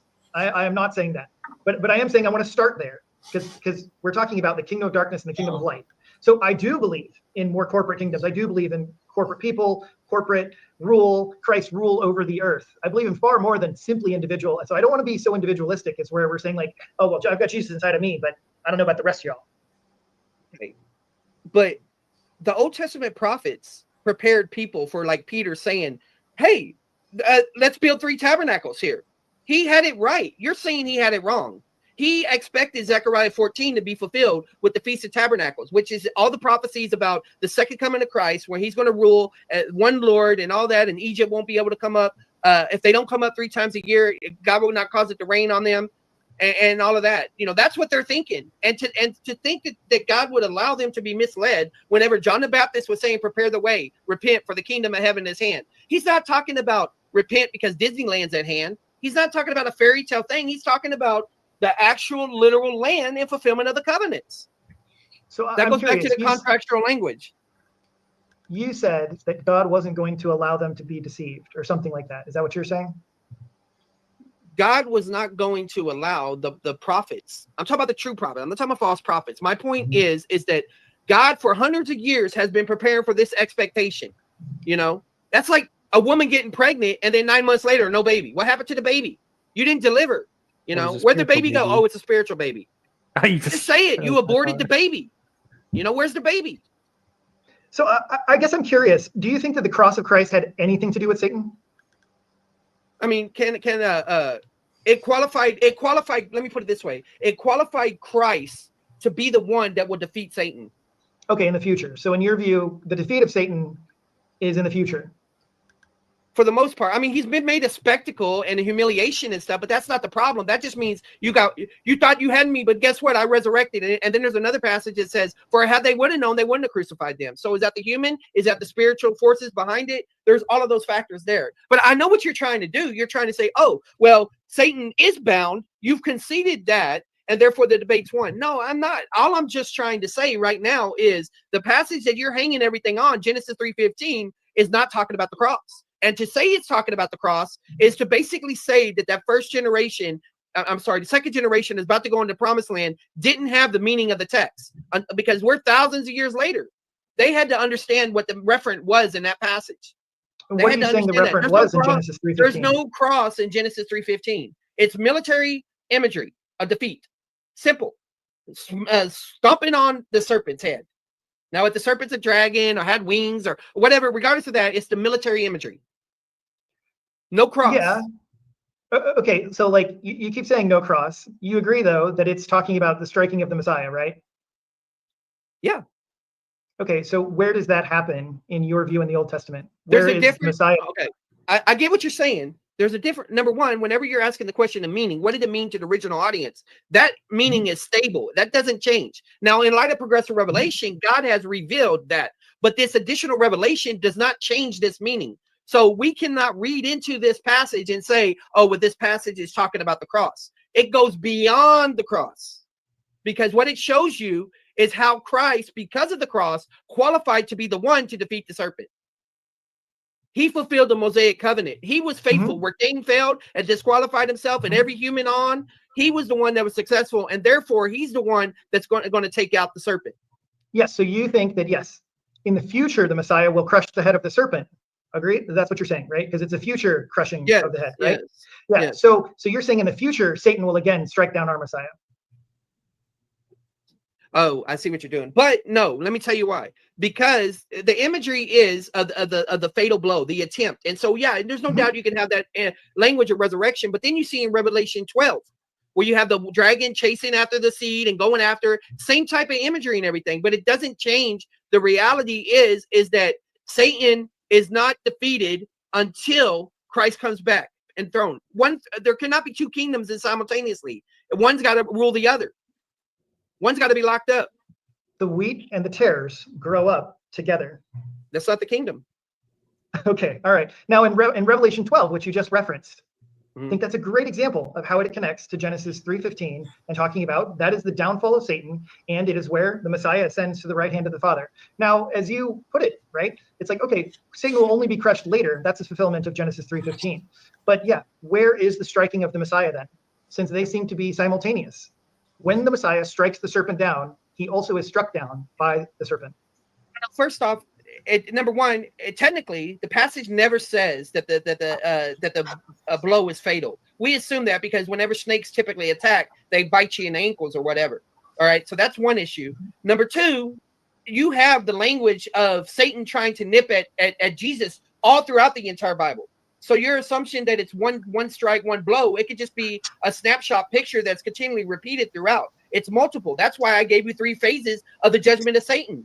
We could run through all the different attacks on the seed. We could look at all the motifs. We could look at what Genesis, like we're talking about. We could look at Exodus. We could look at Jesus's birth. We could look at during the tribulation. I know you don't believe in the tribulation, at least in the way I do, but you see that same motif following on. It doesn't. It's the same story over and over again, but it's coming to a culmination because our history is not cyclical. You know, it's not the fairy tale stuff. It's not mythology. It's actually coming to a culmination, and it can only occur when Jesus Christ rules and reigns in the kingdom, because Jesus Christ has to be successful in the same realm in which man was supposedly defeated. Yeah. Man fell in the eternal realm, not in some allegorical spiritual realm. There is certainly a kind of cyclical nature in which we have the constant war and conflict between the seed of God and the seed of Satan. Sure, but it culminates in one Messiah. And there's only one event in which the Messiah conquers and strikes down the serpent, and in which he himself is struck. And I believe that. Well, this is what I would say about this. If that was all Jesus did, and this is the world that we're living in, Jesus failed. Seriously. Johnny's back, so I'm assuming that this don't look like no defeat. Jesus Christ is going to be a malevolent dictator. It ain't going to look like this right now. Christ is not reigning on the throne of David right now. Okay, sorry. No, that's good, gentlemen. This was comprehensive. That's what I was looking for in a debate on the Millennium. So thank you, gentlemen. That was roughly 30 minutes. Adam, you kicked us off with a topic for the discussion. So Charles will give you the last word. And we still do have closing statements. So we still have an opportunity here to wrap up our thoughts, wrap up our points, address anything we feel may be left hanging, as we just had a roughly... After closing, can you stick around and do the question and answers? I'm out of gas. Yeah, I can do that. All right. Thank you. 50-minute discussion. I like the fact that we got a little bit of both. We got some cross-exam and we also got some discussion. So let's land the plane.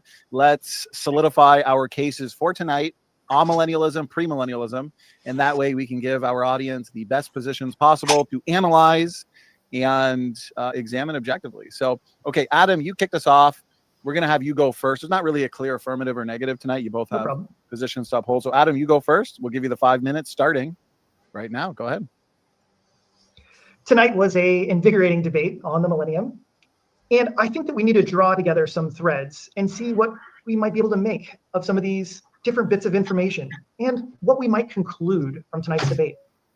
I think that from everything that we've heard, my opponent suggests that Christ is not reigning, but that God is just in general always reigning.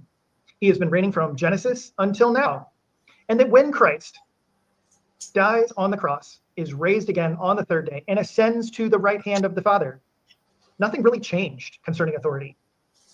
I think this is wholly mistaken. I think this is exactly what the apostles were teaching, was that, you know what, it's a huge deal that Christ ascends to the right hand of the Father, because that means that he has recaptured the throne.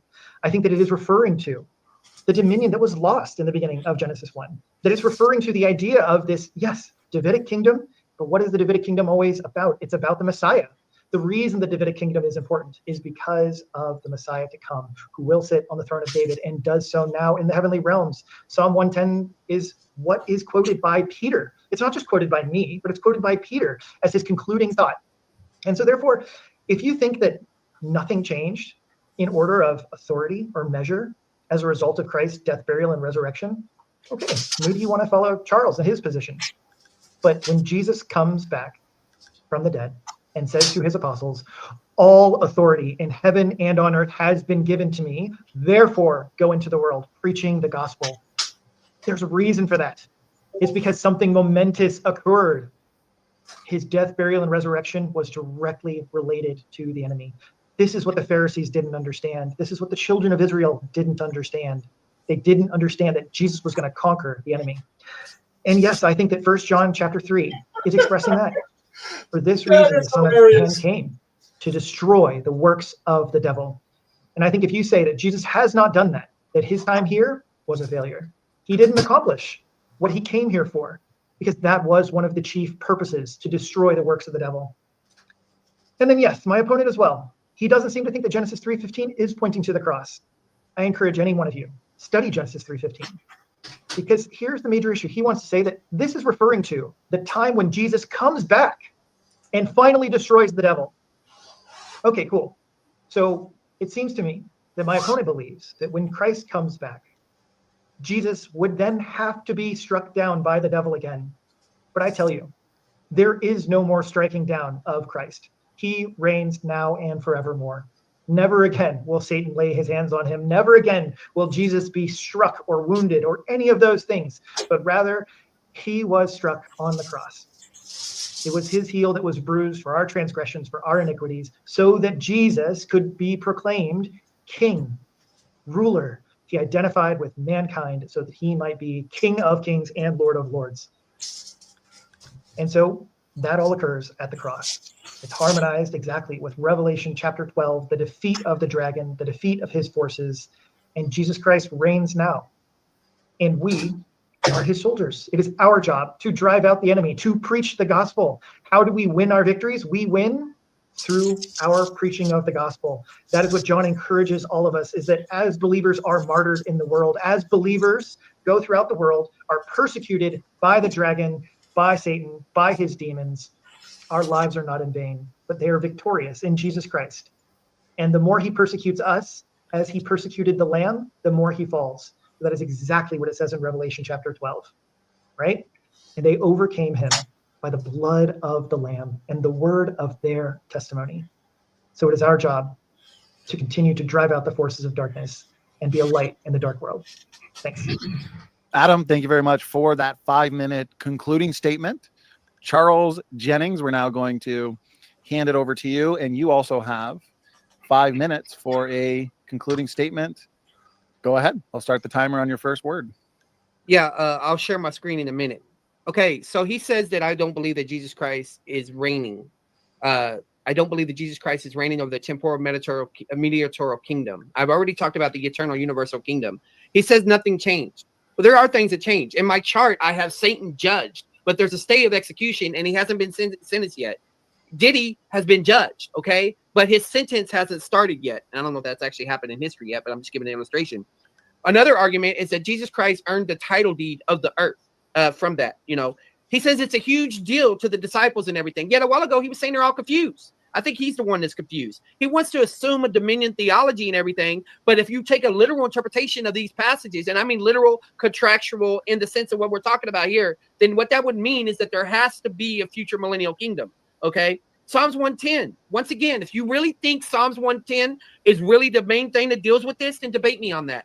I challenge you to a formal debate on Psalms 110. Go ahead. Your claim about nothing has changed. There's things that have changed. I mentioned in Hebrews that Jesus Christ was faithful, and therefore he received the title of having a name above every name, and therefore he's able to distribute the Abrahamic blessing covenant inheritance. But you don't believe in the fulfillment of the covenants in a literal way, so you don't think nothing's changed. You want to talk about all authority has been given to them. Is that because you think that Jesus took the authority from Satan? Is that really what's going on? You think Satan had all this authority and then Jesus beat him up and took the authority and now he gives it to you so that you can go around claiming nations and individuals and all of that type of stuff? Or are you talking about a title deed? First John 1:9, it says that his purpose was to destroy the works of the devil. Well, he could do it in phases, just like I said, a judgment, a stay of execution where the Spirit's restraining, and moment by moment we can overcome the spirit, the flesh, and the world through the Holy Spirit. And you want to talk about a failure? No, your view has Jesus failing. Because as people have clichély said, if this is the millennium, this is the millennium ghetto, okay?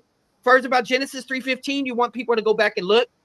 Only if you make the argument that the meaning did not mean that to the original audience can you make those claims. You're not doing exegesis at that point. And then far as you talking about just because that it's going to be, that Jesus is going to be struck again, no. You can have one phase, he gets bit at the cross, and then another phase whenever he overcomes. I already believe in two comings. You believe in two comings. So it's not a problem. The assumption is you think the bite means that Satan's been bound. But I'm saying Jesus was bit, but guess what? That bite didn't kill him. Instead, he lived to one day come back, and he's going to defeat the Satan's kingdom just To kill him forever. like Daniel and all that talks about. You know, I think the reality is that you want to emphasize, you know, the reality is you have not been able to explain who's controlling the demons. While Satan is locked up in this spider hole, who's controlling all this? You said you don't know.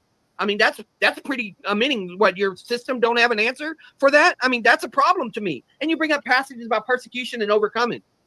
Just because it mentions the blood of Christ, yeah, you overcome by the blood of the Lamb and the word of testimony, but that's in their walk. That's for dying for their faith in that time. Are you saying your martyr's death is part of what Christ did at the cross? Are you adding your own blood to the atonement of Christ? You know, you can look at Christus Victor or other atonement models and all that and stuff like that. But what's happening is you're in charismatic overdrive. You're in dominion theology overdrive. And the reality is that your system, whether you're well-intentioned or not, is antichrist. You have placed your system in place of the kingdom, in place of Christ. And you know what that means? You are an example of how Satan's not bound right now. Okay? Now let me share my screen. Probably don't have much time left. You got 30 seconds, Charles. Oh, man, that sucks. Time flies when you're having fun. All right. There you go.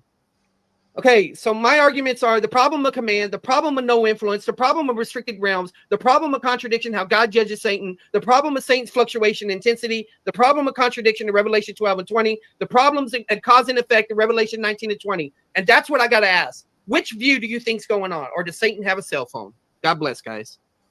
Thank you very much, Charles and Adam, for a stimulating debate on the Millennium. One could say this was the great Millennium Showdown. Appreciate the back. Thank y'all. I'm gonna let Kurt do his thing. Thanks, Kurt, for your willingness, and thanks, Howdy. God bless, guys. Thanks. One moment. Charles, go ahead and take off your screen. I'll go ahead and work on bringing up mine. And what was the time frame? Crap. I'll get it. It's All right. All right. See y'all later. God bless, guys. And in the chat, God bless y'all as well. Just to let you know, I sent that video. Okay. Discussion on the Edomites. All right. Thank you. Yep. Let me get to we're standing for truth here. See, this is the great debate, Millennium Day. It seems like he wants everything to be great, great, great, standing for truth. Okay, present.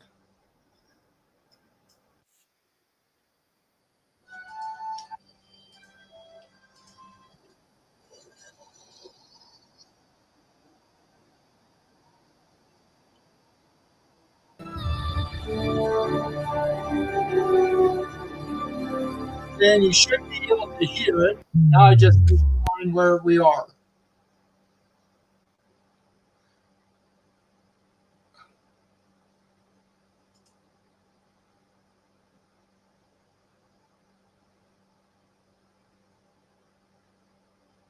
You have not been able to explain who's controlling the demon in place of the kingdom. Engagement and interaction, which is good. This is what we want to see. This is one of the many reasons why we host all of these debates on so many of these important topics: eschatology, soteriology, nature of God, creation, evolution, so on and so forth, because it gets us out of our echo chambers, our spiritual echo chambers, brings us together for a good solid back. It's the wrong one again.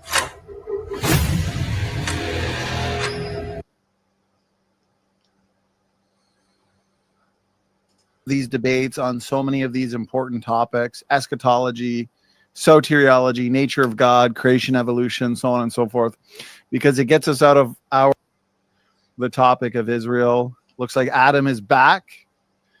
So Adam.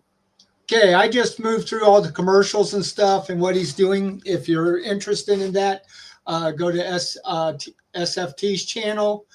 Go ahead and see and look and all. Since we do have a bunch of people in here and all, just a reminder, if you like the program, hit like. If you haven't subscribed, subscribe. If you hit the bell, if you need to be notified.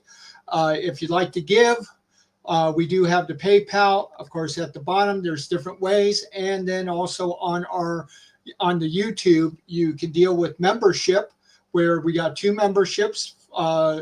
One Pioneer for 99 cents a month. Second one is called Layman's, the Layman Seminary or Layman, and that is $2.99 a month. Would like to ask you, if you could, please go ahead and think about giving. Again, it's not required, but if we have blessed you and all, and you do have means, please do, because this will, again, if we get enough people and all, this will, we haven't reached to where our base expenses are being taken care of. So that's another reason why we're constantly mentioning and things. So, but if we can get it to where we're not subsidizing that, that would take a lot of pressure off of Charles. And then also making sure that for other things that we can then aim for and as we grow and stuff like that, because that's one of the things we want to do as a channel is to grow in different ways. Okay, let's go ahead and get started on the Q&A part. Good to have you back, Charles. Gentlemen, hope you guys are well rested and ready to engage audience questions. And so, okay, let's get into it, gentlemen. This is going to be fun. Let's start at the beginning here. And I'm assuming a lot of the questions that were asked, I'm just kind of glancing over them. You guys were thorough. You guys were comprehensive in the discussion portion and the cross exam. So a lot of these questions you guys probably engaged, but this is a good. I will admit, having here now really a second time, I got a lot more out of it this time than the first time. The first time it was sometimes a little confusing at things, but the on-mill position can be that because of trying to figure out what allegory they're using, what method avenue they're trying to go about doing. Because even in the on-mill, there are different ways of doing that. So that's sometimes trying to figure out which avenue that one person is taking. And because again, with allegory, you can go down so many different avenues. Good opportunity to elaborate on that which you guys have already talked about. Okay, here we go. Whole Armor Ministries. First question is for Adam. In Revelation 20, verse 3, the Bible says, during the 1,000-year reign, I was just checking the private chat, no worries. Okay, so the Bible says during the 1,000-year reign that Satan would no more deceive the nations. Do you believe the nations are not deceived right now? Go ahead, Adam. Yeah, again, I think that this is largely to do with kind of a scale idea, because I don't think that it should be read so literally. I think that this is the general image, and it's just referring to his being. Okay, again, he's now backing up using the scale idea. Therefore, we're not going to take it. We're going to take it as a symbol, a metaphor, or something like that. But we're not going to take it as actual in its language of saying that Satan would no more deceive the nations. And so, unlike the pre-mill, we actually do take it as Satan is bound where he will no longer be able to deceive the nations. So today he deceives the nations. He deceives them a lot. He's still working and developing and dealing with, and yet when the millennial comes, that's not going to be the case. Being limited in receiving and hearing the gospel. And so I do think that by and large, there's a significant difference that the nations are not able to be held. They're not able to be held by Satan in the same way that they were prior. And I think that this is a huge reason why we can have the explanation for why there's such a radical explosion of Christianity and the name of Jesus across the world compared from Israel until today. And so there's a drastic change that takes place here. And I think that there's something interesting in that. Well, the drastic place took was that Israel didn't really have a commission to go into all the world. It was Jesus who gave the commission, and that commission ultimately went into the church. And for the church of going into all the world, and that's why you would see a lot more people getting saved. But Israel still, they stayed at home for the most part. but because of their testimony, because of their working with other nations, because of their business and things like that, they influenced other nations. When they were taken captive, even though they were disobeying God, they were following the Mosaic. They still tried to follow the Mosaic covenant in whatever way that they did or whatever. And when they were in other countries as captives, they'd be in their own little group, still doing the things that the Mosaic covenant told them to do when they were even in captivity. So there's a whole different way of doing things from the Old Testament to that of the dispensation of the grace of God. Okay. People want to hang like everything on Satan. Well, nations are doing terrible stuff now. Okay, but again, do we want to just attribute, well, the only reason that people do bad things is because of Satan? Or do we want to say that, you know what, people also do bad things because they want bad things? So anyway, that's my short answer for that question. Thank you, Adam. Charles, floor is yours. wanted to say and then wanted to him. Not to piss everybody off. This is why I love you, Charles. Free grace is the only view that's not deceived. Every other view is satanic. Satan is not bound. And you could say, Okay, to tell you the truth, this is the one issue I do have with Charles. He claims free grace this way, but the problem is it's not free grace that's so much for this. Now, a lot of free grace are dispensationalists, and as a result of being dispensational, they hold to these views. But technically, free grace doesn't touch this area. That's the one thing. I know that Charles is like free grace, free grace, free grace, and I'm happy for him on that. But the reality is free grace is very narrow. And since it's a very narrow, you have to go to other systems, other things by which you deal with these other areas. So when you're in dispensationalism is one that actually dealt with the premillennial understanding. Now, it did not come up with it on its own. It's throughout history and things like that. But again, covenant theology, they basically just took whatever the Roman Catholic Church was holding to, and they were dealing with their Arminian Calvinism thing and all. And then everything else was basically what the Roman Catholics believed. They just switched it over. They did not really test it to see if it really works within their system. But the reality is it would work in a lot of ways, because why? Well, Augustine on down with moving to an allegory idea or allegory, you can work all this in as you want to. So that's where some of the problems lie with that part. well, humans made up these views, and you can say that, well, demons or whatever, but somebody's got to be in control of all this. It's too organized. And this is the thing. If it went for that pre-trib restrainer, whatever that is, it'd be a lot worse. But I'm telling you right now, this ain't the millennium. If it is, I'm in Section 8. Go ahead, Adam. You get the last word. He might be in Section 8 anyways, but we'll leave that alone right now. I'm sorry. I have to pick on Charles. It's my duty. Ashley says it is a millennium ghetto. Yeah, the whole world. We're nothing but a ghetto right now. Actually, let's put it this way. It's California.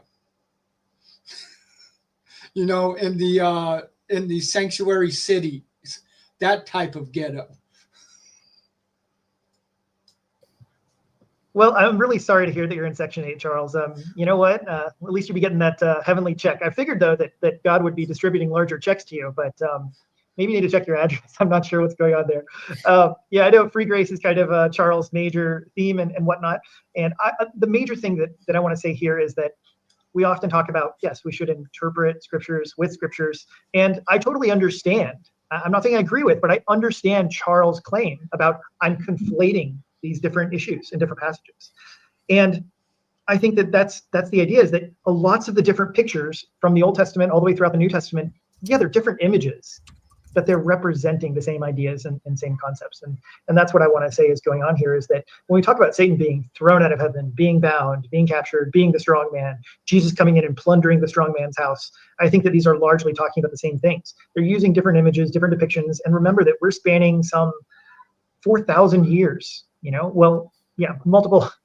And remember, it's all explained the same thing. It's not literal. Thousands of years from Genesis all the way to the times of Christ and the writing of the New Testament. So however long you want to map that out. So it's not surprising that we have slightly different language, but I think that we should see the similar themes being captured here. Thank you, Adam. Appreciate the final word. Next one for you, Charles, comes in from Eastgate Adoptionist. $5 super chat. Appreciate the support. Question for Layman Seminary. When Satan is loosed, are people going to fight physical Jesus? Well, in the second coming, there's going to be people that come against Jesus, but most likely it talks about the sword of his mouth, or it could be a prophetic. He speaks. More than likely, I think it says that they gather to go against them, and that's when Jesus says, "Enough's enough, and we're done." And in that way of destroys them all, as says, in kind of another rapture takes place, because again, all those alive that believe, they are brought before the bema seat of Christ. Those that, if they died, you have another resurrection that could happen if they were believers, yet they rebelled or did something wrong. Because again, there is going to be a law and a way of doing things. And then there is just going to be natural death still. It's not saying that death is not stopped, because it also speaks of people, if they live up to 100 and they die, that'll be looked at as, oh, they really didn't live. Because what's happening is that they're considered young at 100 then, when dealing with the millennium. Okay. The word, and they burst into flames or whatever. But if you're talking about the rebellion, of the huge army and stuff, you're still gonna have physical death. I mean, okay, you can probably swing, but it ain't gonna get you anywhere. You're gonna get nuked, basically. So I don't know what your point is. I mean, are you thinking you're gonna be a Navy SEAL or a Ranger or something in the Lord's army, and you want to take some people out? Or are you talking about those people that are opposing Jesus? Thank you, Charles. Adam, any thoughts? Yeah, I think that what Eastgate is getting at is he's poking at this idea of a literal rebellion. That's the main point, is that it sounds weird to me, even based on what Charles just said. Well, the sword of his mouth. It sounds like you're saying that it's not literal, that the sword of his mouth isn't literal, that it means something a little bit more metaphorical or something. I'm not entirely sure, but I guess what most of us who would hold to these other views would espouse is that this is not talking about a physical conquest in which Satan literally gathers his armies. He gathers together tanks and armies and then lays siege to God and his kingdom in some sort of extremely physical sense. But we would see this as much more spiritual warfare, as been articulated throughout a good portion of the Bible. And so that's what I think he's getting at. Thank you, Adam. To be consistent with that, you wouldn't have a physical Jesus. You don't have physical nations that are deceived. You don't have a physical Satan and all that. If you want to stereotype me and try to say what literal is, I mean, how many hermeneutic books have you actually read on literal interpretation and what it is? Because you're straight up straw man in it, and it's really sad. Because I'm gonna tell you this: if I talk about my work, I will agree. I mean, I don't really think he fully understands the difference in hermeneutics. Of course, I can't blame people because it doesn't get really taught very much. It may get taught in seminaries and things like that, and to an extent. You might have people who write their books, and some churches may actually speak on it, but the majority don't touch hermeneutics. And so when you're in church, you're so used to just your indoctrination. When someone comes about, you don't know how to handle it. It's the same way with, I would say, with teenagers. Here they are in their youth group and all. They're in their little safety bubble. And as a result, they go off to college, and then they get bombarded by these other things, and they're not ready to give any answers or have any real foundation by which they can stand on Jesus Christ, because they were too busy playing games, having fun with their friends, hearing little little sermonettes on how 5 ways to have a happier life or something like that. There's a lot of that, and so there is an issue where hermeneutics is really a big thing. And wherever I've gone and I've had times to really go through, I would take time when we needed to and deal with some of this. Even on my podcast, I talk about sometimes they're coming by this hermeneutic or by other, and usually the way it is usually it's an allegorical and how that's been, or it's going to be more literal. Those are the two main ones out there. Words be like bullets, burning hot fire. We know that that's metaphorical. You know what? But these bullets, they be burning, and my words be burning. You're going to remember them the next day. So it has a literal meaning. You're in a world of hurt, so to speak. So that's just the reality, man. You got to account for the fact this guy asked about the physical Jesus. You say you believe Jesus is coming back bodily. Answer that question. Maybe later on in another. Okay, thank you, Charles. Appreciate it. All right, next one's for you, Adam. Born Again RN. Appreciate the question for tonight's debate, Steve Christie. Question is this. Revelation 20 verse 3 says Satan was bound for 1,000 years. And then verse 7 says he is released when it is completed. Isn't this explicit? The 1,000 years is literal. Which beast / false prophet are still in hell? Yeah, so no, I don't think that this is literal. And I think that it's rather interesting that many claim that, well, this should be literal because it uses the number 1,000. Now, the reason I find this to be interesting is that 1,000 is used metaphorically many times throughout the Old Testament.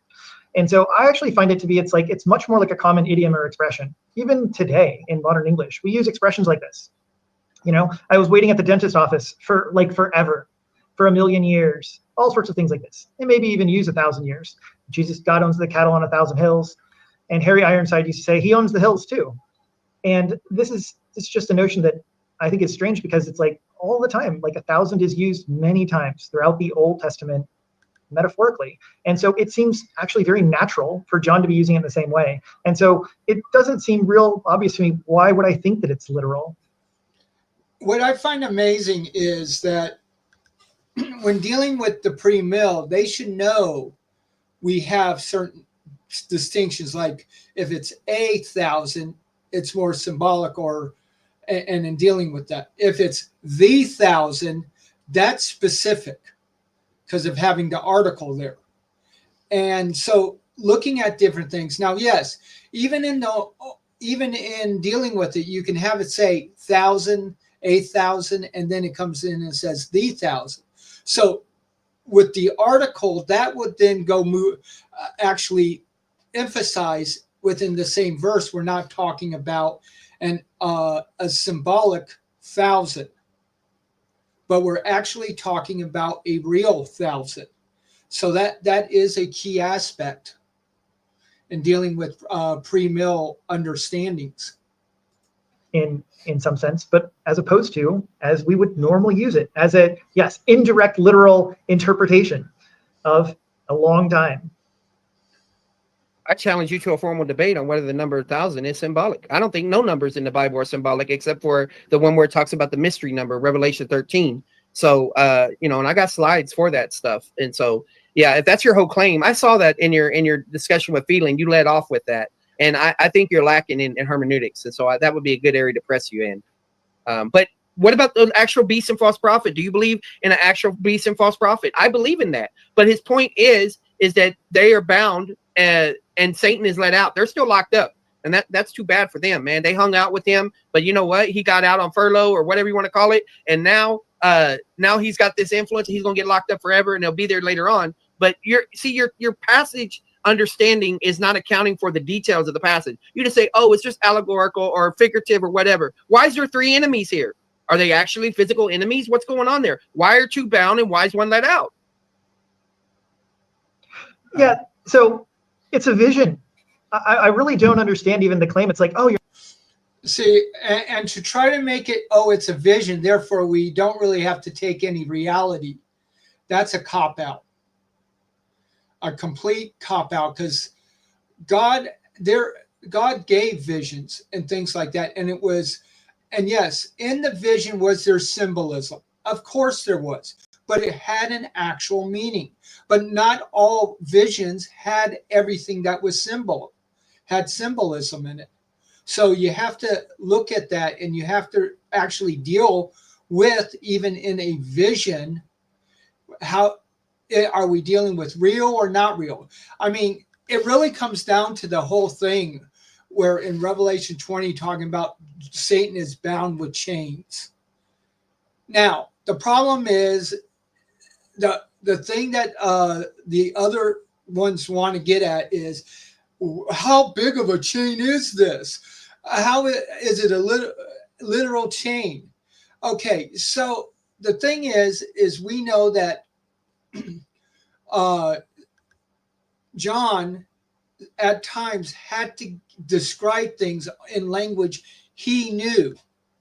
Maybe not futuristic language, whatever, but the only thing he knew. Now, we know that there could be small chains. And again, this being a heavenly chain, it has the ability, it don't have to be a big, huge chain that you put an anchor on for one of these big ships. And if you ever seen those things are huge and heavy.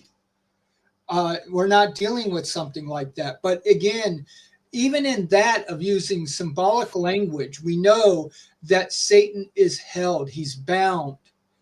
And the idea is in a chain because it's held there. So even if it's not a literal chain, you don't start negating the rest as not literal. Because the idea is being bound, and that is what's literal. But as what was said, if you get rid of that, you can get rid of God, you can get rid of people, you can get rid of everything. You're not accounting for the details as if this is meant to be, some sort of strictly literal. Or again, even though you use the idea of indirectly literal, I'm not entirely sure. Like, what does it mean? Like, oh, I'm not accounting for the details in which sense?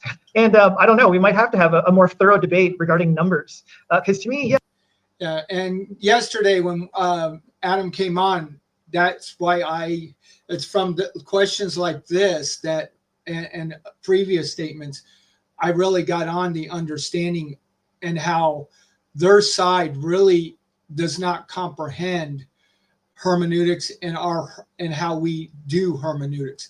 It's actually from someone of their side that said who understood our hermeneutics. He said, if you actually take a literal hermeneutic, you're going to come up with exactly what we say. So it is understandable if a person will take the time to understand what we're talking about. yeah. Okay. So in your view, it sounds like, okay, when Peter says 1 day is as 1,000 years, okay, so that's literal. So God only regards the universe has been around for, I don't know, billions of days or something. I'm not exactly sure. And then so all of these different passages, Ecclesiastes, even though he should live 1,000 years twice over, it's no good. Deuteronomy 1, may the Lord your God your answers increase you 1,000 times. You hold the fort down. How could one man chase 1,000? And Sorry, didn't hear you, Howdy. I said I'm falling out. You hold the fort down for us. Okay, you have a good one. Yeah. two put to flight. I guess I'm wondering or trying to understand if Charles believes God only owns the cattle on 1,000 hills, but not 1,001. So it's at a loss to me as to how we're to understand this. Is like, well, no, it's strictly literal. Or even if I'm not exactly sure if you want to take it. What does it mean to take 1,000 years indirectly literal? And what a debate like that would supposedly look like. So, yeah, that's the short answer. So, gentlemen, since John, glad to have you popping in. Linda, thank you. Heading on out, thank you for being part of the show here. And thank you for your blessings. There were some interesting points there, and you guys elaborated a little bit on the number aspect of the Bible. Are they all symbolic, figurative, a mix? Did you want to take a minute to respond, Charles, and then we'll throw it back to Adam to have the last word? Yeah. So the thing about it is that it's been argued, and I have the slides and everything, and I think I can fully demonstrate it. The issue is that the numbers mean a specific number. You bring up the Peter passage. That's just talking about God's transcendence, because he says 1,000 years is a day, and a day is 1,000 years. It's talking about how God reckons things. It's not saying the numbers change or anything. It's just referring to his transcendence. Time goes on earth in this particular way, but God's way of reckoning things is totally different. So we're talking about a timeline on earth, and he's on an eternal realm. Two different things. Adam? Yeah, I mean, to me, that exactly says they're not literal. You're exactly saying, like, okay, yeah, it seems. Yeah, and that's the thing is yeah, but it's not an allegory either. It's symbolism.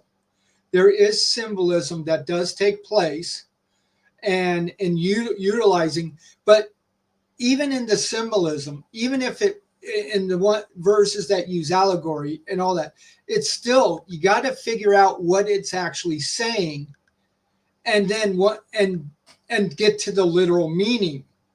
It, even if you're going to say, okay, the 1,000 isn't really 1,000 years, okay, so but what is the concept being given? Because it can be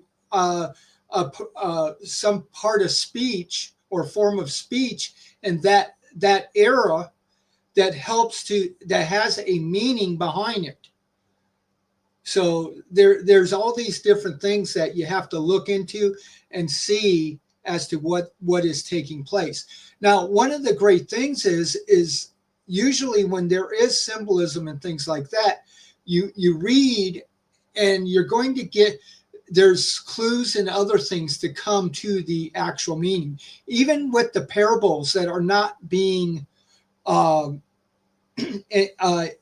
are not being explained, it's a parable after a parable after a parable. So it kind of gives different ideas or things like that helps with grabbing a hold of the meaning, because it's not just one. You could have, and then also you have the parables, one book, another book, like the parable of the sower and sowing the seed. And in that, you can get maybe, I believe it's Matthew, more of people coming to actual salvation idea, maybe. I'm maybe getting a mixed, and the other one actually coming to the idea of Christian growth and different levels of Christian growth, except for the first one, of course. First one, there is no, it clearly says that they don't accept the seed or accept the word at all. So you have those different things.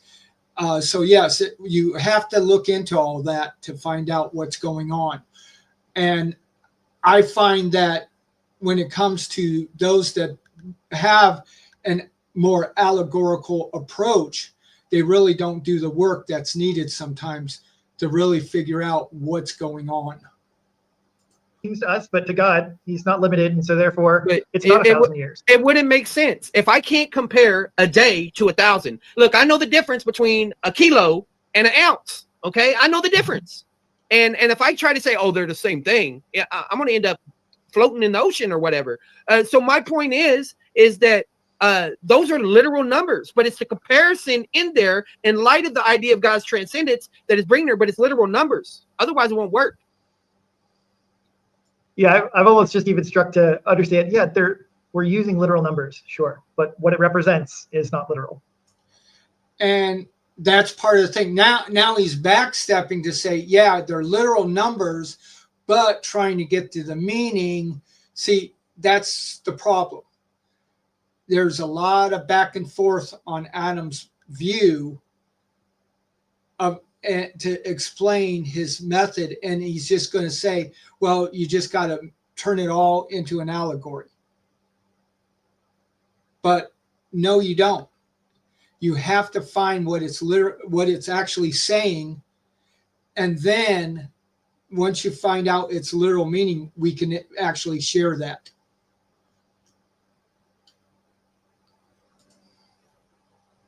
No, God transcends human time. That's the whole point. To, I guess, make the question as comprehensive as possible. Did you say, Adam, the beast and the false prophet? Do you believe that there was a literal beast and false prophet in the past, like a couple people that you could identify as like who's the false prophet or the beast? Are you saying that there's never people that existed that you could call the beast and the false prophet? Yeah, so I don't think that the beast is likely an individual person, but rather, yes, some more type of government or authority like this. And so now the false prophet, that one, that in the American mindset is a Democrat idea. The machine runs you, or it's in Terminator. It's the machines that do that type of thing.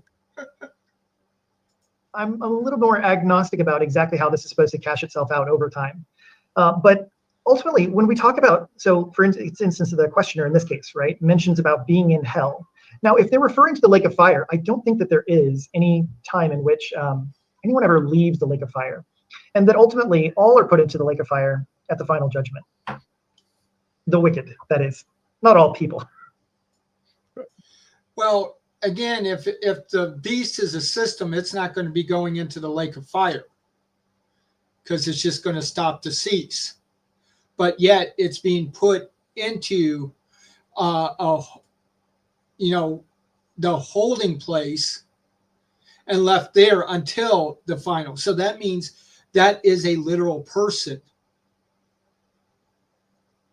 And you can't just take one little part and try to start. You got to take the whole thing as to what's being done. Is it an individual actually doing these things? As it says, the Antichrist gives, which is Satan at the time when Satan indwells, gives them the power to do what they're going to do, and things like that. So that's not being given to systems and ethereal things. It's giving to literal people, a literal person in this case. Appreciate the clarification there, Adam. Okay, next one comes in for you now, Charles. Comes in from Matt G. $10 super chat. Appreciate the support and the question for Charles. Jesus told the Jews that their kingdom was being taken from them and given to a nation bearing its fruit. What kingdom was that? Who was it taken from and given to? There's two views within dispensationalism about this. I'm just going to give you the view I believe, and that is that that generation that rejected Christ, the offer of the kingdom, was temporarily set aside. So a future generation, or a future nation, the nation of Israel, is going to be given the kingdom in the future. It's not a reference to the has been taken and given to the church or anything like that. It's referring to a future generation of Israelites. Okay, Ashley says, yeah, I agree. The beast and false prophet must be actual people. So if Ashley says it, that's the way it is. Thanks, Ashley. That believe in the Messiah, that accept his kingdom. Thank you, Charles. Adam, anything you want to add? I will tell you guys that you guys should watch the upcoming debate that Donnie's hosting on his channel, talking about Israel. There we go. Let's give it a shout out. I paid Adam to help promote and hype it up. This one is actually going to be a lot on that and the land as well. Is there a future land fulfillment? So there you go. If you want an in-depth discussion on exactly this is the debate for you. I'm definitely going to need royalty checks for this.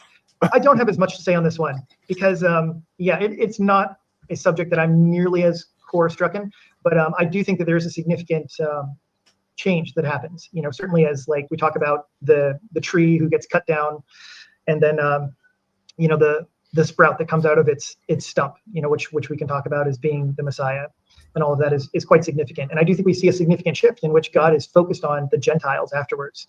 Now, regarding much of the other details, I feel like I'll leave it for some of the other great debaters. Another great debate over that, of course, was Steve Gregg and Michael Brown, and and many other proponents. But that is also it is a subject that is worth a whole debate. Absolutely. Charles, anything you want to say in terms of a final word?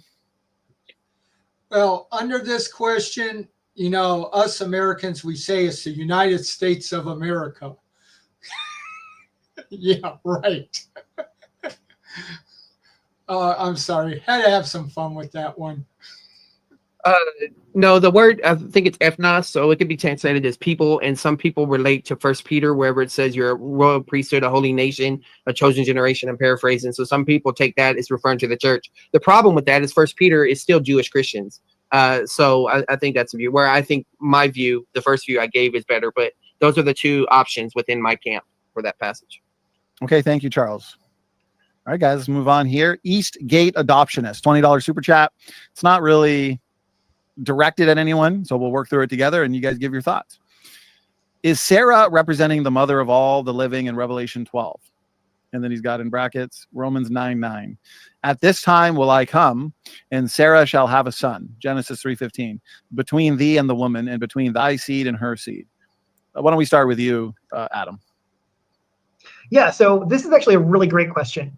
And the short answer is yes, in a typological sense. So I think a little bit like we talked about, there are these kind of echoes of prophetic uttering throughout the text. And so from Genesis 3:15, it is talking about that the woman will have a son. And I think as we talked briefly about, Eve thinks that she's given birth to the Messiah, or at least I will say better than that, she hopes that Cain is the Messiah. Now, ultimately, Cain falls prey to the serpent and gives into temptation, kills his brother Abel. And then it gets us all the way to Abraham, and we see Sarah gives birth to a promised child. And so Isaac is a partial fulfillment of that. And then this actually translates into Israel, and Israel eventually becomes this sort of typological woman, which then goes back down into Mary, and she is the one who finally gives birth to the. Well, and again, it comes down to even simpler. Adam or Abraham being the father of all nations, or the spiritual father of all those that believe. We even see this when we deal with Sarah and Hagar in the book of Galatians, and how you get rid of the bondwoman, the law, and that of dealing with Sarah of faith. And the whole thing is showing these different things that take place. So even when you're dealing with this, now, if it says this idea of the son, it really comes down to the word seed. There is a thing we're out seedology. And basically what you're doing is you're following the word seed in the Bible. And of course, Genesis 3:15 is the first where it talks about. Then you start seeing the seed in dealing with our Abraham and Sarah. But even in that, even though Eve said, yes, I have a son, thinking, no, the seed was in Cain, Abel, and I'm forgetting his name. But anyways, the third son of Adam and Eve, and dealing with his line, that the seed was coming through. Now you come to Abraham, Seth. Thank you, Ashley. Thank you. My mind just was not going on it at all. And then you get to Adam and Sarah, and the problem is he has two sons also. He has what is it? Anyways, the two sons, and the problem is it's going through the one son. And the seed, and where the covenant was given to. The other one, God went ahead and still blessed, and he had many nations from him. That's where we get a lot of the other surrounding nations of Israel and things from the other son. But the reality of the seed was going to go through Abraham, Isaac, and Jacob. And in going through there, and that's where the seed, and then we get it. We are told that the leadership would be Judah. Then we're told that the seed will come through Judah, and also then down to David's line.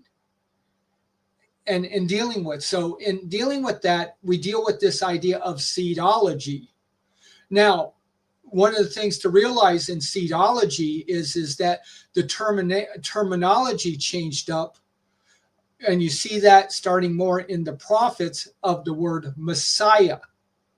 So instead of seed, it now changes to Messiah, and of course the New Testament is Christ, because that's the Greek for Messiah. So in dealing with that, that's where the study of the seedology, in dealing with. Promised Messiah, Jesus Christ, which we see in Revelation 12. Now in Revelation chapter 12, by and large, I think that the woman depicted here is actually Israel. As we talk about the 12 stars that are being represented above, representing the 12 tribes of Israel. And so it is ultimately talking about the idea of Israel being the one who gives birth to the Messiah finally ascending to the right hand of the Father. And then God's children, which are also the other general seed of the woman, are being persecuted by the enemy, by Satan. And you got to be more specific, because you just can't say it all of Israel. Because again, it clearly pointed down as to who the seed would go through. Now, here's the interesting thing. The covenant was given to Ephraim and his older brother, but Ephraim had the rule, or was another one given more of the authority and for that of the family. And with Ephraim, he actually was the one who would hold the covenant, where Judah held the kingship. So what that means is Jesus did not have the authority to take the covenant and give it to other people, to take the covenant and the promises and spiritualize it for others. That was not allowed. In Ephesians 3, it clearly tells us in man's law, when you have a covenant, when you have a contract and all, you can't later on go in and start changing up the contract or the covenant. So as king, Jesus's responsibility is to make sure the covenant that God made is going to happen exactly like it says. So the whole idea of this pre-mill or premillennial idea, and the rulership and the kingship and the land and the promise to Israel as a nation too, that is set up all the way from Abraham and the covenant made to Abraham. Now the interesting thing is in Genesis 12, under the covenant promise, under Abraham's or promise, and it's not a covenant, because the first two were put into the covenant. The third one, the blessing to the whole families of the world, that's not put into the covenant. That's done strictly from Abraham himself. That's why he is also has the ability to be the father of all those who face it and are saved, including us Gentiles. So that's one of the things to look at too. Okay, thank you, Adam. Charles, over to you. The text can't mean what it never meant. And regardless if you claim that something is typological, you can talk about motifs and patterns and similarities and all that and everything. But is Sarah representing the mother of all living? Is Sarah representing Chava? In other words, is Sarah Eve? Is she the new Eve? It's similar. I mean, you got Noah could be the new Adam. You got these motifs going on and everything. The problem that you have though, whenever you do that, is what are you going to do with the Catholics? Who do they say the woman is? Virgin Mary. Who do they say the Ark of the Covenant is? That. See, you open the door to typology and you might as well become Catholic. Maybe some of y'all want to watch the Eugenist debate where you can either become Catholic or a hyper dispensationalist. I've debated them both and I think they're both cooked. So, those are your options. Stick with the literal system of interpretation and learn that instead of doing this allegorical mess. Tell us how So- you really feel, Charles. Well, I can't disagree, because the simple fact is the Roman the Protestant Reformation is basically Roman Catholic 2.0 in a lot of ways. It has a one little spot that is going a little bit different, but then everything else just goes right in line with the Roman Catholics for the most part. Now, they may get a little bit more on icons and things and frivolous little things and stuff. But as for the major doctrines and all they did was just move them over. And amillennial is one of them. And Roman Catholics hold to amillennial. So in reality, those that are primarily following Protestant Reformation, which Adam is doing. Now, this is more than just Calvinists. This is all the different Protestant denominations that were created during the Roman Catholic, except the Anabaptists. They're the ones that all the others hated. So the reality is Protestants, in a lot of ways, are very much, when it comes to theology, Roman Catholic 2.0. Not in tradition, but in but the fact is Roman Catholic, they say prima scriptura. The Martin Luther and the Reformation said sola scriptura, and both go to their traditions. The Reformation goes to their confessions and all, and they point to those and things like that and say, read those, you'll understand. And in doing that, first, last name, I don't know who you are. You need to show yourself in the backstage there, and you have to be 18 years older. If you don't show yourself, I can't let you in. So okay, so let's go. Let's see. Ashley asks, are all Amil Kingdom now people? Yeah, they are. Because again, the whole Amil thing basically what is, a little before Augustine, but Augustine very much popularized it, and that was all kind of a kingdom now, happening now, things like that. So it's more of the kind of on the. But again, the problem is when you say kingdom now, also, it may not hold all the different understandings in kingdom now, but generally, yes. Okay. Are you at a Southern Baptist church, Charles? You got the fiery preacher. Yeah. So I'm really glad I forgot to address this earlier. What I am saying is that. Yeah, I've been part of the Southern Baptists. I got the fire in me too at times. Okay. Ashley says Anabaptists are also kingdom now. Then that's part of it too. I know that Anabaptists had a lot different stuff than a lot of them. And as a result, all the rest of the denominations went after the Anabaptists.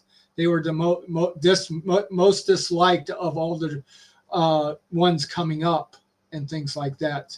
But I will admit, I'm not sure where all they hold. I just know they were the most disliked. And they kind of went against a lot of things that the Reformation were trying to say should do and things like that. That this is the primary understanding of the text in Genesis 3:15. This is what they understood. It is only the later people that have forgotten what Genesis was supposed to mean. Genesis 3:15 was always pointing to the Messiah. It was always telling about how the Messiah would be born, how the Messiah would be struck down, how the anticipation for the Messiah was throughout the people. And so this is what the ancients understood. It is only. Okay. And I'm not going to disagree. It's about the Messiah. But the Messiah is more than Jesus' first coming.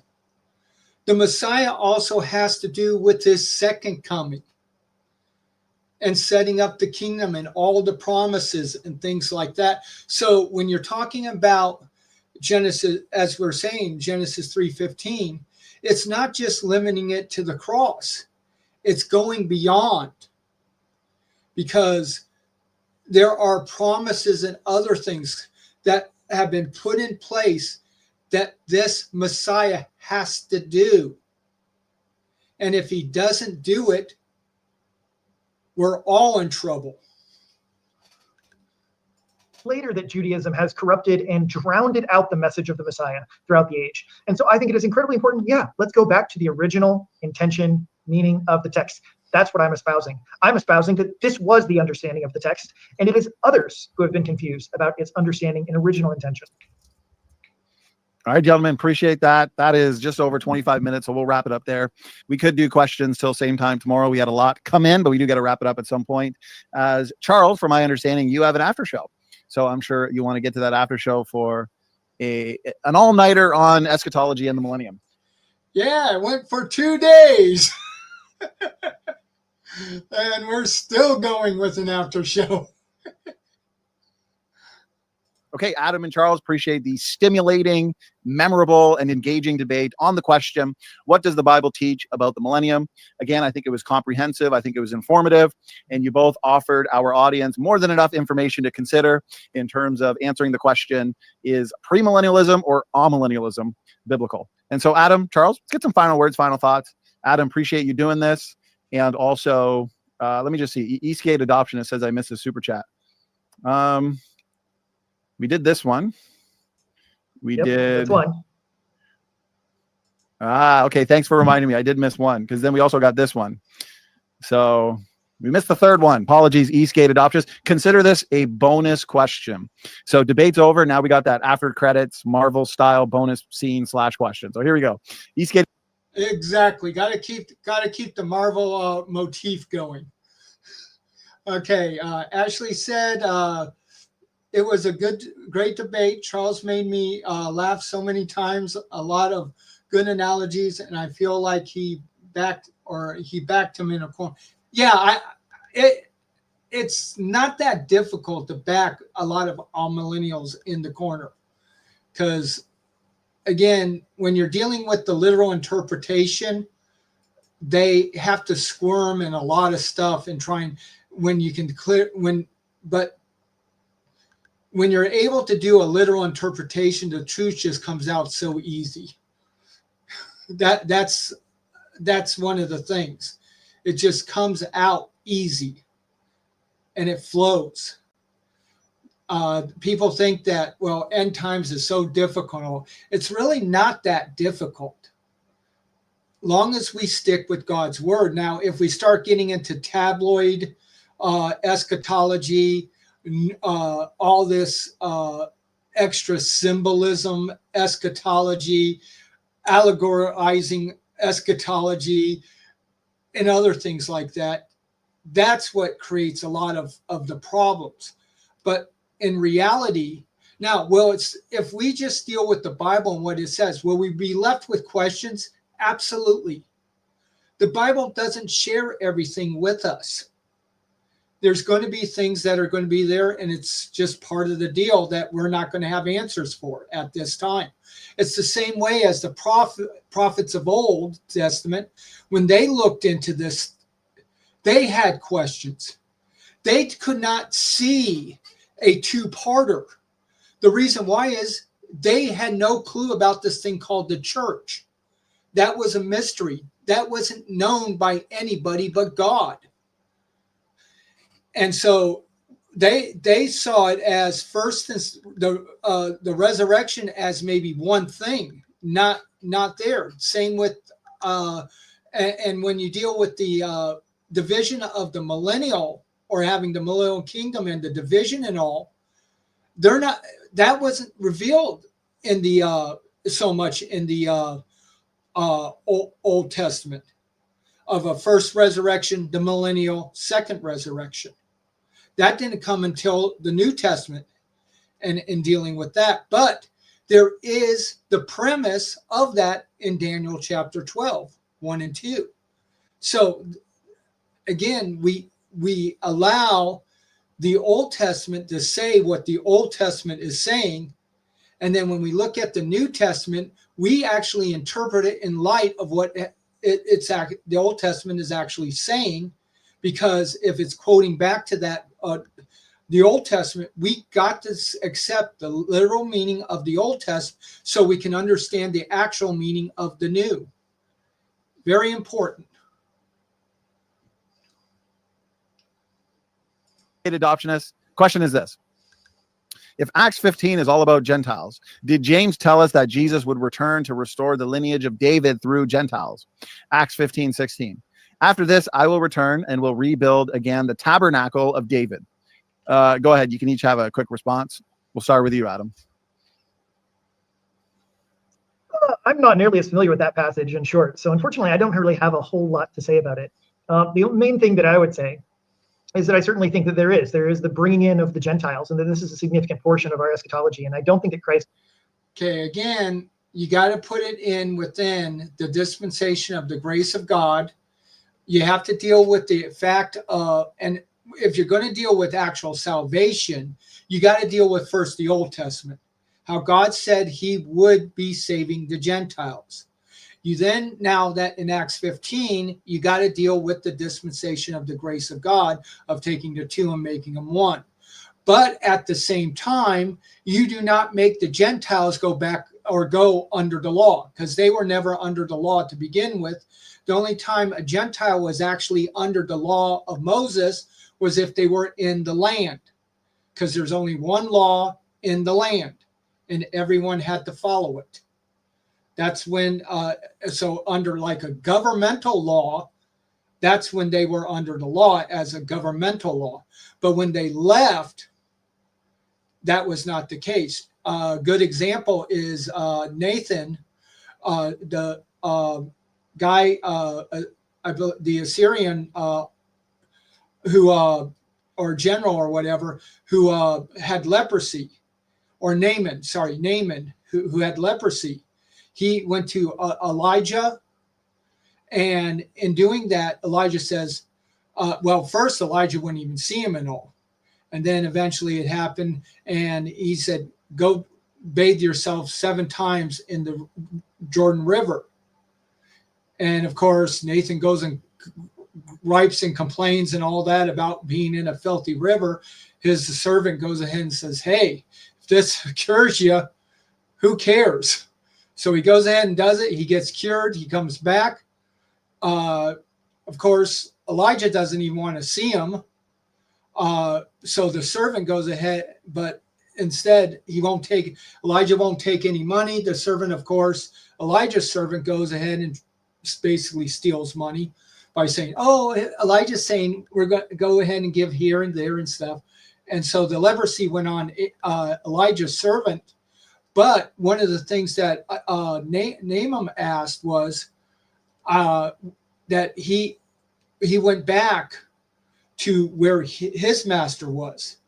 And the only thing he asked if he could have some dirt, and then also for forgiveness for the fact that in his duties, he had to help his master to bow down before or go into the temple of the nation's idol and help his master bend down so that he can pray. And so he'll be on his knees while the master prays. And he asks basically, and Elijah's like, that's not a big deal. Because again, he was no longer going to pray to these idols. He was going to pray to Jehovah, Yahweh. And in doing that, that's where showing up the change in all of dealing with. So even with the Gentiles, they weren't under the law. And even with Acts 15, at the end part, where four things were given and said to the Gentiles, please do not do these. But why was it suggested, or why was it told do not do these? Because it was so offensive to the Jews. And you do not need this disunity amongst the body of Christ. And so that's why they asked, do not do these things. And of course, Paul was already saying those things. So there was no contradiction at all. Will return until he's done doing his work, until he has his fulfillment. Or this is, I think, what's being talked about in some of the other Old Testament prophecies, is that at the end, then Christ will give the kingdom back to the Father. Now, there are several major differences between going to be my views and Charles at this point, because he's going to have, it sounds like 2 or 3 returns of Christ or resurrections. And so I don't exactly know how that all parses itself out, because but so on my side, I only have one return of Christ, the final return of Christ, in which he will return the kingdom back to the Father. Thank you, Adam. Charles, go ahead. Yeah, one kingdom, one army, different companies. That's how you explain the resurrection. But in this particular issue right here, what this is talking about is, see, they're basically trying to figure out about Gentile inclusion. Now, Gentiles have always been able to be saved in the Old Testament, and they know that Gentile blessing will come through the Abrahamic covenant. So what they're essentially doing is saying this future prophecy is in harmony with what God's doing now. And since it's in harmony with that, we support it in the ministry and in the ruling that's mentioned in this Jerusalem council, if that's the particular context right there. It doesn't say at that time that the tabernacle of David has been restored in that particular thing. All these passages, I will return, it's all future type language. And it's only if you're assuming that the covenants have been fulfilled and you try to allegorize that or do something different than what original Jew would understand from that time is where you come up with that. So that's my response. Thank you, Charles and Adam. You both got a response.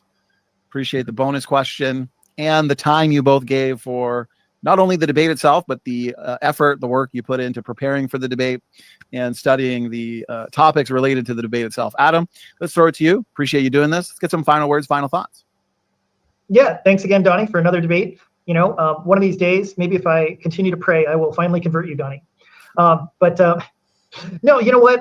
In all seriousness, again, thanks for another great debate. Thanks, Charles, for coming and engaging on this debate. I think that a lot of these topics are well worth exploring further. And I'm glad that we have the opportunity to be able to share this kind of content, because I really think that for Christians, it's essential that we continue to talk and rehash and have open discussions on what the Bible says. And that I think that Christianity suffers when we decide to shut down conversation on difficult biblical topics.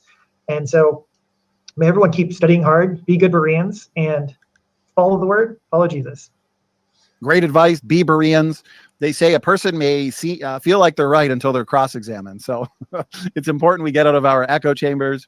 Echo chambers, there's a time and place for, of course, but debates and discussions like this, of this caliber, help us to grow in understanding. It helps us to further our own beliefs. Someone might not change their mind, but they might hear an objection or a challenge that they'll consider. They'll find thought-provoking, and it'll give them a better understanding of their own position. So, Adam, appreciate those final words, final thoughts, and good advice. Charles, thank you as well for doing this. Appreciate the time that you've given for tonight's great Millennium debate. Let's throw it to you for some final words and final thoughts. Yeah, SFT, thank you for doing this. And, I learned something in the Clem debate, and I developed something, but Adam helped me take it further, and I appreciate that, Adam. I felt like that you gave answers. I don't agree with them, but it gives me something to think about. It gives me something to evaluate. And I think the issue is. Yeah, for Charles, again, he has his foundation and things like that. But in dealing with all these other things, he'll take it, and it helps him in developing further arguments, further things of showing why a literal view is the right way to go, finding a literal understanding rather than an allegorical understanding. Is that some people want to put all their eggs in one basket. And I hope this is a warning to anybody else. Don't just try to argue for the binding of Satan. Anyway, thank you. And you know where we got the idea of putting our eggs in one basket? Because as children, and even we see our father hand everything to mom, then we'd hand everything to mom, and that's putting our eggs all in one basket. Thank you, Charles, for those final words and final thoughts. Debates can challenge us and push us to the limits on what we believe. Okay. Well, we're not going to do a review of last night's after show. We're going to call it a night here. Want to thank everyone that was part of the show here and asking the different questions, the different conversations that went throughout the chat. Also, hopefully, in going through this, may have learned some things, realized some things, may have totally disagreed with some things like that. But again, it can be a learning process. That's one of the reasons why we like to do the after show, is because you can start really diving into and dealing with that changes up a lot of things. And that's one of the because we do understand that debates are limited. Yes, it can give an introduction or give some stuff into for that of those who really are looking to find out more. But the thing is then you got to dive in and deal with. And that's why we do the after show, to go into this and then allowing for questions, things like that, to be able to help out, give a better idea, perspective, and even having a panel helps out. I know I'm by myself right now, but that's because Charles had to go to sleep. Howdy, I guess, needed to go to sleep, and that's it. So again, for all those that were a part, thank you. For those that will listen later, thank you very much for listening, being a part. If you want to, remember, hit the like button and show the love by hitting the like button. If you need to subscribe. And then if you would like to give, we do have the multiple ways of giving.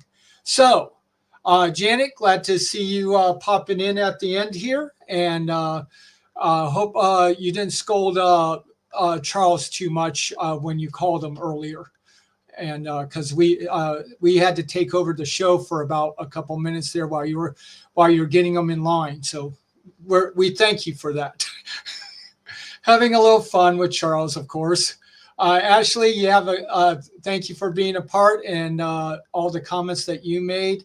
I know that when it comes to end times and the kingdom and different things like that, that's a particular area that you've been looking into and studying.